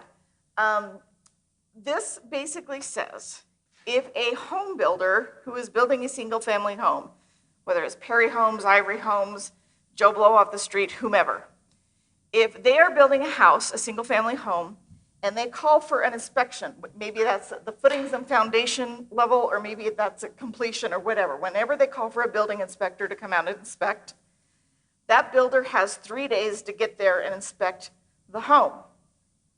And if the county or city's building inspector doesn't get there within 3 days, the builder can hire their own building inspector, have their own building inspector inspect the house and issue a certificate of occupancy without any kind of governmental oversight or involvement. Obviously, our building inspector saw that as a very big problem. It didn't matter, quite frankly, when we were at committee on the floor. It just didn't matter. The other thing that this bill did or tried to do was prohibit local jurisdictions from having any kind of aesthetic regulations on their building materials. In other words, if you live in, if you're in historic Park City, forgive me for the references, but that's my jurisdiction. So, and Park City has regulations that say, if you're going to build, you have to make it look like a mining town, right? We want it to kind of preserve that feel. We're a resort destination. We don't want to be, we don't want Spanish stucco kind of houses or look like Santa Fe. We look like Park City. And they regulate those kind of materials. This bill would have wiped out that ability. And even though the Land Use Management Act grants to cities and counties the ability to regulate aesthetics, this bill would have wiped it out if it's single-family homes. This bill passed in all its glorious nature. Fortunately, one of the things that the bill also did was really messed up the ability of the State Department of Water Quality to come in and manage stormwater. It prohibited them from doing that, basically. And so the stormwater folks screamed bloody murder, and fortunately the governor listened and he did veto this bill. I am told it's coming back. I'm not sure if it's on the May special session or if it will be later, but expect to see it again. There, how's that one? As for the investigations component, this involves your law enforcement officers. If a law enforcement officer is under investigation for a violation of policy or whatever they're under investigation for, and they resign prior to the conclusion of that investigation, the jurisdiction is now required to complete that internal investigation and report it to Post. So just because they quit doesn't mean it ends. You now have to finish it, make your conclusions, send it to Post, and let Post deal with it from there. Again, this is an effort to try to weed out the bad cops. I think everybody likes that goal. This is probably actually good policy to finish your IAs, just so you have a complete record. And hopefully this will help all agencies get on the same page. But there are a lot of unfinished IAs out there, so let's hope that makes a difference.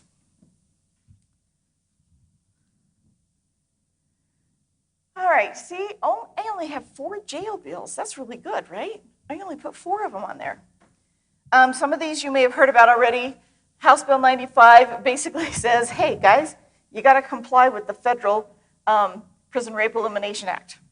Okay, you're required to establish policies and implement those policies, and I think there's some reporting requirements, but it basically says there's a federal law, every jail has to comply with it. House Bill 219 dealt with the inmate phone calls. You may or may not know that jails contract with phone providers to provide the ability for inmates to talk to their family. They always collect calls, and sometimes these calls are extremely expensive. I mean, ridiculously expensive.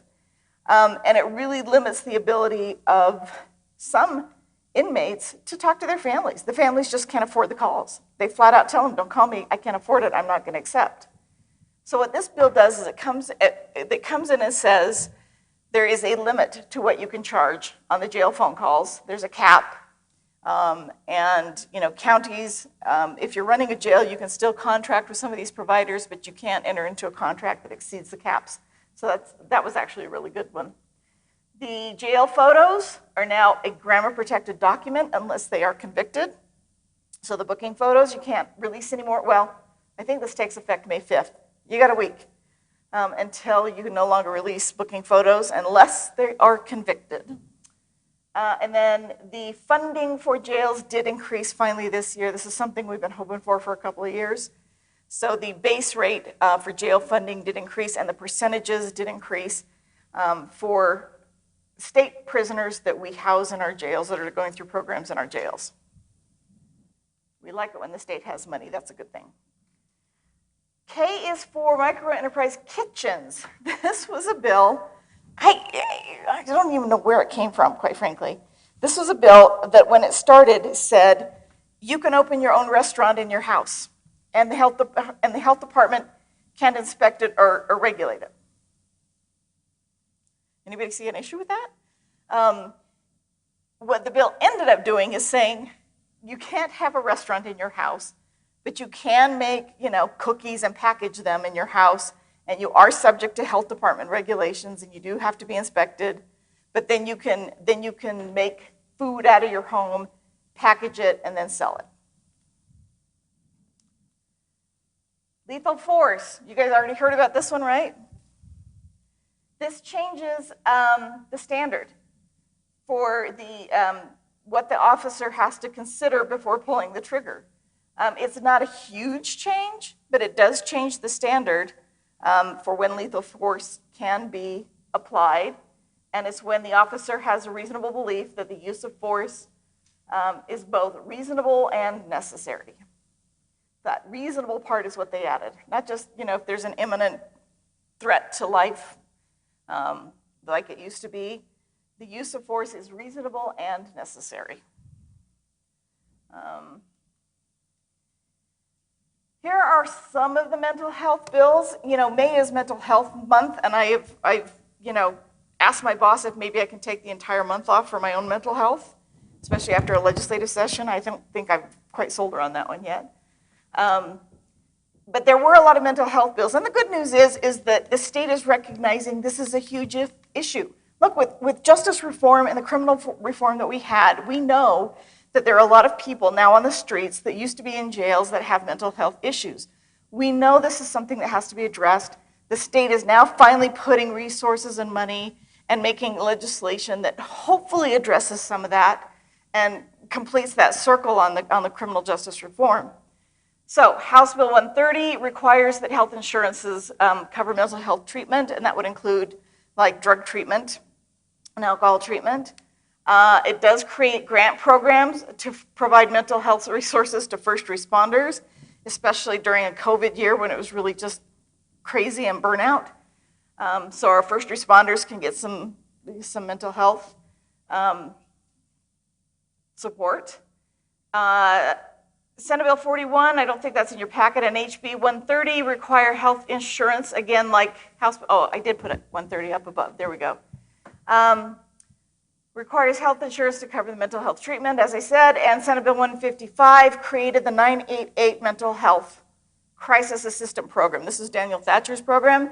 So instead of calling 911, if you've got somebody that's having a major mental health crisis, you'd call 988 instead of 911, and it sends out an emergency response team that's trained in how to deal with that.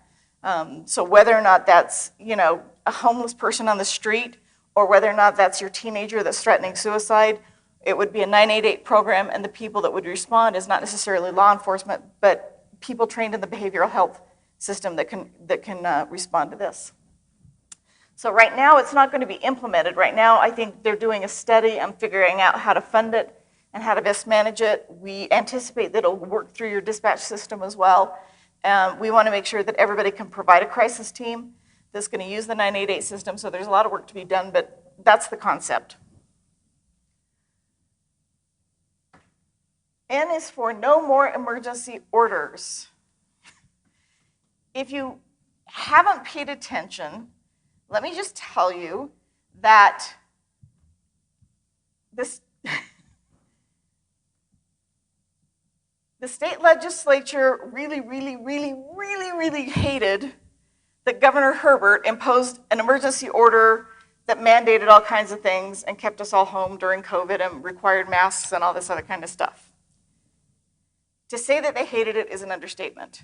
Every single special session that we dealt with last year was trying to whittle away at that authority, whittle away at that use of emergency powers. Going back to, your basic civics, right? We have 3 distinct and separate branches of government, each with checks and balances on each other. And the executive branch, through the governor, does have the ability to declare emergencies and to declare emergency orders. The question becomes, well, how long do those last? And when does the legislative branch come in? And how does the legislative branch check that? And that's sort of the fight that's been going on for the entire pandemic. Senate Bill 195 was the bill that was passed that basically said you've got 30 days, whether that's your health department under their executive powers, to declare a pandemic and an emergency, or whether that's the governor. You've got 30 days, after which, during that 30 days, your own county or city legislative body can review it and tweak the order if they want to. But after that 30 days, if the state legislature doesn't like it, they can end it. So now you've got the state legislature imposing their will on, San Juan County and the Navajo Nation area, if they don't like the fact that they have a mask order. Not quite sure how that balances the powers, but that's essentially what the bill does. I'm sure there will be more fights to come, and we'll see where it goes. O is for off-highway vehicles. So apparently, and who has an off-highway vehicle? I don't, but I'm assuming some of you may. Apparently you have to be 18 to drive these things, not just 16 with a driver's license. I see a few nods of the head. So apparently you had to be older to drive these things. Now this bill would allow people under the age of 18, assuming that they have a driver's license, to drive these off-highway vehicles in Moab and other places. So this actually was supported by Grand County. They liked this bill. The pig bill. P is for pigs. This is a bill that is the result of a fight between a very, very, very large pig meat producing company that starts with the letter S. If you don't know who that is, that's okay, I'm not going to say it. And they have these very, very large concentrated animal feeding farms. I mean, these are those giant, massive pig feeding places that stink. They smell. And they have one, I think, in Iron County. They wanted to put one in Beaver and Millard County, I believe. And Beaver's zoning said you had to be X number of miles away from the city because you smell. And you have to be X number of, yards, miles, whatever, from water because, that's a lot of poo. Millard County, same thing. I think theirs was had to be 5 miles away from the city. The problem, of course, is that the further away from the city you get, the further away from infrastructure you get, and so you can't get power and water and sewer and all those kind of things. So the very large company filed lawsuits against these 2 counties, and those lawsuits have been making their way through the courts. But they've also been lobbying very hard at the legislature, and what they want is a prohibition. They wanted the state legislature to come in and say counties and cities, you cannot regulate these things. We can go wherever we want to. Obviously, we pushed back on that a little bit and said, no, I mean, there are some basic planning principles that are in play here. I mean, you know, you don't want these things next to your neighborhoods where everybody lives. And so what we got was Senate Bill 130, which is not necessarily ideal, quite frankly, but it's where it ended up. And what it says is that every county and every city, every jurisdiction that has a land use and development code, you've got basically a year to amend your ordinances so that you allow these things somewhere in your jurisdiction. And that somewhere, if you've got agricultural zoning anywhere in your jurisdiction, if you've got any kind of agricultural zoning, then you have to allow this somewhere. And it has to be of sufficient size and near enough to infrastructure, water, sewer, power. I think just water and power, maybe not sewer.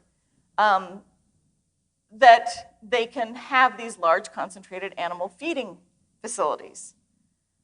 Well, again, the reality is if you're going to have it of big enough size and close enough to the infrastructure, it's going to be really close to residential areas and cities.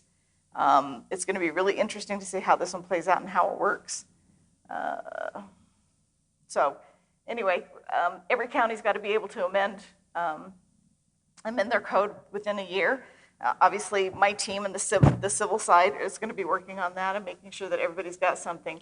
The only exception to this rule is if you don't have agricultural zoning at all, then you don't have to do this. Or if your population is such, like the Wasatch Front, where you really don't have any place to put it that's within your jurisdiction, then you don't have to do it. So there may be some Wasatch Front, you know, maybe Davis, Weber, Salt Lake County, maybe Utah County. Utah County's got land though still, so probably not Utah County. They may not have to do it, but that's what we're sort of working on. Q is for the queen, of course, because I'm a girl, of privacy. This is what I call the Privacy Czar bill. This is the bill that was in response to Banjo. Everybody hates Banjo now. It was too invasive, had too much information. We weren't controlling the data. We weren't controlling who was getting what.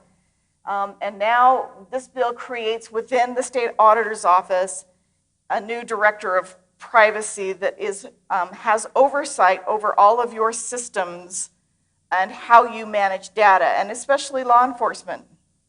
So even in Spillman or whatever other system you use, the auditor's office through this Privacy Czar now has the ability to come in and do an audit and to determine if you are appropriately protecting the information that you have out there with other entities.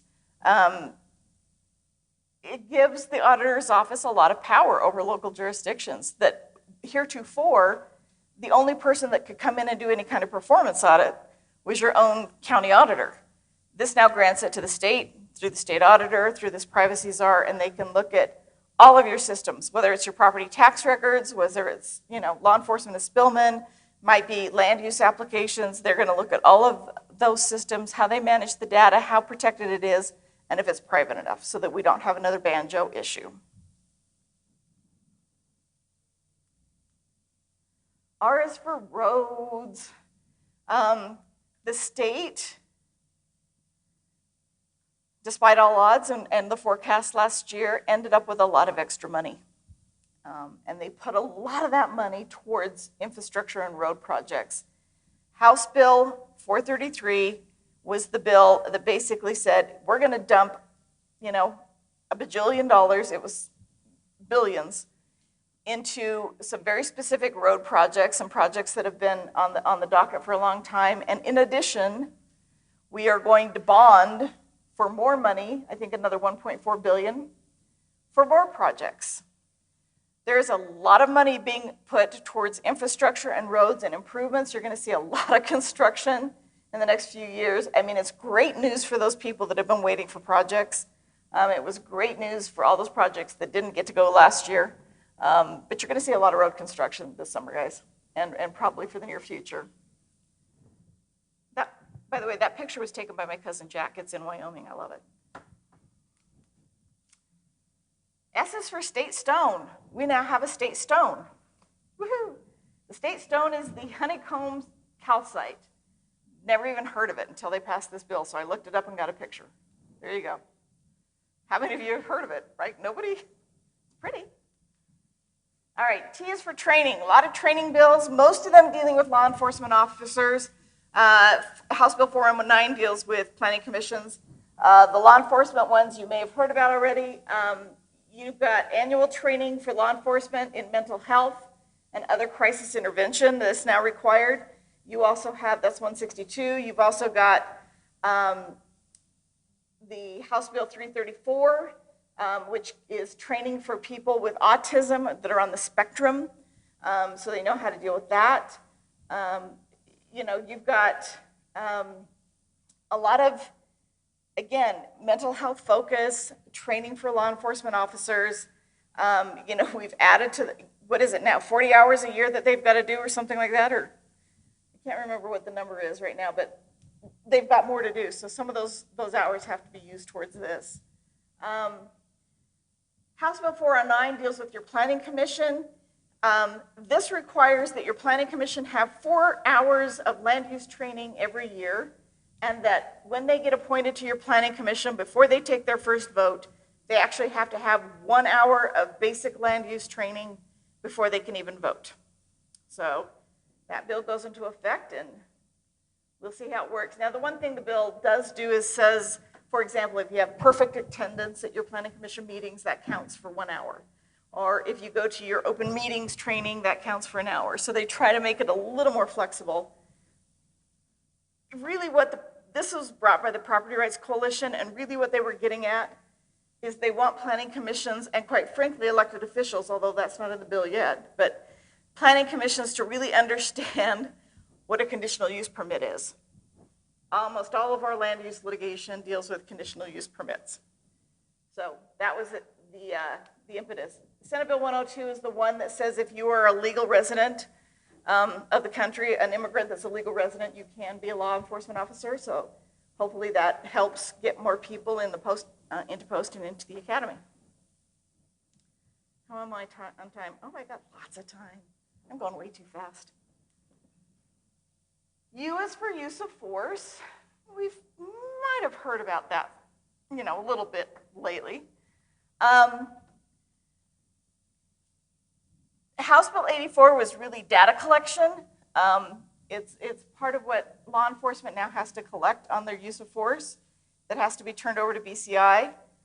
If you're not aware of this bill, you might want to look at it for your law enforcement folks.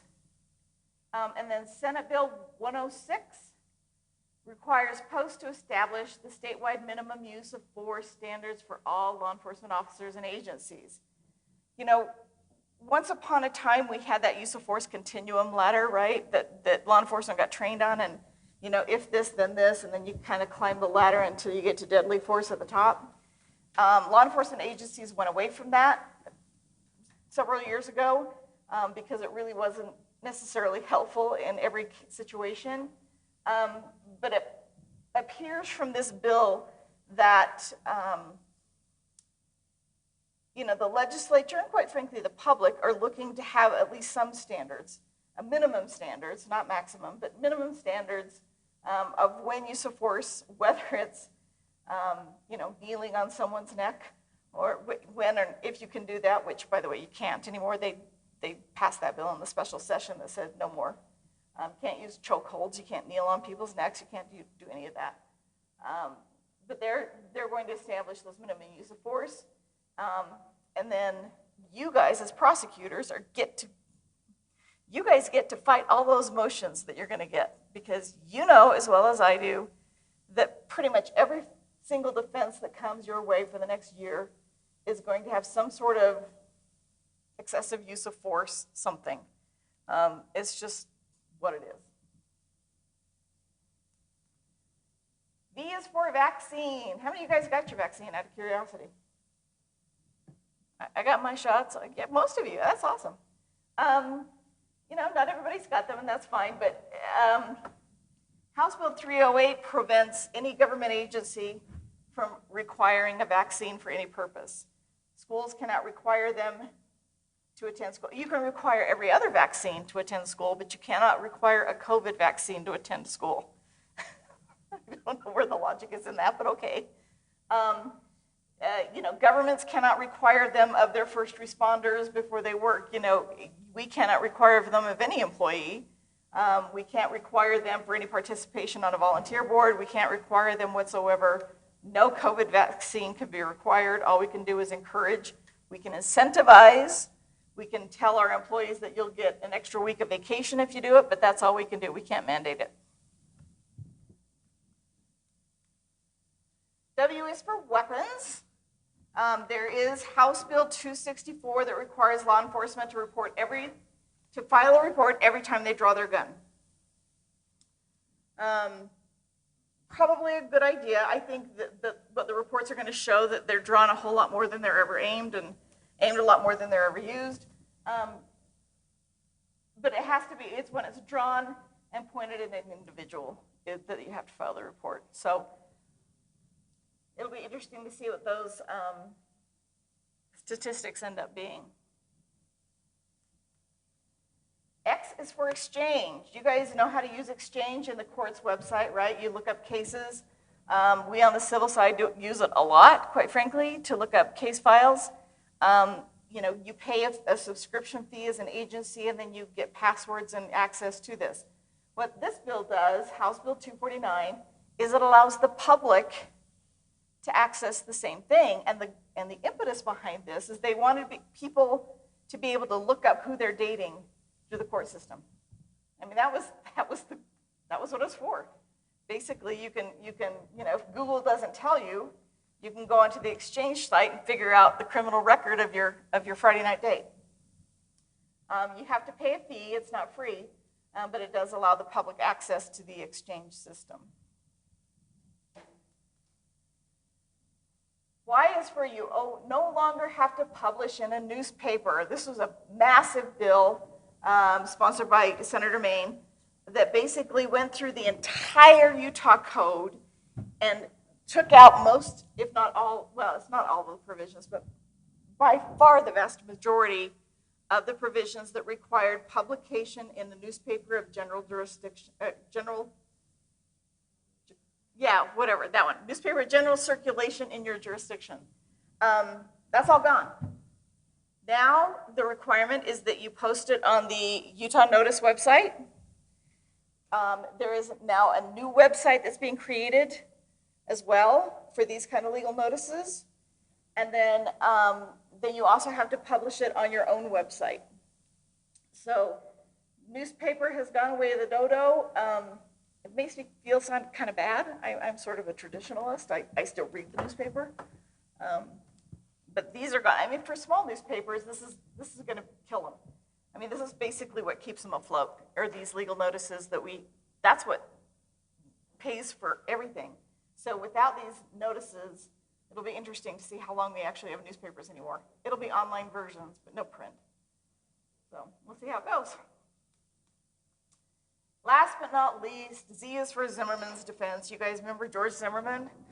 The Florida take a stand or whatever it was law, that self-defense. Utah now has a similar law. But what this does is just say when that self-defense comes into play. So rather than wait till you're at trial, like the old days, now you can actually have a pretrial hearing specifically on the issue of self-defense. And if you can show that there is self-defense as an affirmative defense, then the charges get dismissed and you never go to trial. It'll be interesting to see how that works. Again, you guys get to fight those motions, and I'm sure there will be plenty. But these are only in homicides, and I don't know how many homicides you'll have. So anyway, I am a little early, but if you have any questions, holler. Otherwise, thank you very much for allowing me to come back. I hope it wasn't too boring. And, if you ever want to come to the civil side, we rock. Okay, thanks, guys.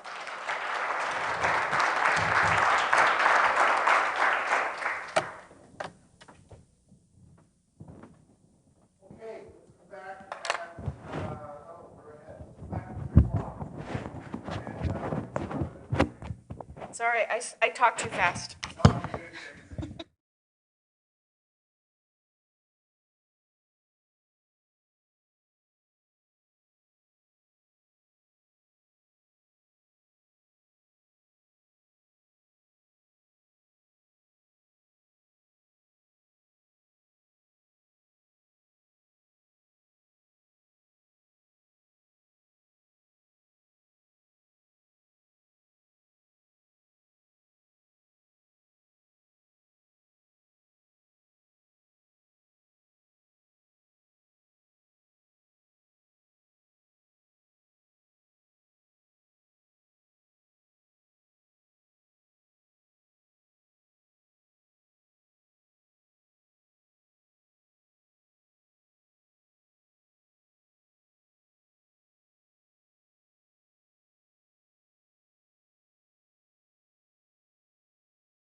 Okay, we apologize. The break is late.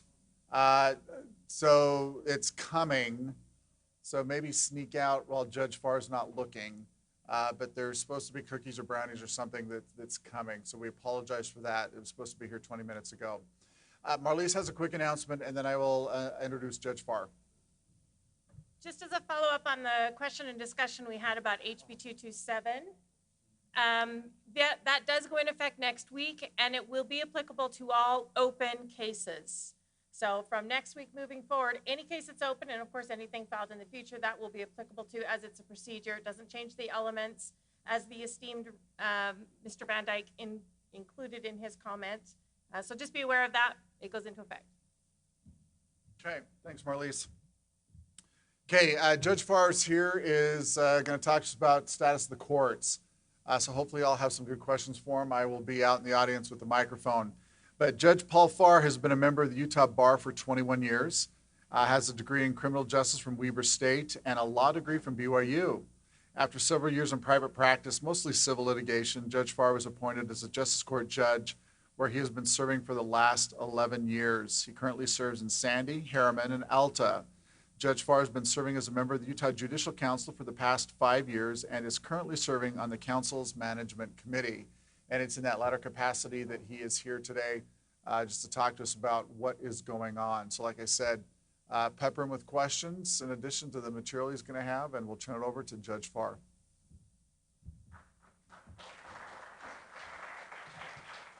Well, thank you for the invitation to speak with you.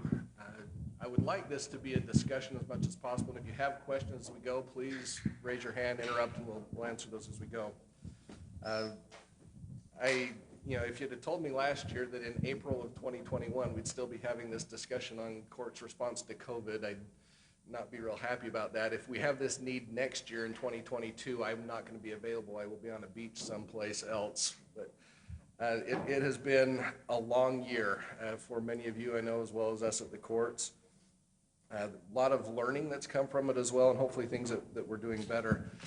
I do want to give a basic background, and I know we did this once before, but I know some may not have been present at that, but I'd like you to know who and where these decisions are coming from.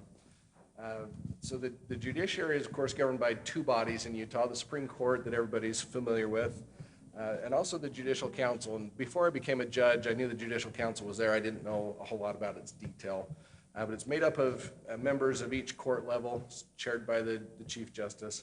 And if you think about it, the Supreme Court is responsible for stuff that goes on in the courtroom. The Judicial Council is responsible for the stuff that goes on outside the courtroom.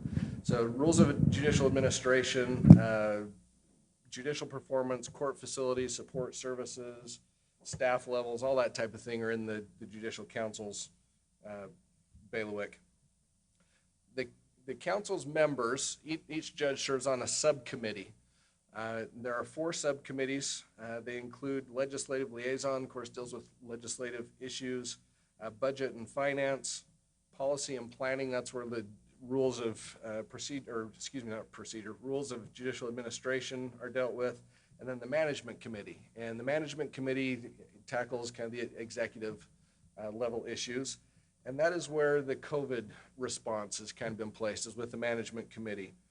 Now, some things are clearly within the court's jurisdiction, some are clearly within the Judicial Council's jurisdiction. COVID is one of those things that kind of interconnects. Some things involve court rules and procedures, others are administrative, and so the court and the council have worked together for the response. But the day-to-day functions have basically been handled by the management committee. That committee is currently chaired or staffed with Chief Justice Durant, also Judge Shaughnessy from the 3rd District here, Judge Mark May, who's a juvenile court judge here, Judge Mortensen on the Court of Appeals, then myself. And that management committee, part of the reason I said I'll be on a beach if we have to do this again next year, we've had over 60 meetings over the last year. That's in addition to the Judicial Council meetings. And again, this is taking information, responding, crafting the court's response to COVID. Ultimately, what happened when COVID first hit is judges were making the best decisions they could individually about their court or the district. And different rules were being put in place, different procedures, and it quickly became apparent that we needed a unified response. And so the council and the Supreme Court issued an administrative order last year. That order has now been amended several times. The most recent one being just, let's see, it was April 19th is the most recent amendment. And there's really 3 levels of response that the courts have put out. The first is that administrative order that governs things generally. There's also a risk phase response plan. You can think of that as an operations manual for the courts statewide of what needs to happen during the pandemic. And then individual courts, so 180-something locations throughout the state, including district, juvenile, and justice courts. Each individual location had to prepare a pandemic response plan that complied with those other documents and submit that to the management committee for approval. And ultimately, it's those documents that have guided the pandemic response. As you're all familiar, some of you may have had in-person hearings by now, depending on your location, where you're at, or if there was exigent circumstances. But for the most part, for the last year, it's been all virtual hearings through WebEx.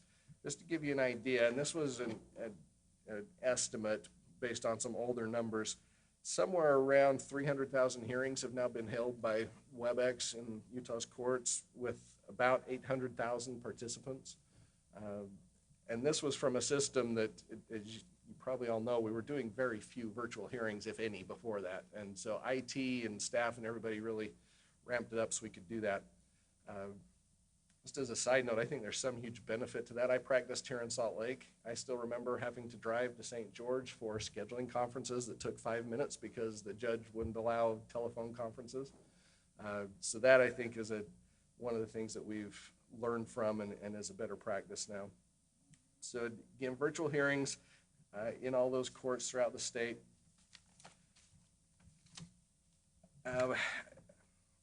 I wanted to talk a little bit about the administrative order, some of the recent changes that have taken place, and also a new order and why it's in place.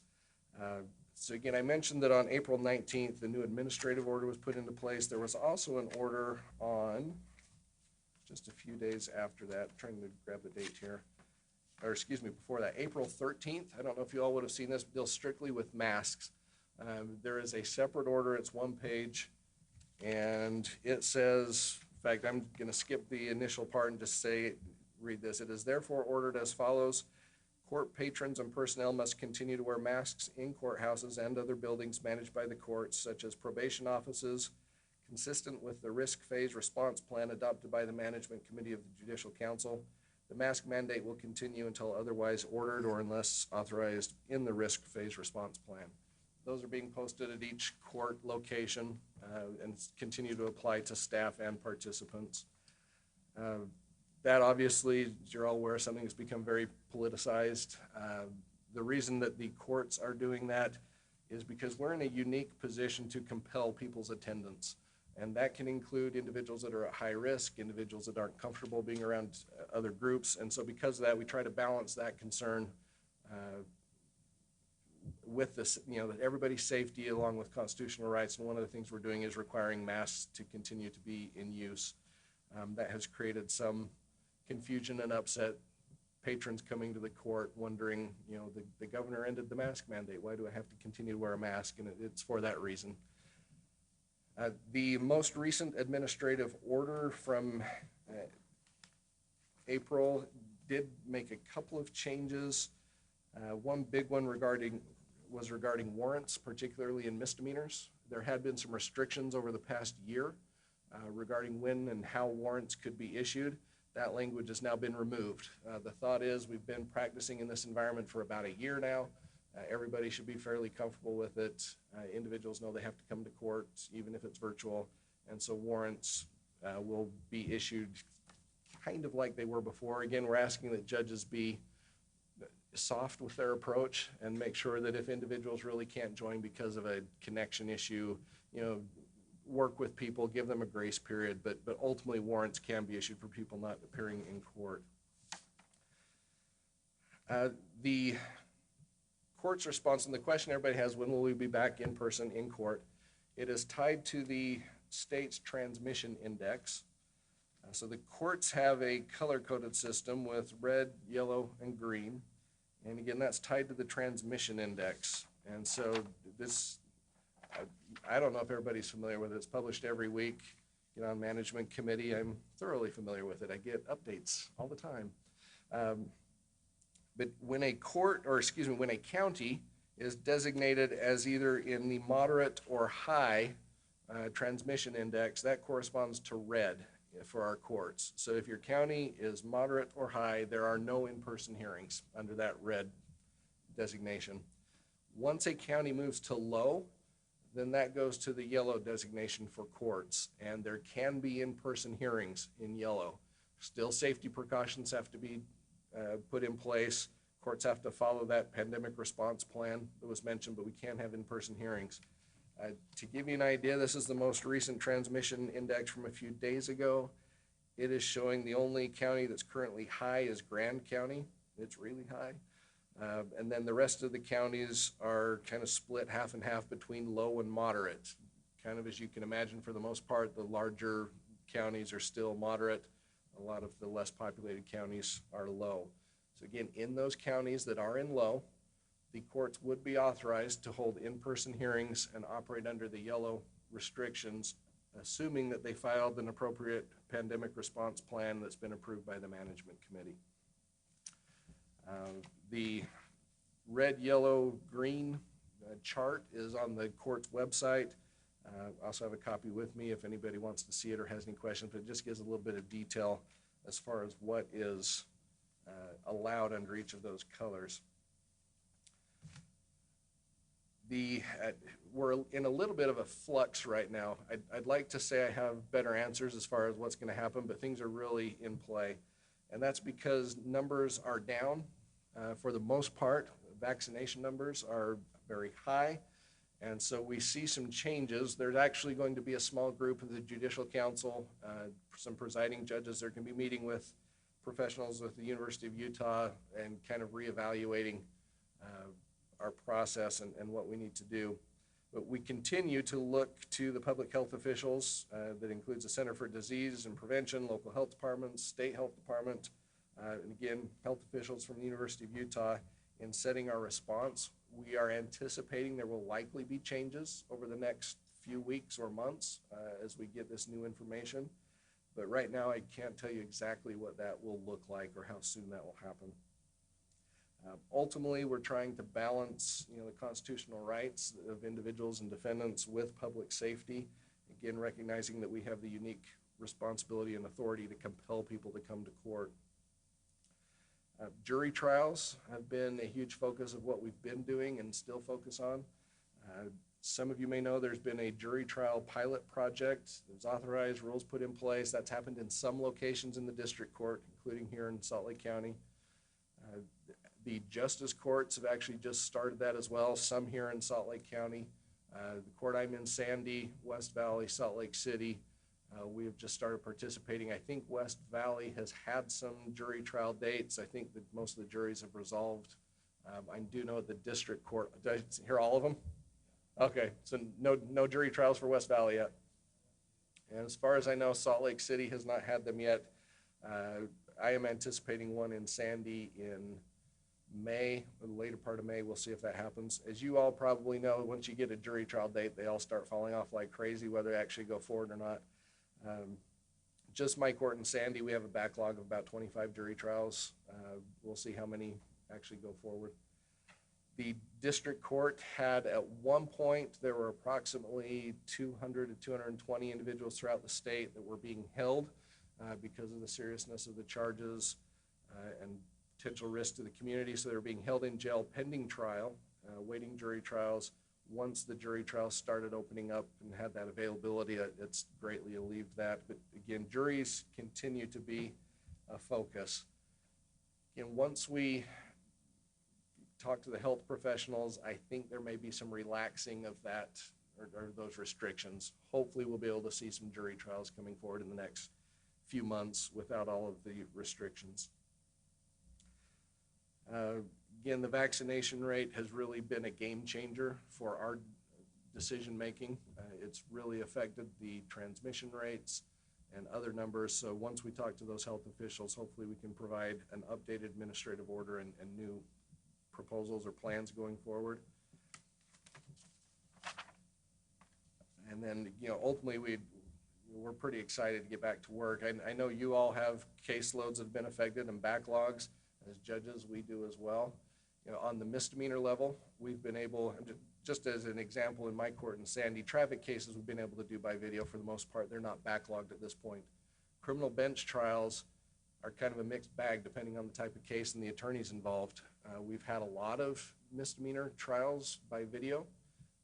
Some go better than others, but ultimately we've made it work. There are also some attorneys that aren't comfortable doing that, and right now it's in the defense, it's their choice whether to go forward. A prosecutor can be forced to go forward with a misdemeanor bench trial. The defendant gets to choose.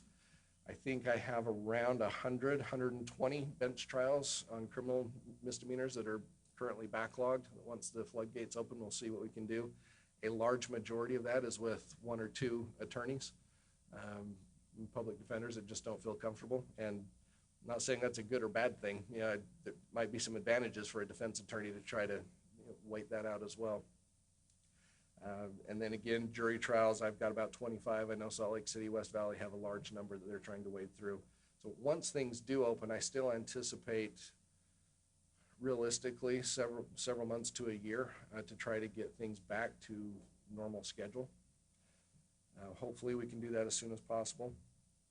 There's also been a lot of discussion about future plans. What have we learned? What are we going to do different going forward? And I'd actually like to hear input from you all if I could as well. But I think there's certainly been some benefits to the WebEx hearings. And I see that personally in a couple of places. One is defendants on minor charges. I don't know how many hearings I've had where I can see someone is still in their uniform and they're in a side off somewhere at their work location talking to me at an arraignment about their case. So it's making it so individuals don't have to miss work. Have individuals all the time from out of state. Had lots of discussions about time zones and how that works when you schedule court dates. You're actually an hour ago, make sure next time you're here on time. So again, individuals that can now participate and have access to the courts that didn't before. I think that's been very valuable. For defense attorneys, it's also been very valuable. Instead of an attorney having to travel around the county or other counties representing clients, they can sit in their office and schedule these pretrials just back to back. So it's much more efficient. I'm assuming that also means that the clients are probably getting charged less as well as benefits. As prosecutors, hopefully there's still some benefits. I know you all may not have as much, but do you have a comment? And again, I would love to hear benefits and what you all would like to see as we go forward. On the prosecution side, I would like an option for certain witnesses that live out of state or somehow they've moved out of Utah and they're not able to come back to testify for our trial. I have this jury trial scheduled in May, and 1 out of 15 witnesses in my jury trial case has moved to California, and she asked me to pay her flight ticket and hotel room for her to be able to testify. And I have oral arguments next week, and my request to the judge is going to be to accommodate her to join via WebEx. I know the jury trial is in person, but I don't have budget to accommodate her otherwise to fly here and come and testify. I believe that will be very beneficial to some point, and I'm sure the defense attorney has to probably object to it or whatever. It depends on how they reason about that accommodation, but that would be something, depending on certain hearings, that we can have that option for the witnesses. Yeah, thank you. That's a great point with those witnesses. And with all of these issues, of course, we're balancing confrontation clause, right, and rights that individuals have. One of the strange things or issues is a lot of the confrontation clause case law predates even video technology that would even allow this. It certainly predates pandemic. So how does that case law and those restrictions play with kind of this new world of remote hearings? Yeah, it's a great example. Another way that the technology can be used as a benefit. I give you another example. My court in Alta, and it's kind of funny. I serve once a month. It's one of the smallest courts in the state. So I work in Sandy, which is one of the biggest, and then Alta, which is one of the smallest. I have court once a month. We'll have a handful of cases, sometimes one or two. I think the busiest calendar I've had recently is 8 individuals on my calendar. A lot of that is going to end up being parking tickets, because parking in Alta, right, is terrible. So everybody's parking all over the place. You get tickets. Every once in a while, I'll have a criminal case. When we would go to court, the only person that was actually in Alta was the town marshal. Everybody else traveled from here in the valley, and a lot of people from out of state. So, judge is traveling, the clerk is traveling, the prosecutor's traveling, the defense is traveling, all up the canyon so we can go to court, which sits in a community center above the garage where they put snowplows. Okay, it's kind of crazy. So starting last year, we started doing remote hearings. Now, Alta has a little bit different clientele than, say, Sandy or Salt Lake City or others. People generally have at least a vehicle and cell phones, and they're able to participate, so it's worked really well. So for the last year, I have not even been to Alta in the court. Everything's been virtual, and it has worked fantastically for that. Other court locations, again, the Sandy, Salt Lake City, where you have maybe a homeless population, people that don't have the financial means, it becomes much more difficult to participate. But again, there are absolutely some benefits for everybody to incorporate these remote hearings where it makes sense. Other input or thoughts on what you all have as what's been a benefit or even a detriment to these hearings? Yeah, back here. Just input for when WebEx is going to be appropriate for the future. My opinion is it should be automatic for obviously your hearings that aren't substantive, but if you have evidentiary hearings, I think if you're dealing with issues where the credibility of a witness is immaterial, those should be pretty automatic, that a witness can do it over WebEx. So like preliminary hearings where credibility doesn't matter, or even at trial when it's like an expert witness or a witness that's necessary for foundation for other evidence. And then having a rule that allows the court on a case-by-case basis to allow virtual participation for other types of witnesses, I think makes sense. One area where it doesn't make sense is drug court, because the participant and the judge developing that relationship that's very vital to the success of a drug court doesn't happen over WebEx. It needs to happen in person. So I would strongly object to drug courts happening virtually in the future. Yeah, that makes a lot of sense, and I don't know that you'd have anybody disagree with you on that. I think we all recognize that that is critical to drug court. I saw a couple of other hands, and thank you for that input. Someone up here at this table. Microphone's coming to you. Let it go, Cliff. Oh, no, it's for the people at home. Judge, thanks for your time. I have a question about whether or not there may be a judicial counsel solution to a situation that comes up in my work at the Salt Lake County DA's office handling bail bond exoneration matters. The statute says that if a surety locates a bail jumper out of state in custody and the surety is unable to bring that person before the court, then the surety gets its money back. That's a nutshell version. And in these hearings, there seems to be a fairly easy solution, which is you can bring them before the court because of the administrative orders. COVID's made it easier.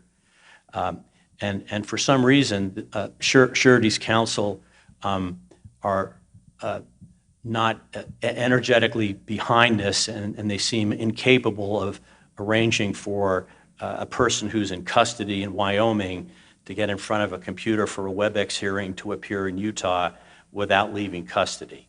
Now, having said all that, is there, I don't know how often this comes up in your court, but he gave me the microphone, so, you know. Is there something the judicial counsel can do to press the sureties in bail bond exoneration matters to bring out-of-state defendants who are in custody before Utah courts remotely using WebEx? Is that something that could rise to the level of an agenda item, or am I alone in the wilderness here? It's certainly something that the council could look at. Ultimately, I think that would probably need to be a legislative solution if we're going to be forcing, I would assume. But it's certainly something that could be raised and put on an agenda. Maybe we could talk after and I could talk to you more about that, how to do that. I would tell you,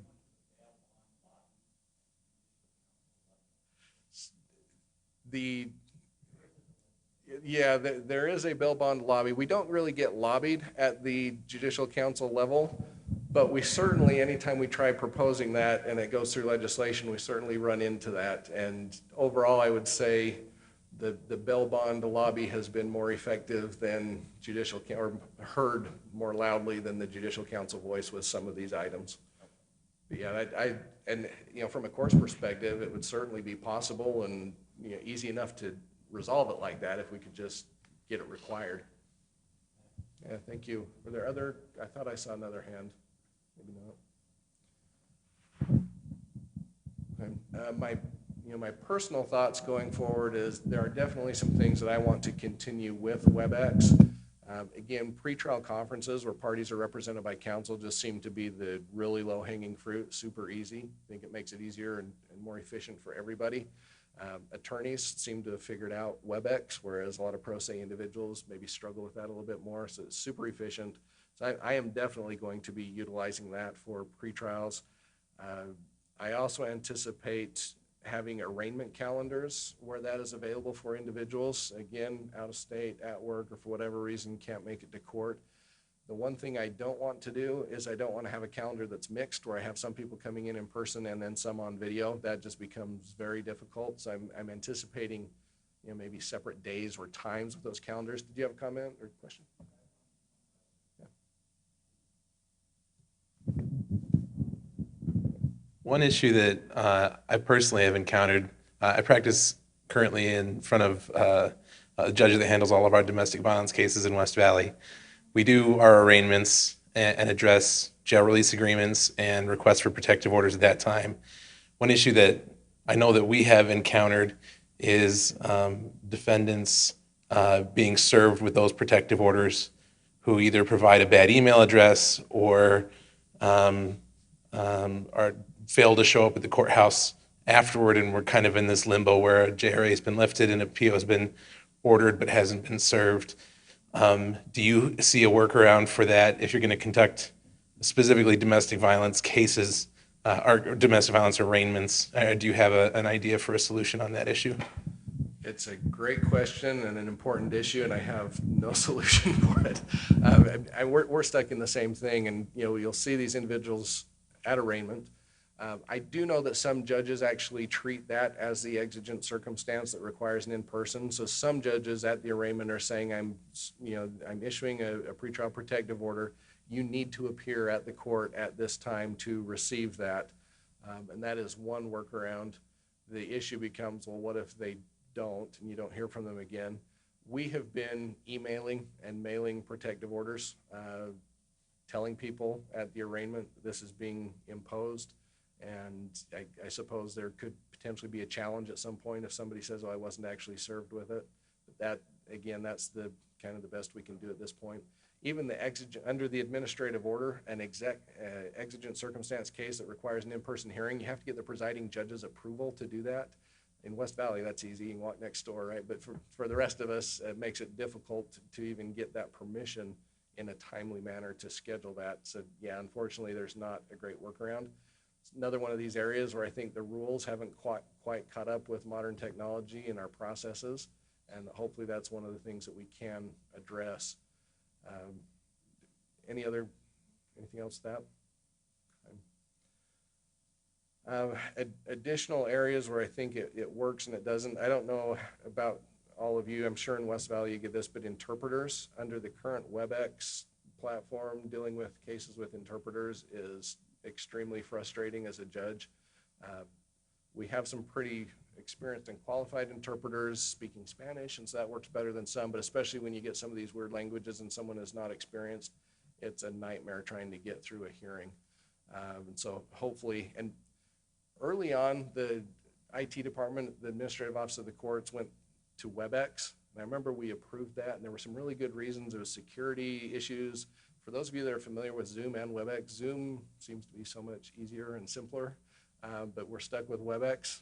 And I was actually involved in a meeting with simultaneous interpretation with Zoom, and it works so smoothly. And then get to WebEx at work, and it's just this disaster, people talking over each other and can't hear.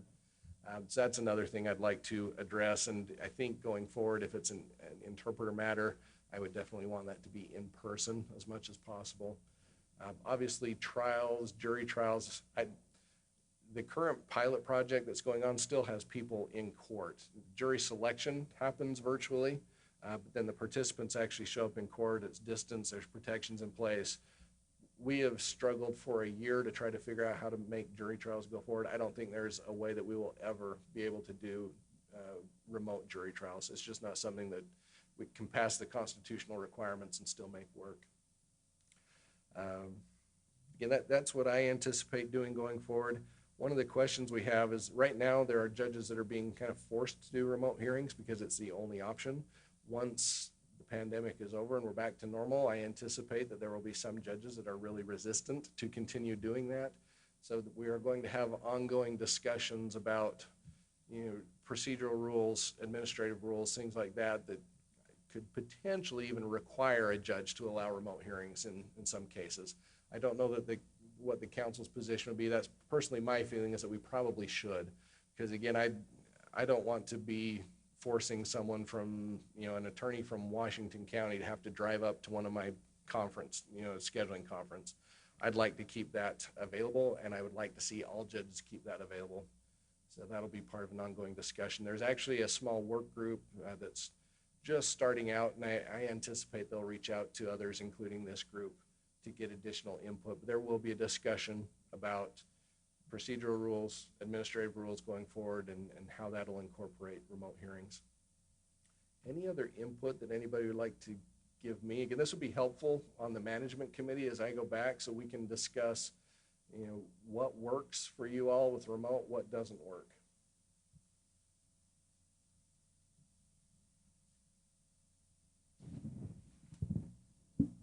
So I have two questions. First of all, is there a way you can get all the judges to just do the same thing?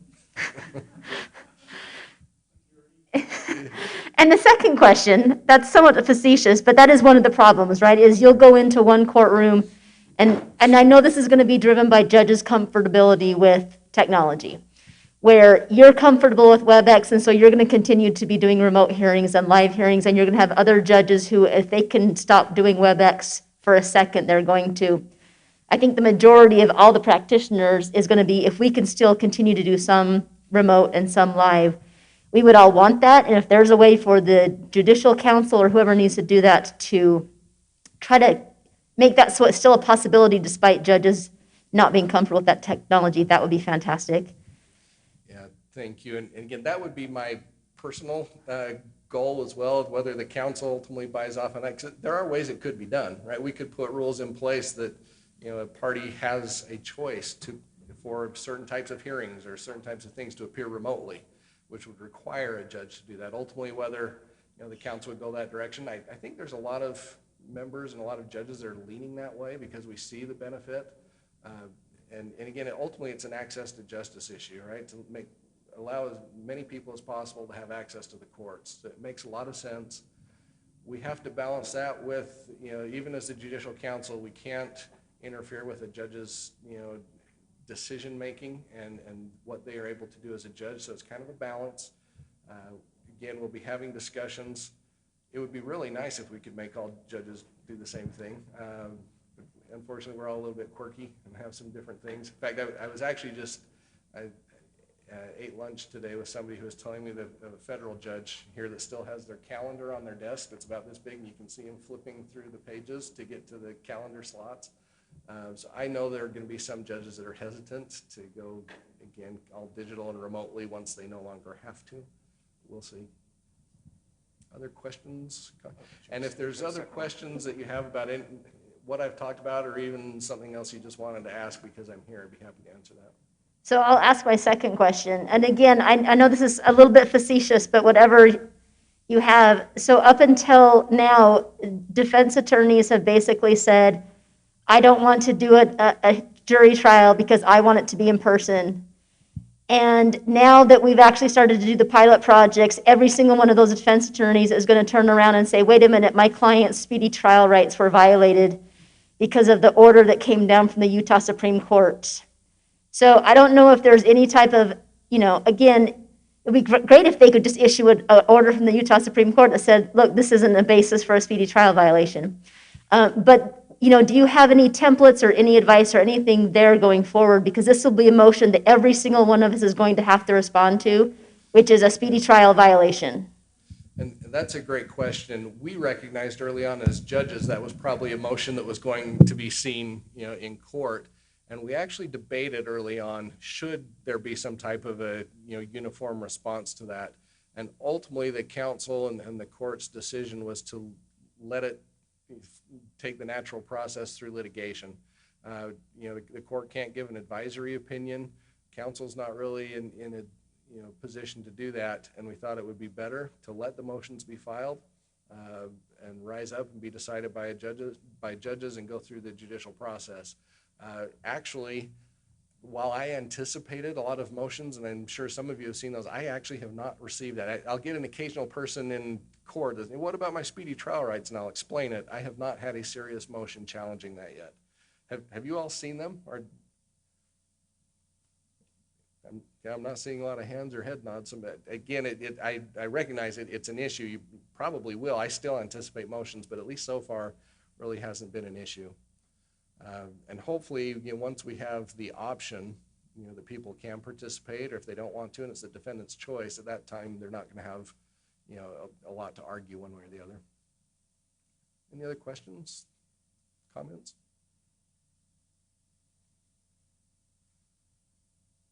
Okay. I thought there'd be a lot of discussion or comments. And again, if not even COVID, if you have something you wanted to ask about judicial council, how it works, how judges are responding, I'd be happy to answer any questions I can while I'm here.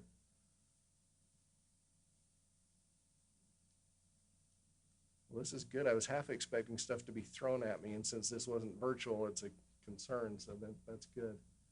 It's also nice to actually meet with people in person. I don't know about all of you, but I am so burned out with virtual hearings.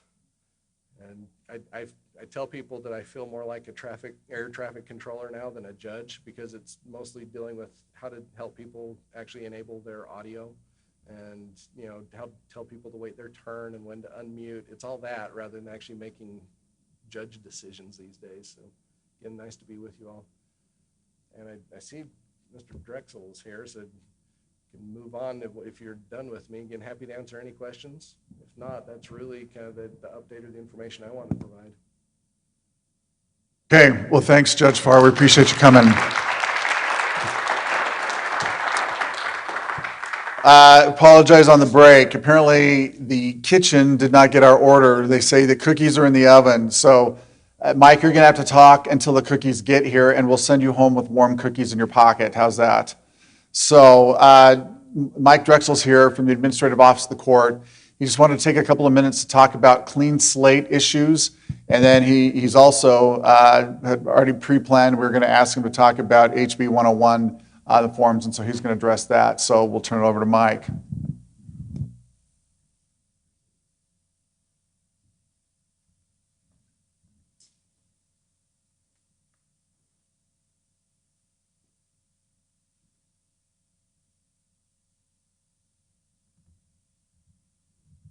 Hi, everyone. My name is Mike Drexel, and I am the Assistant State Court Administrator at the Administrative Office of the Courts. I've been with the courts for about 3 years. And hello, John Gothard. Hello, Jamin Thomas. I used to work with these fine folks out in Uintah County in the Uintah County Attorney's Office for about a decade. I was a prosecutor, started in Justice Court out there, and then went to District Court, and ultimately, towards the end of my time as a prosecutor, was primarily responsible for prosecuting the sex offenses against children out in Uintah County. And as strange as it sounds, I miss the work. I miss the direct interaction with, well, you all know why you do the work you do. I miss all of those reasons that you have for doing the work that you do. I'm not here to reminisce, though, about that. I want to thank Bob and the Prosecution Council for making a few of your minutes available to us so that we can give you an update on the automatic expungement work that the Administrative Office has been doing. So as you'll recall, in the 2019 session, House Bill 431 passed.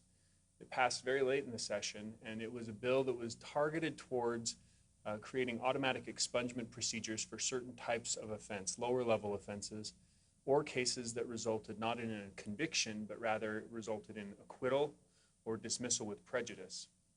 And the legislature appropriated funding towards implementation, but far less than was necessary for the courts to do it all in one bite. So they gave us a delayed effective date of 1 year, which was last May. And they built in some language into House Bill 431 that says that reasonable efforts shall be made to automatically expunge based on available funding, to give us some latitude to develop this with the appropriation they were able to give us. And we've made some significant progress on implementing a solution that can identify cases that are eligible for expungement. As you might imagine, the most difficult part of this is actually identifying cases that were convictions that are eligible for automatic expungement, clean slate expungement. And we're working with an outside entity called Code for America to develop the logic that helps to identify what cases are eligible. Some of the challenges, right? Somebody's name is John Anderson, and one officer enters it as Jon S-O-N, Anderson, and another officer enters it as John S-E-N, as Anderson. Are these the same individual? It's really challenging because we don't always have unique biometric data that helps us say, oh yeah, they're the same person, just a different spelling, right? Or the date of birth is off by a year or a day. And so the logic to say, yes, this is the same person, so we count these cases against the person to see if they're eligible or not, has been really challenging.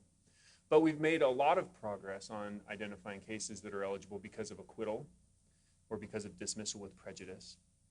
The reason I'm here to talk with you all, though, is because in all of these contexts, the bill anticipates, the law anticipates that you as prosecuting agencies will get some level of notice about what's going on. In the acquittal and dismissal context, that notice is geared towards letting you know that it has happened. And the statute is written saying, based on information available, the court shall notify the prosecuting agency when the expungement order enters.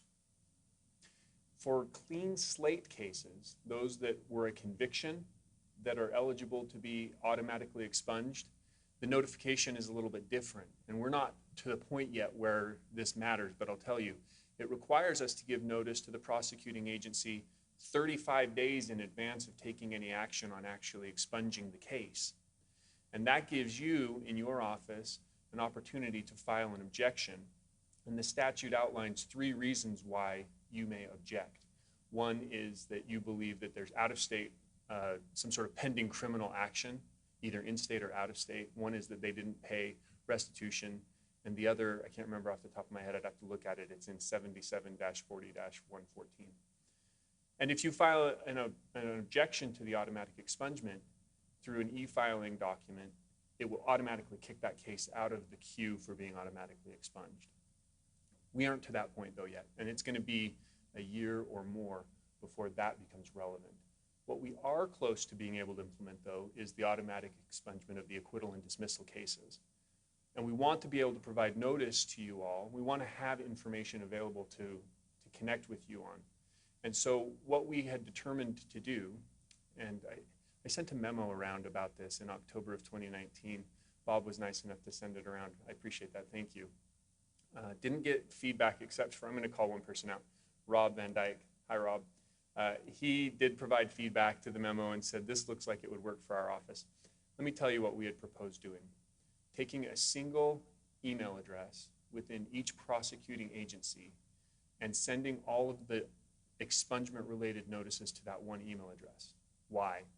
The reason why is because a lot of these cases are old, especially when you consider the historical cases that go back in time.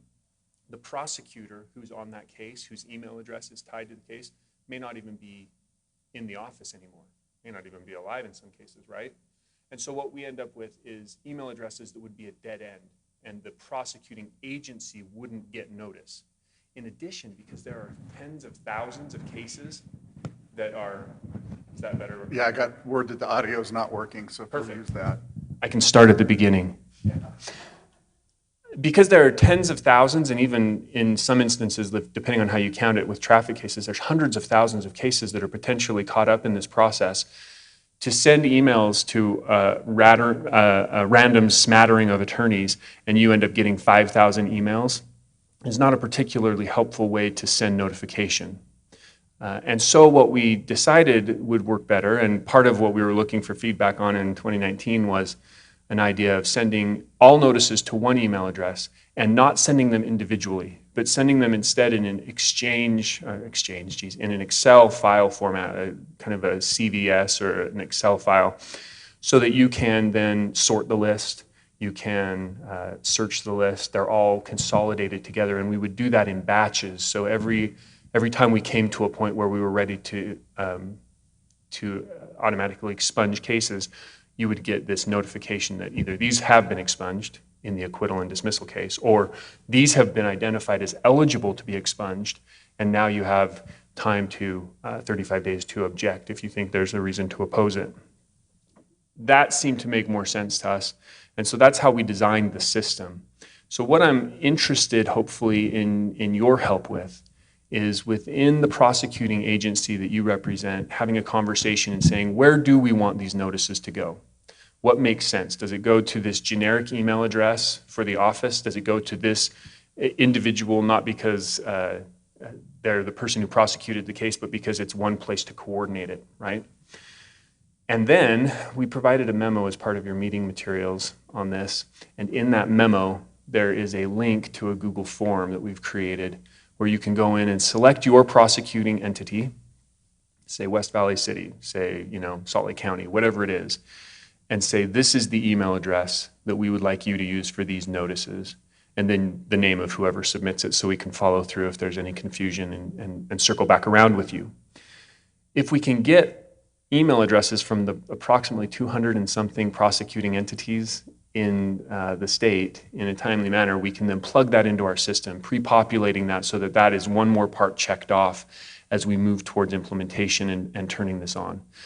So hopefully, that's something that works for you all. I'm certainly open to feedback. There's one more thing I want to tell you about this, though, and that is that the Supreme Court and its advisory committee on the rules of criminal procedure has been working on a rule of criminal procedure tied to automatic expungement. It's proposed Rule 42. And it was published for public comment at the end of January of this year, and it closed in mid-March. The committee won't meet again until mid-May to consider the comments that were received. We received 5 comments, and from my look at the 5 comments, none of them stood out as being from prosecutors. I might be wrong about that, but they didn't read like prosecutor feedback. So we don't have a lot of feedback from prosecutors to consider on whether this works. This is kind of spelled out in the rule, a single email address, and that each entity is responsible for keeping the court up to date on what email address to use. So it may be worth your time, with all the extra time you have, I'm sure, to look at the memo that I provided, to look at Rule 42.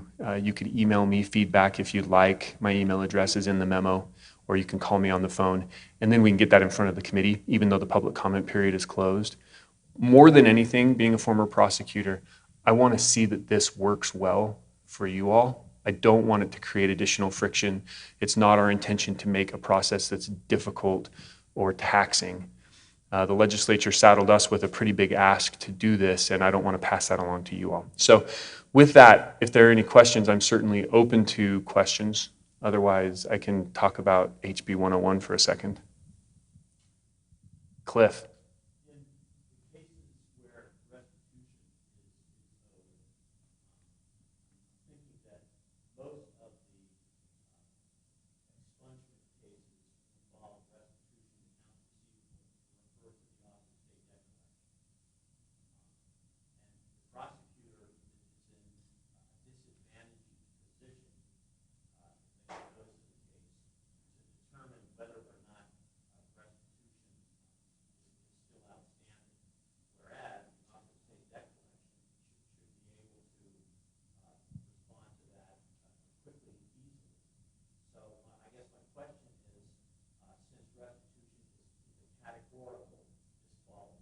Yes.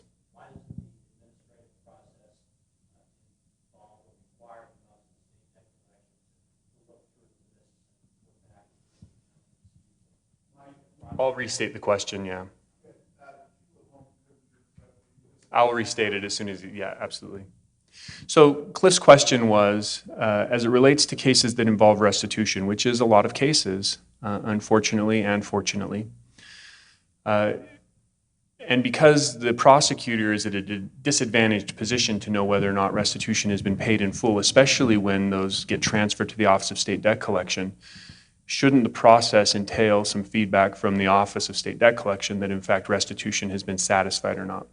We've designed the system so that if the courts note that restitution had been ordered in the case, which we know when it's ordered, and if it has been sent to the Office of State Debt Collection or not, if there's any sense at all that there's restitution still owing, we mark it as ineligible.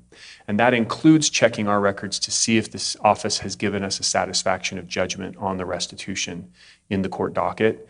So we're trying to be ultra conservative to make sure that there's never an automatic expungement of a case if there's any possibility that restitution hasn't been fully paid.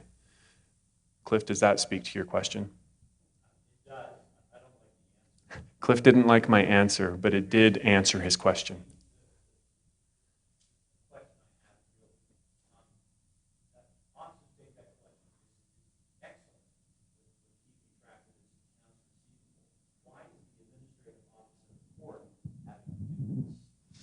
Yeah, I mean, the question is why.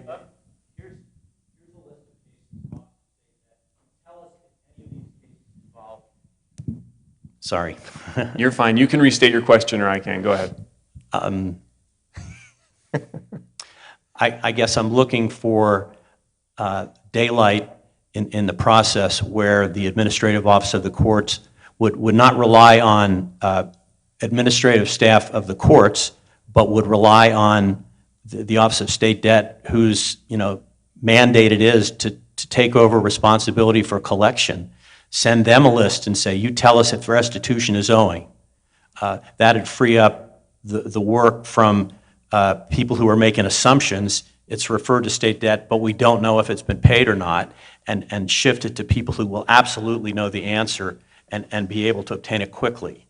Yeah, I appreciate the feedback. I will let you know that there aren't going to be, at least on those sort of issues, human eyes looking at this. We are looking at our database. Did we send something to the Office of State Debt Collection on this? Was restitution ordered, yes or no? Did we send it to the Office of State Debt Collection, yes or no? We know those things concretely. Do we have a satisfaction of judgment from the office in the file, yes or no? From the Office of State Debt Collection. If the answer is yes on the first one and we don't have any further information, then it's not eligible for automatic expungement. If the answer is yes on the first one and the second one, again, if we don't have a satisfaction, it's not eligible as well. So we're trying to be ultra careful there. And an individual can still pursue the typical expungement process that we're all familiar with that predated the clean slate expungement process. So hopefully that's helpful. Any other questions on this? Yes, Rob, all the way in the back. Bob's bringing Rob a mic. That rhymes. One issue I deal with in expungements is when it's a dismissal that, they're eligible to apply for expungement after 30 days. If it's a plea in abeyance that qualifies in the future as a qualifying conviction for enhancement purposes, we object to those expungements until the end of the period for qualifying conviction status. Is your system taking that into account, or do we need to be looking for that? It is taking that into account. The statute takes that into account. In the definition of clean slate eligible in the legislation that was enacted in House Bill 431, it says that cases that are dismissed are eligible except for those that have a connection with a plea in abeyance, in which case they have to go the full eligibility amount of time, which I think is 7 years for a Class A, 5 years for Class B. I think that's the case. I know that's the case for the definition. I can't remember if that's the timeline for the years. Okay, so there's a different standard for the automatic expungement, because under a normal expungement, you can apply 30 days after the plea in abeyance is dismissed. It is a difference for automatic expungement. Okay. Yes, we didn't want to be automatically expunging things out from under prosecutors who may have a desire. I say the courts, the legislature had a conversation about that and didn't want to be pulling the rug out from under a possible prior that could be used to enhance future offenses. And this is the funnest topic. Any other comments or questions on this? Please do all that you can to provide an email address for your entity. One of the things that may be the unfortunate fallout if we don't have email addresses is, especially for acquittals and dismissals, is the statute says based on information available. And if we don't get information from you all and we don't have information available to send it to, those cases may be getting expunged and your office may not be knowing about it. So please take a close look at that. And if you have feedback on proposed Rule 42, contact me, let me know what that is, and I can pass it along to the committee on your behalf. Okay, real quick on House Bill 101. House Bill 101 was the bill that creates an obligation on attorneys, prosecutors and defense attorneys, as well as the courts, to make sure that an individual who, by a conviction, either through a plea or at trial, will become a firearm restricted person, that person acknowledge that they understand, my plea will make me firearm restricted. And you've already heard this in your legislative update, but just so we're all on the same page. That acknowledgement has to be signed, both at the plea-based conviction type and at the trial-based conviction type. And so the courts worked to put together a form, and that form was submitted to the Judicial Council, a dual-purpose form. It could be used for the plea context and the trial context. It was put in front of the Judicial Council April 26th, so what was that, Tuesday? A few days ago, Monday. And they approved the form. It will be on the court's website. I'm going to provide a copy to Bob via email, and he can distribute it to all of you so that you can use that if you have a need. The defense attorneys carry a heavy role here, right, in advising their clients. Not everyone has a defense attorney. And so sometimes it's you as a prosecutor interacting directly with them. And the statute contemplates that some of these acknowledgments and information sharing happens at that level. So it may be useful to you to have access to this form. At the sentencing context, it's a little murky, but the court carries more of an obligation to make sure that that acknowledgement, the information is given and the acknowledgement made and the document signed. So look for that form in your email from Bob, and we'll also have it on our website if you ever need it in the future. Questions about that? All right, this is a good group. Thank you for letting me have a little bit of time today, and have a good one. Thanks, Mike. Okay, so I got to look at this. We are back tomorrow morning at 8:30 with our case law update with John Nielsen and David Simpson. And as promised, the cookies are here. They're still warm. Put them in your pocket, and they'll be nice and warm on the way home. So thanks for everybody. Thanks to those of you that are home that stuck with us, and we'll see you in the morning.